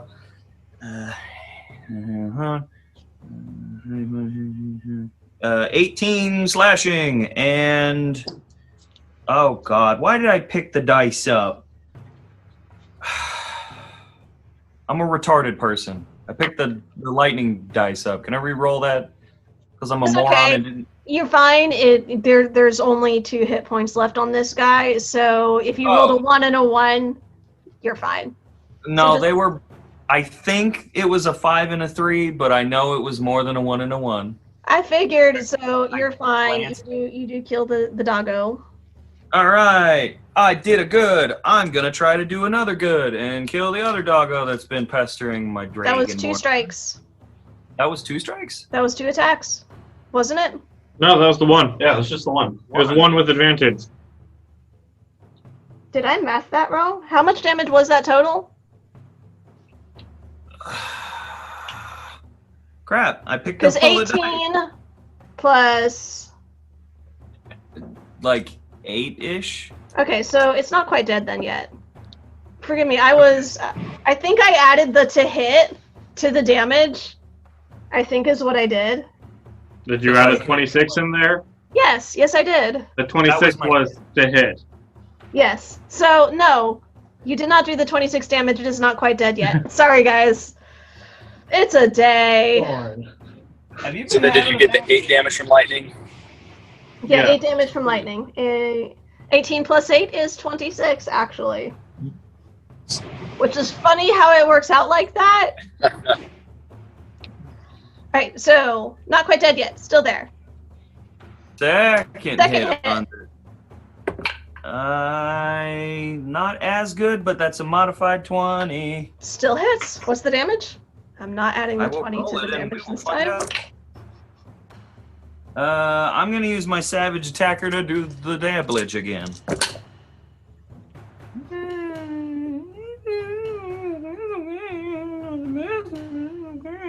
All right. That's another 7 lightning. That is 14 slashing, we'll say. Okay, now it's dead. Okay, I did a murder on a creature. Okay. Do I have to? So Hot dog. declare which damage I'm using, or do you It care? helps.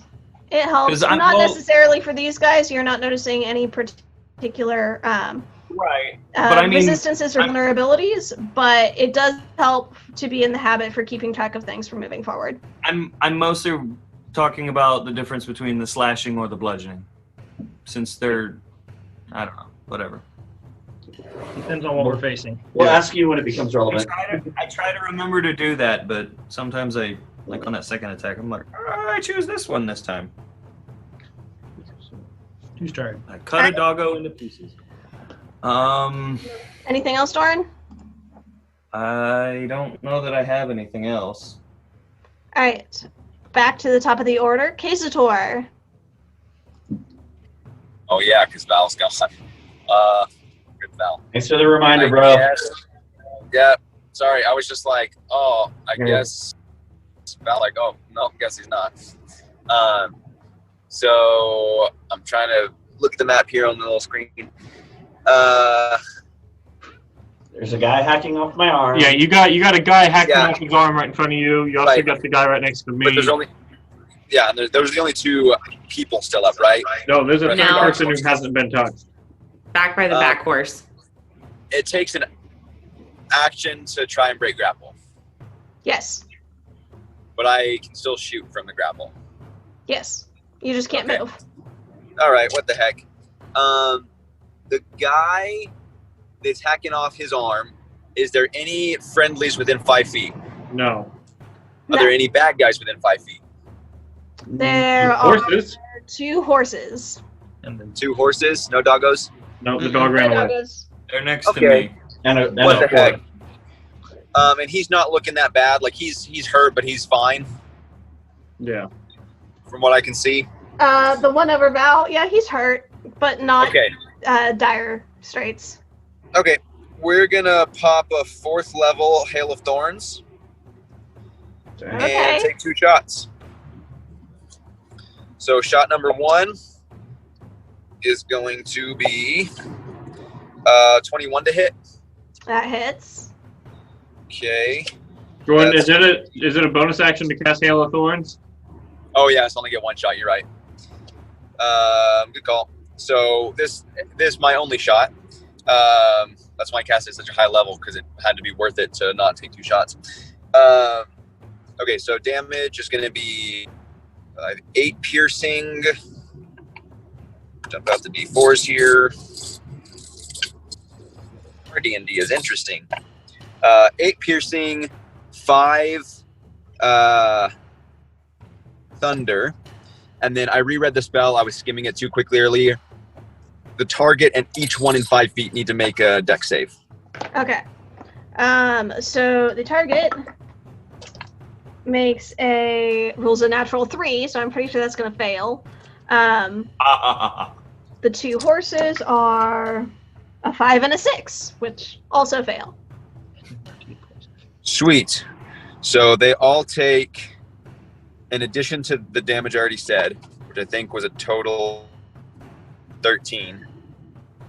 So he takes 13, and then him and everybody else takes 25. Okay, the 2 horses, I believe, are dead. Let Yep, me the dead confirm horses. that real quick. Burp's still alive. What happened to that assistance from Val's buddy? Yep, he's dead. We attacked it quickly. His buddy's dead. But he didn't show up, so we'll handle that when that happens. Assuming Val's still alive. 25. Hi, my name's Val. You owe me a life debt. Okay. failed. Still standing. Not looking great.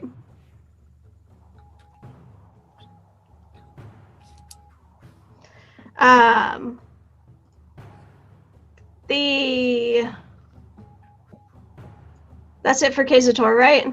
That's it. All right. The knight that is on top of Glory is going to use his action to scoop her up. Poison. Con save is a natural 19 plus, so success, which is half the damage. Is he the one who is not thinking clearly? Yeah. Yeah, he's Cool. pinky over there. Oh, yeah, he should get a 12. negative d6 to any saving throws. Okay. That is a -1. No. Thank you for the reminder. That's okay. That rolled really well, so he gets 12 points of poison damage. Nice. Die. The one Dead. for Glory. And the other knight? That's already halved. So you roll 24 and it is 12? Yeah. Okay. The other knight is still in the cloud, is that right? Yep.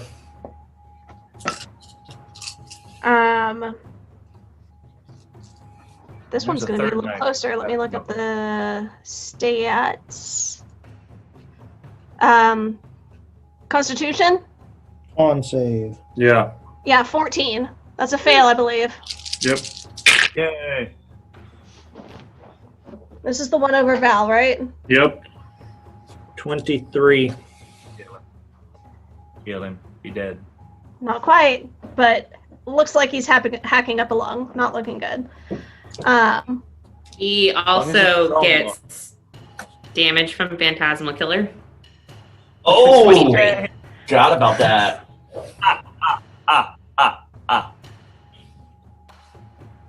He has... Okay. Is that on his turn or at the start of his turn, or does he get a chance to make a save again? At the start of each of the target's turn, before the spell ends, they must make a wisdom saving throw or take 4d10 psychic damage. Okay, so Kill him. A wisdom. wisdom save. This one might do it. Die. Be dead. The guy over Val, right? Yeah. Wisdom, that is... -6. Or D6. No, but we'll go with that's that. not No, the guy. different guy. Good. I'm okay with that. That's a 17. Yes. Woo-hoo! How much? How much damage? 23. Yeah, no, so what takes him as he dies? Whatever his worst nightmare is. That's terrifying. I'm gonna say it is Glory rising from the dead, upset with him because he failed her. I like that. Yeah. Yeah. Yeah. Nobody else can see, like, even Rye doesn't really have much of an idea. Just the faintest impression of the spell and the echoes that as she's controlling it. But he starts screeching and bowing and like prostrating himself before this specter that he sees, whatever is before him. He starts begging for his life as blood starts pouring from his nose and his ears. And as he's trying fruitlessly to get away, he's just cringing and prostrating himself as he falls to the ground in a whimpering mess that very quickly falls silent. Okay. Perfect. It's Team perfect. effort. Okay. So the one over Glory picks her up and starts carrying her towards Derpy there. Attack of opportunity. Yep. I'm taking that attack. Okay. Murder his face. 18. Was warding flare a reaction last turn? Or is that something you just do on your turn? I haven't had. That was 2 turns ago. Was that 2 turns ago? Yeah. Okay. Okay. That was on their last turn that they got. They're not attacking me this time, so I'm not warding flare. That is fair. Okay. So, attack of opportunity. Go ahead then. Yeah, that was an 18, and then I'm doing another first level Divine Smite. That hits. And what's the damage? Actually, second level Divine Smite. Trash. The damage is absolute clown shoes. Doo-doo. Shoes! It's 6 radiant and 8 slashing. That was terrible. That was a bunch of 1s and 2s. I feel your pain, my dude. He turns, I don't feel and any. you're reaching out as he's leaving your range, and you open up a slash wide on his back. You insane. And you can feel how he flinches away from it, but he's got his lady in his arms, and he is moving towards the horse. Kill the horse. Hearts. Oh. How far is that? Well, does he get half movement because he's dragging a body? Yeah, half movement because he's dragging the body, so he can get there. How much movement speed does he have? Like to that upper. Kill the horse. He can get to that upper left corner there. Yeah. But that's as far as he can get. Okay. All right, and then that is his turn, and the other one less wounded.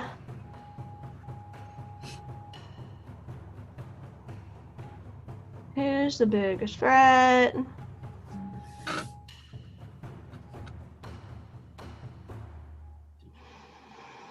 Oh, okay. The main caster is down. They're pleased with that. They see 2 larger ones in armor, but the dogs are between them. The archer's right there. Yeah, they're gonna go ahead. He's gonna take his shots at the Kazator.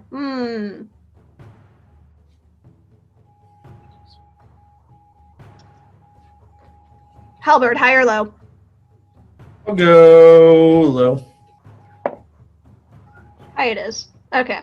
So he's going to start with taking a shot at Kazator, or 2 shots at Kazator and 1 at Halberd.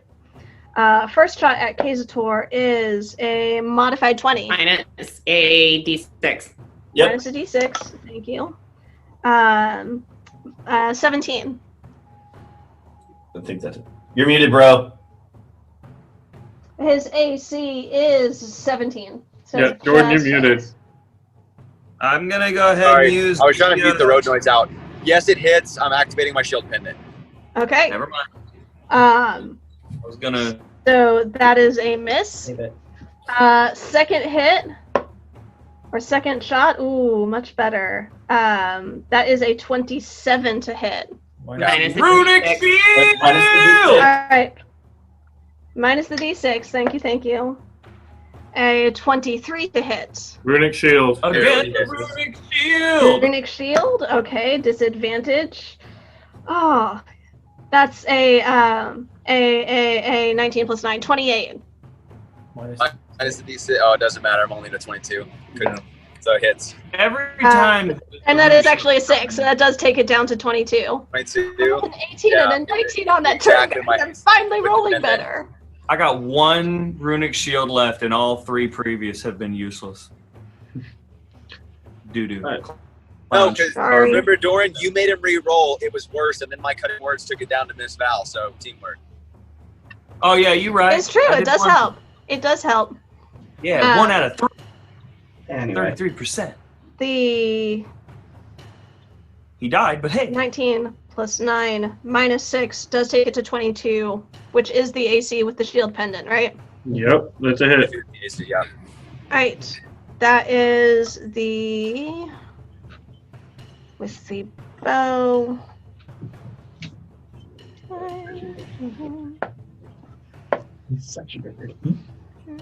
18 points of piercing damage. Ouch. Okay.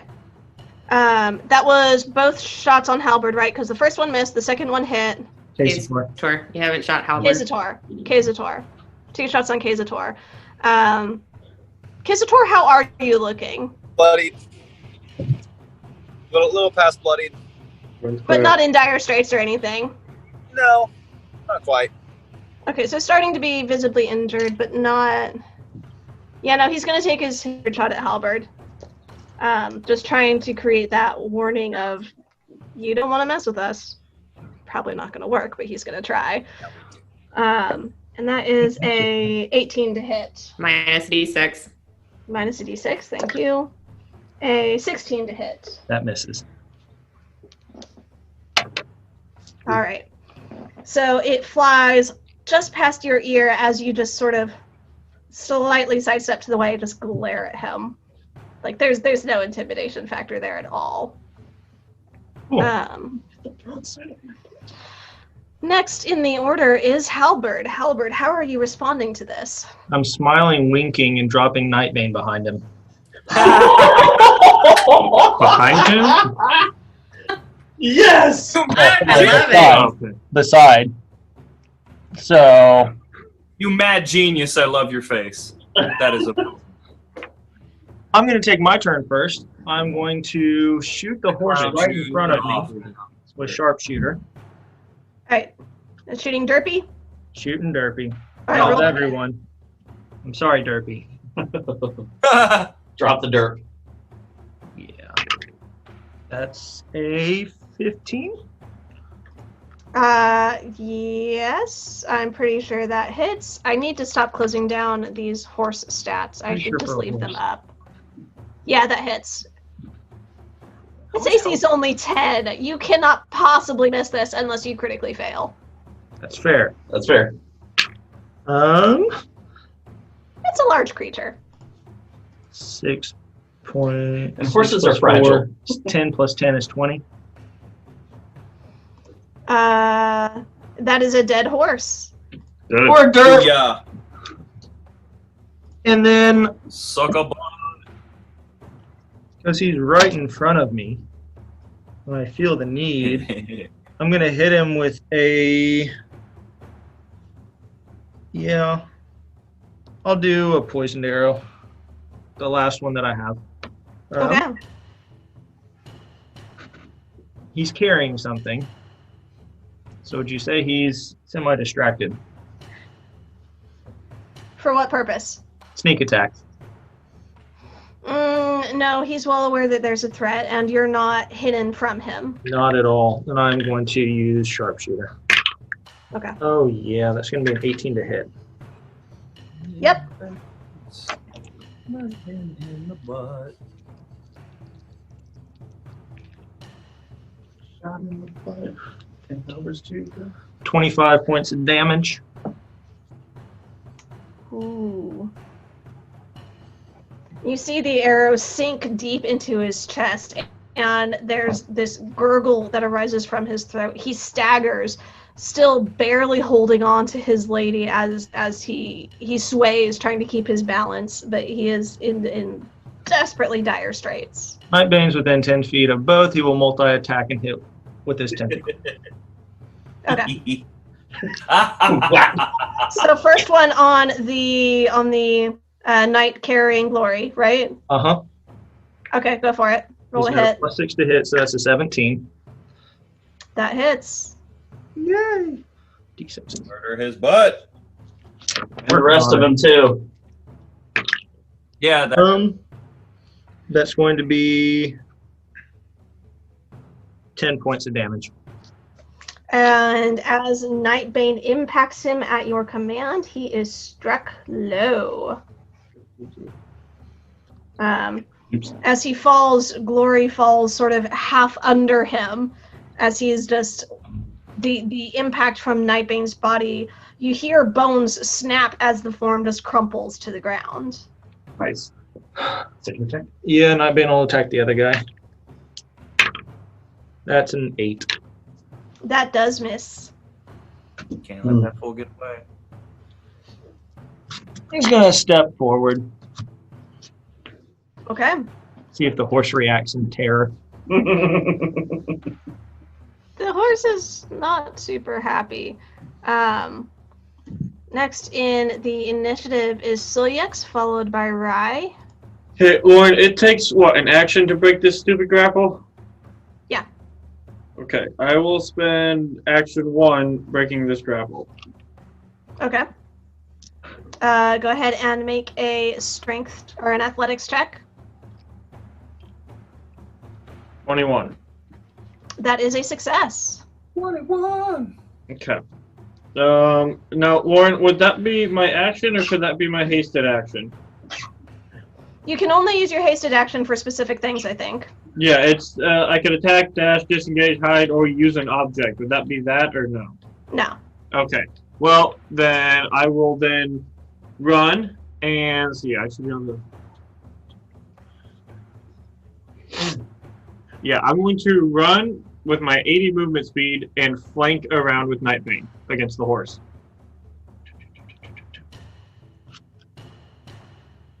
Okay. Um, As in your heavy armor, you just barrel past him and swing around. You get this moment of just this look over his shoulder of panic that covers his face. Cool. Fast, y'all. Yep. So it's real fast. I'm attacking this horse. That's radical. Okay. Question. Would a blink dog get an attack of opportunity against Celiax? Oh, yeah, it should. Yes. Yes, Kinda. you would. I thought about that too, but I didn't say anything. That's okay, it misses. Okay. Cheaty. That's a 19 to hit the horse. Yep. Cool.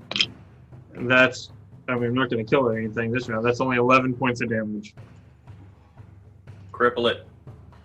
It is, like, on death's door. Cool. I only get that one attack, which is frustrating. Cool. Yeah, that's going to be it.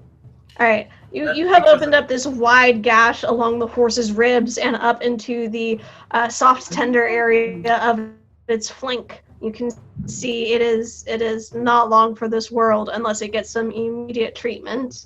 Rye, you are up.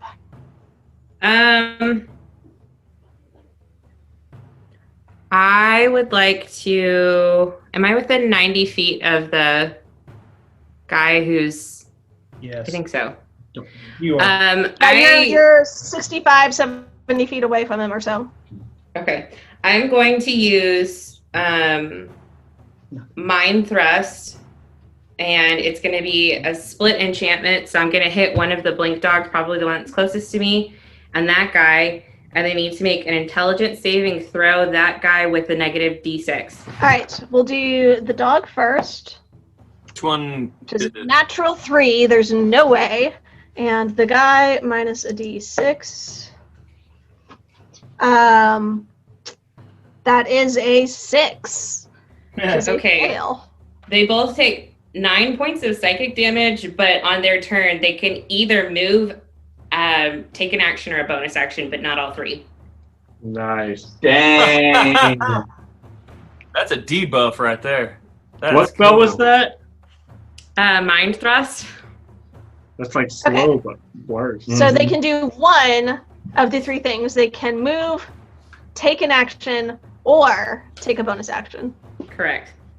Yes, I like it. Woo! Hey. Okay. That's all wisdom. That's It's not a fireball, but Hey, let me real handy. clarify. I wasn't talking to you when we started and I said that.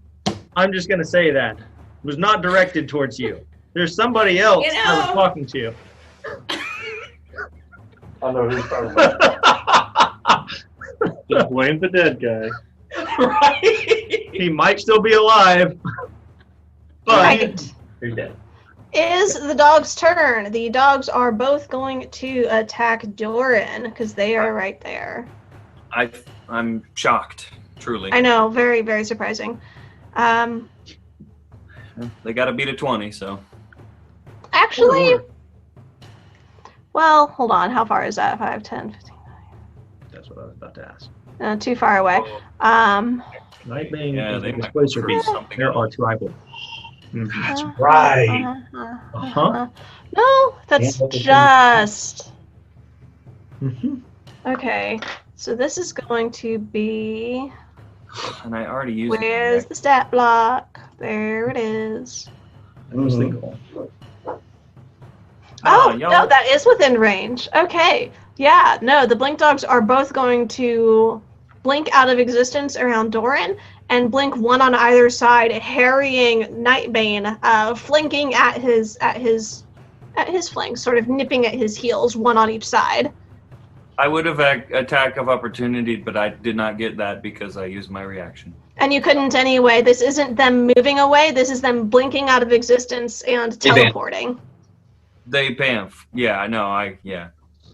So that is going to be at advantage, each of them. Only one of them gets to do that. Oh, that's right! No, no, because this is one action. The dog magically teleports along with any equipment it is wearing or carrying up to 40 feet to an unoccupied space it can see. Before or after teleporting, the dog can make one bite attack. That is an action. That is its action. That is how it reads. Okay. It's not two separate abilities, it's one thing. Yep.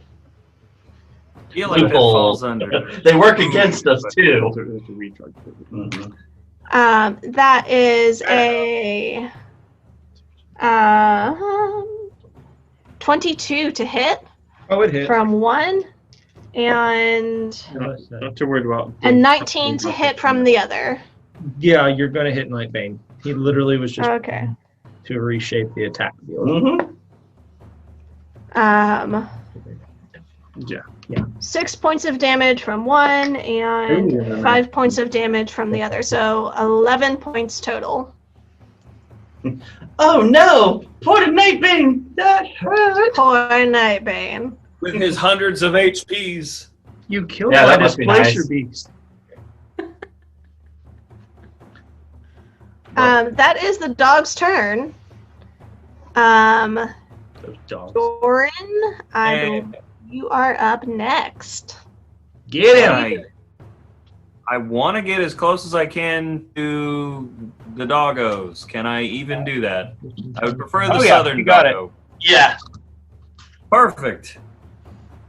What is your movement speed in your bigger form? Well, that's an interesting thing. It's never been expressed that it changes, which I find weird. But didn't he get the extra speed deal?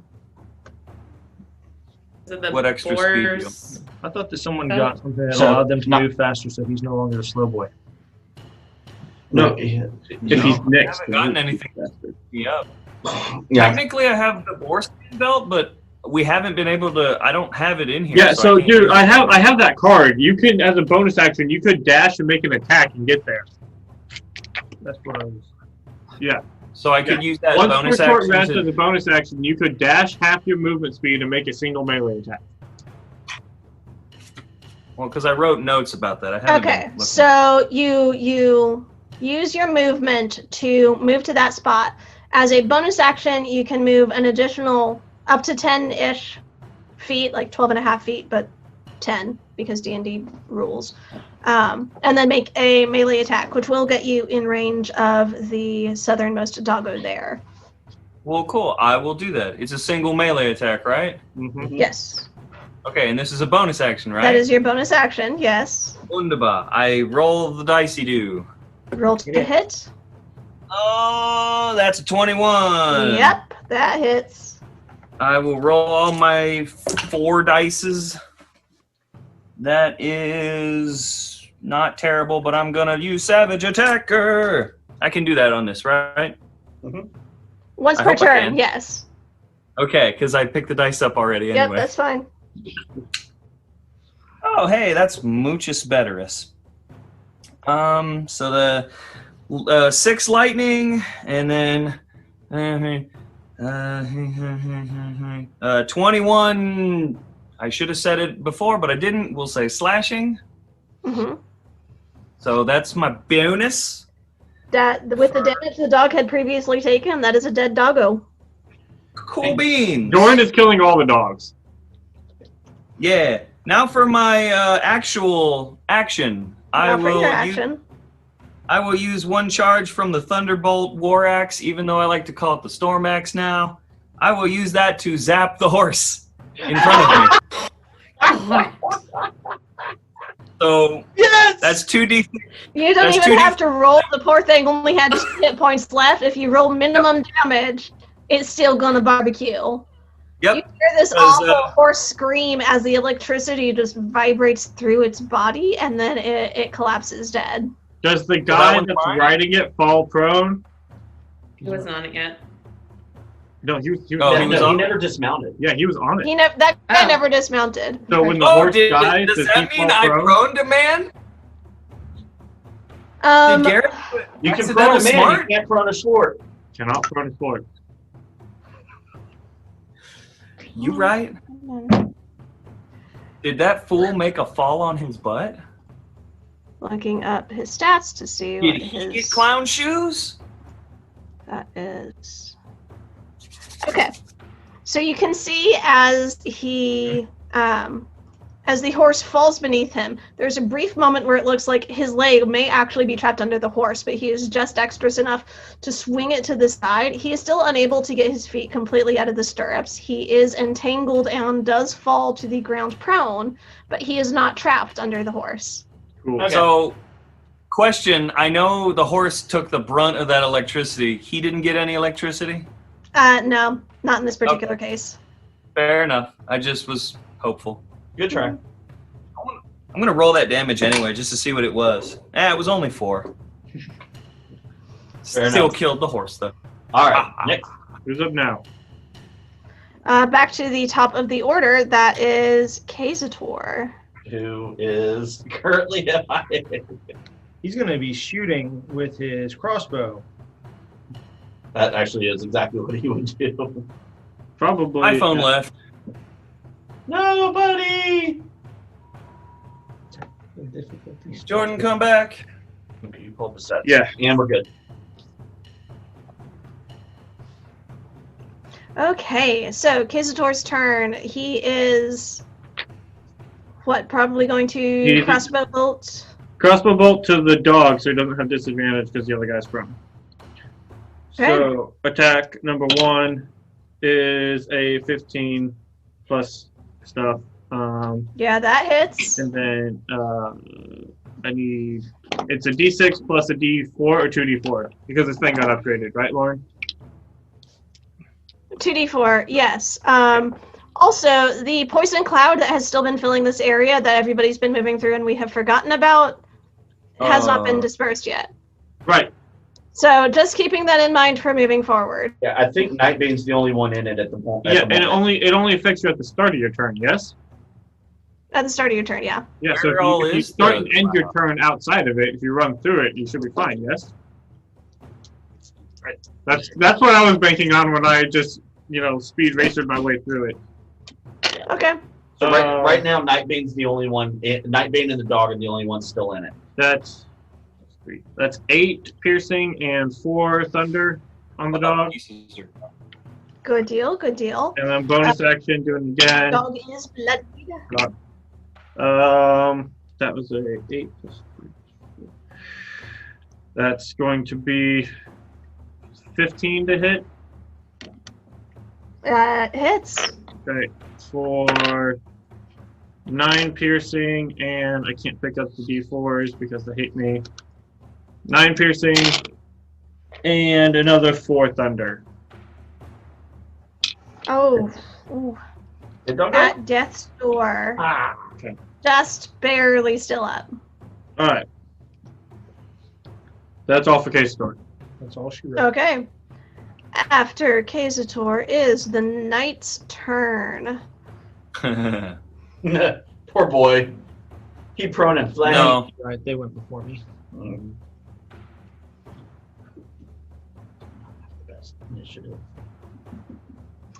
Yeah.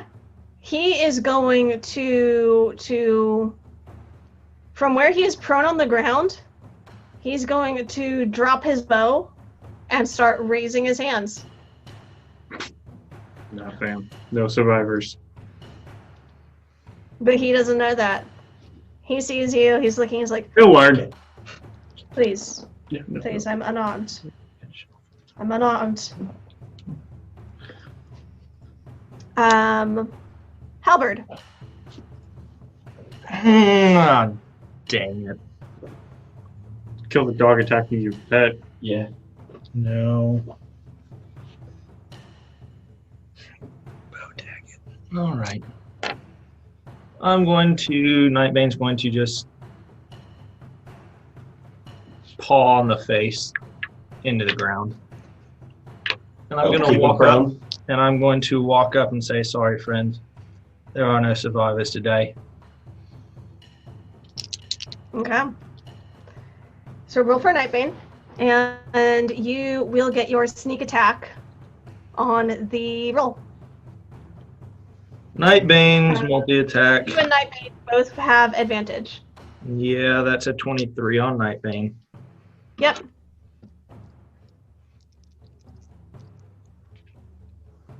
That's going to be 12 points. Okay. As the paw just comes and you can hear his muffled voice is crying into the dirt. He's like, I'm unarmed. Doesn't matter. Good die, clown. Yeah. I'll just... Ugh, this sucks. Just come up and see if I can do an execution kill. All right. You have advantage on the attack. Mm-hmm. You've got the sneak attack with it. Go ahead and roll the hit. He's already down. I just, if I can, just sword straight through and make it fast and clean. Mm-hmm. You can see this guy, and he's taken some damage, but he's not severely hurt yet. That sucks. Sucks for him. That's going to be... I need to see mine. Sorry. Because that's not as much as a plus 10 on that, so that's going to be a 19 to hit. Still hits.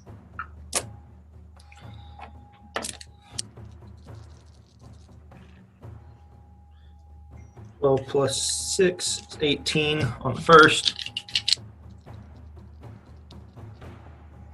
Okay. You sink the blade in. He's still up. Yep, do it again. That's awful. It's going to be not...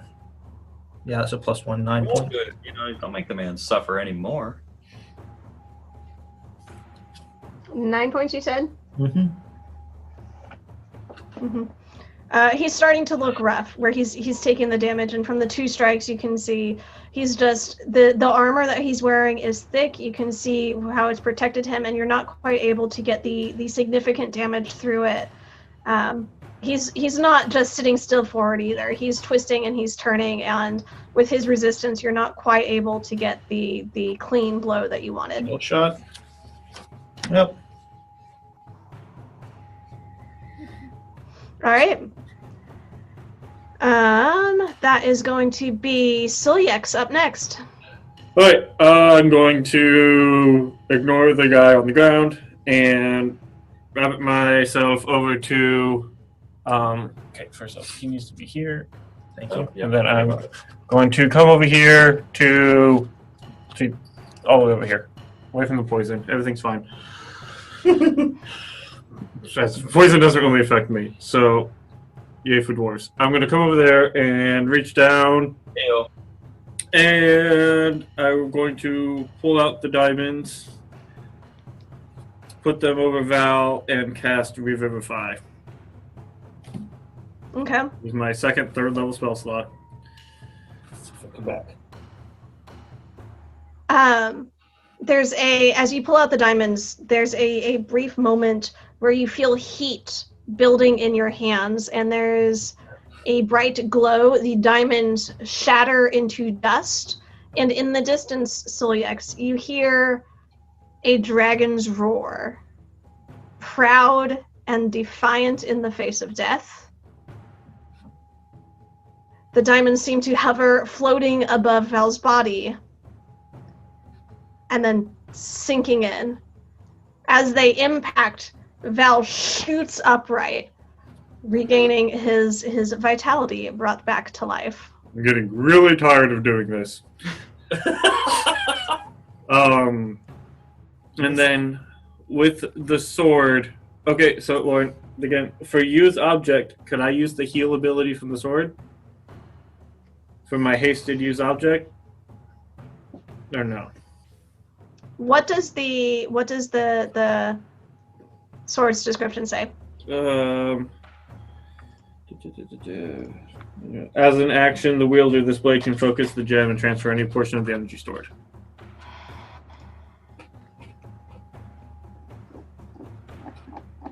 I'm going to say no, because the use object is like pulling a lever or opening a door or something small, typically.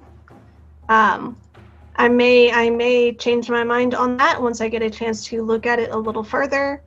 But for now, I'm going to say no. Okay. Not for your hasted action. Okay. Then, I mean, I have 80 feet of movement, so yeah. Are you in the poison? Yeah. Oh, then yeah. I will use whatever action and movement I have left to drag his now revived ass out of the poison. Because I forgot he was in it, so I'm just gonna be like, "Get over here," and we'll move it like way back over this direction. So I'll use, I guess, dash and whatever else I need to, and make sure he's out of there. All right, I appreciate that. that's gonna be it for me. Why do I keep bringing people back? I really hate doing this. Because you're like the cleric of our group. We need you to do that. Because Right. the cleric apparently only handles cats.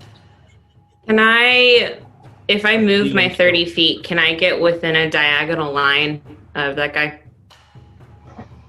Of the guy? Yeah. Yes. Maybe.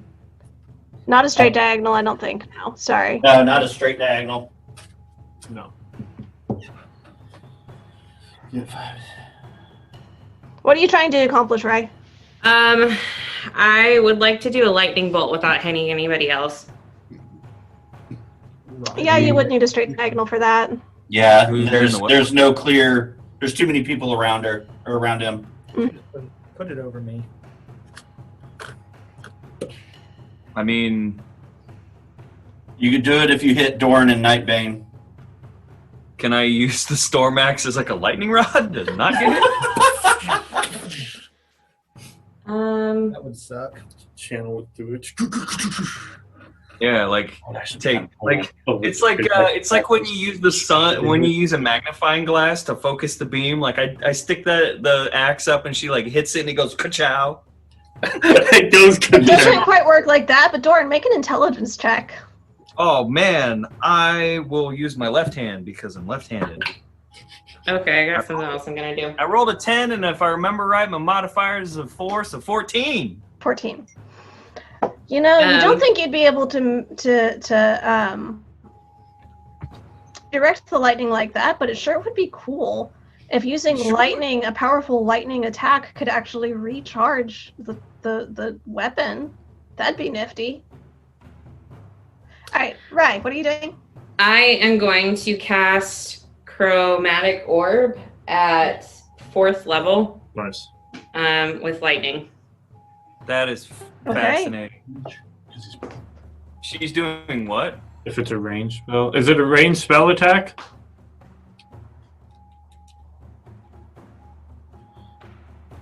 Do you roll to hit or is it save? It's a ranged spell. It would probably be a disadvantage because he's prone.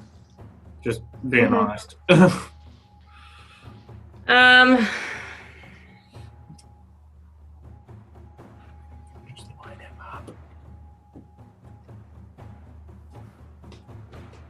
Just full send. Yeah, full send it. Do it. It's fine. Send it. Okay. Just try burying this thing. Did you say Rybarian? Ry would like to rage. Oh, well, then I doubt that's going to actually do it because it's like a 10. Yeah, 10 does miss. Yeah. Okay, well, that was it. Right. Back to the... No, Doran. No, Dog. Dog is still alive. We have one dog left. Mm-hmm. He's in dire straits, but not quite dead yet. Is going to clamp on and just try to tear into Nightbane. Yeah, one of those suitor punches. That is an 8 to hit. Those dogs haven't done anything. That misses. Yep. So Doggo is just biting and trying to harry the displacer beast in front of it, and not focused on anything, not receiving any commands, not doing anything really else. Now it's Doran's turn. Lauren, technically the dog started its turn in a poison cloud. That's true. Thank you for the reminder. Constitution. Of course, I rolled a nat 20 on the Constitution save. Good dog. But it still has. That's what? That's 12, 18 plus 5 is 23, halved to 12. Okay, yeah, it's dead. As it's trying to harry Nightbane, it's just unable to withstand the effects of the poison cloud. Despite its focus and ferocity on the beast, it succumbs and falls down dead. Mm-hmm. Well? All right, for narrative brevity, the guy is seriously injured. Doran, it is your turn. Would you like to come and finish him? Or are you going to have something else that you would like to do? The only thing left to deal with is the boy on the ground, right? Mm-hmm. Yep. And if you don't, I'll do it. I really don't want to murder this man. Then don't. Oh, that's the I will not. That's what I want to finish. I don't want to do that. If he's not, as soon as Rye gets within that straight line, she's firing a lightning bolt at him. I'm so gonna stick the axe just to like when there's a stream in the water, I'm sticking the axe in there because I'm having potential epiphanies. Okay. So Doran is not moving to attack him. Val, Kazator, between the two of y'all. Val's going to get up and, knowing that the things do necrotic damage, he's going to use a necrotic spell because I can't get there in the amount of movement.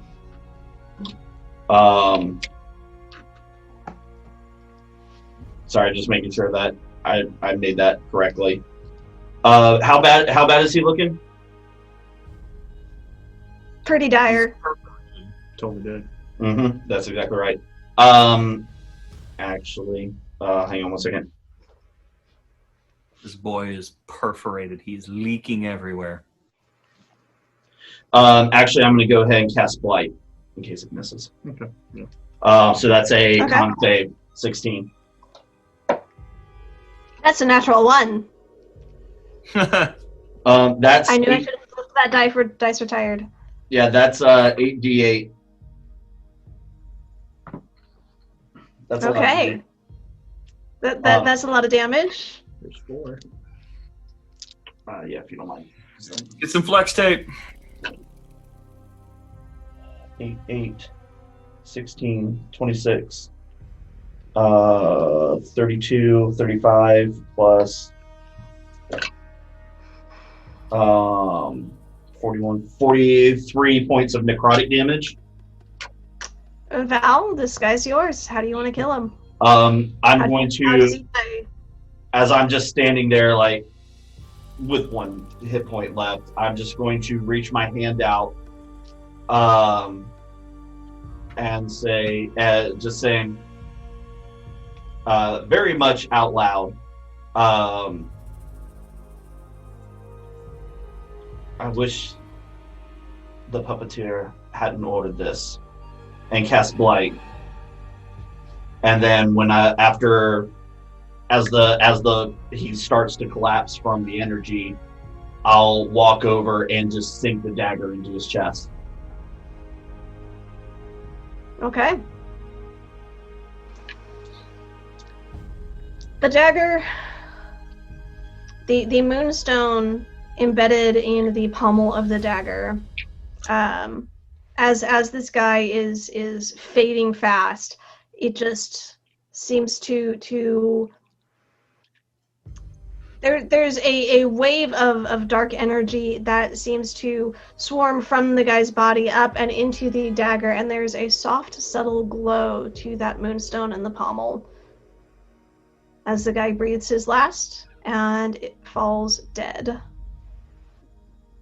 Ominous. I will, since I'm assuming we're out of initiative now. Yep. I'm going have to won cast. the combat. Well, if we're out of initiative, I'm gonna grip the sword, and the gem on it's gonna pulse, and Val will heal for 30 hit points. Okay. Oh, that's nice. I like that. I'll go behind the walk over, feeling that healing energy. I feel a little bit better now. I'll walk over behind Glory, reach down under the back of her scalp, and cut away just a handful of hairs. Okay. And then I'll put them in my pouch. Good call. Don't we want to leave the dagger in her body? The sword's already like buried through her head. The dagger is in the guy Val just executed. Oh, I thought we needed both of those to hit her, though. No, both just had to be on the. All they said was that we had to leave them on site. So using the sword wipe on all the fingerprints off. Yeah. Doran, before we leave, can you put enough damage on the weapons to make them worth leaving behind? Repeat what? Repeat that question? These weapons are extremely powerful and extremely magical. No one would leave these behind on purpose. Destroy them. So at least do enough damage that they're worth leaving behind. That they're not salvageable. All right, that I can do. Blacksmith tools. All right. While he's doing that, I'm going to prayer of healing. Okay. Over the next 10 minutes, Doran, make a strength check with your blacksmith's tools. I'm checking a thing too because I got. No, not there. Come on, where is it? I'm looking for the fire rune because it has the fire rune lets me have one of my runes lets me have double proficiency on tools, and I want to say it's the fire rune. I will take your word for that. Go ahead and roll a d20, add your strength and your proficiency modifier, I guess, doubled. Sorry, I shouldn't have closed my iPad. Not sponsored. Well, Okay. And all of us take 14 points of healing over that. I'm fully healed more. Well, if I saw that you were fully healed, I'd have put some of that on Nightbane. So Nightbane. Yeah, do that. I didn't get hit. Yeah. Okay, then do that. 14 points. All right, that was. You said a strength check with tools. Yep. Okay. You get that as proficiency too, right? So yeah. That is a modified 20. Okay. You are leaving the daggers embedded and the sword embedded in the bodies, trying to scuff them and damage them and use your tools to bang them up. And the tools the weapons are resisting any and all effort to damage them. They're magical. Had to try. I was hoping with this also magical that would. Yeah, no, it was worth a try. Can I use rune-related stuff to deconstruct a magic thing? Because I thought I had something that would let me mess with magical items. No, we have to leave them. That was part of the deal. Not the deal. No. Oh, that's true. That's true. There's nothing I can do about that, Lauren? You know your abilities better than I do. What do you have? I don't think there's any reason to not. It's just You also don't want to linger, I don't think. No, we need to get out of here. Yeah. Yeah. As he's trying to destroy everything, Lauren, can I see if there are any arrows worth taking? Anything unique out of these guys? Quivers and all that? You're looking at the quivers. From what you can tell, the arrows are non-magical. That it was some ability that they had that, when fired, they could trigger this ability. Was there anything worth taking that they had, like daggers? Yeah, we're gonna roll the bodies. I'm straight up gonna loot the bodies, gold, anything. During that 10 minutes, I'm rolling they the had bodies. their arrows. They have leather armor with this very. They're all sort of uniform leather armor. They're beautiful, well worked. well preserved, well taken care of. They have a sword. They're all equipped with. If you're looting the bodies between the 4 of them, you get about 700 gold pieces. Taking that. The dogs each have a gem encrusted collar where you can pry off some of the larger ones for about 120 gold worth of gems. I'm not trying to make it look like so much the looted, but like quick things like gold and things like that. I'm not trying to like strip armor off or anything super noticeable. So yeah, the gold is going to be the quickest things for you to find, divided between the pouches. Glory's, of course, having the most. Yeah, so 700 gold. I'll take that. Glory, with this is going to sound macabre, but would I have still been giant? I guess because that would have given me something. That would have given me advantage on the strength check. Giants might only last for a minute, is that right? Yeah, did that? We're out of that. Yeah. Okay, well then. It would have taken you over the next 10 minutes. Yeah, I could easily bust out another Giant's Might. I have 3 more! No, we're good. We need to make let's get out of here. Gone. Run away! Albert, can you try to cover our tracks as we leave?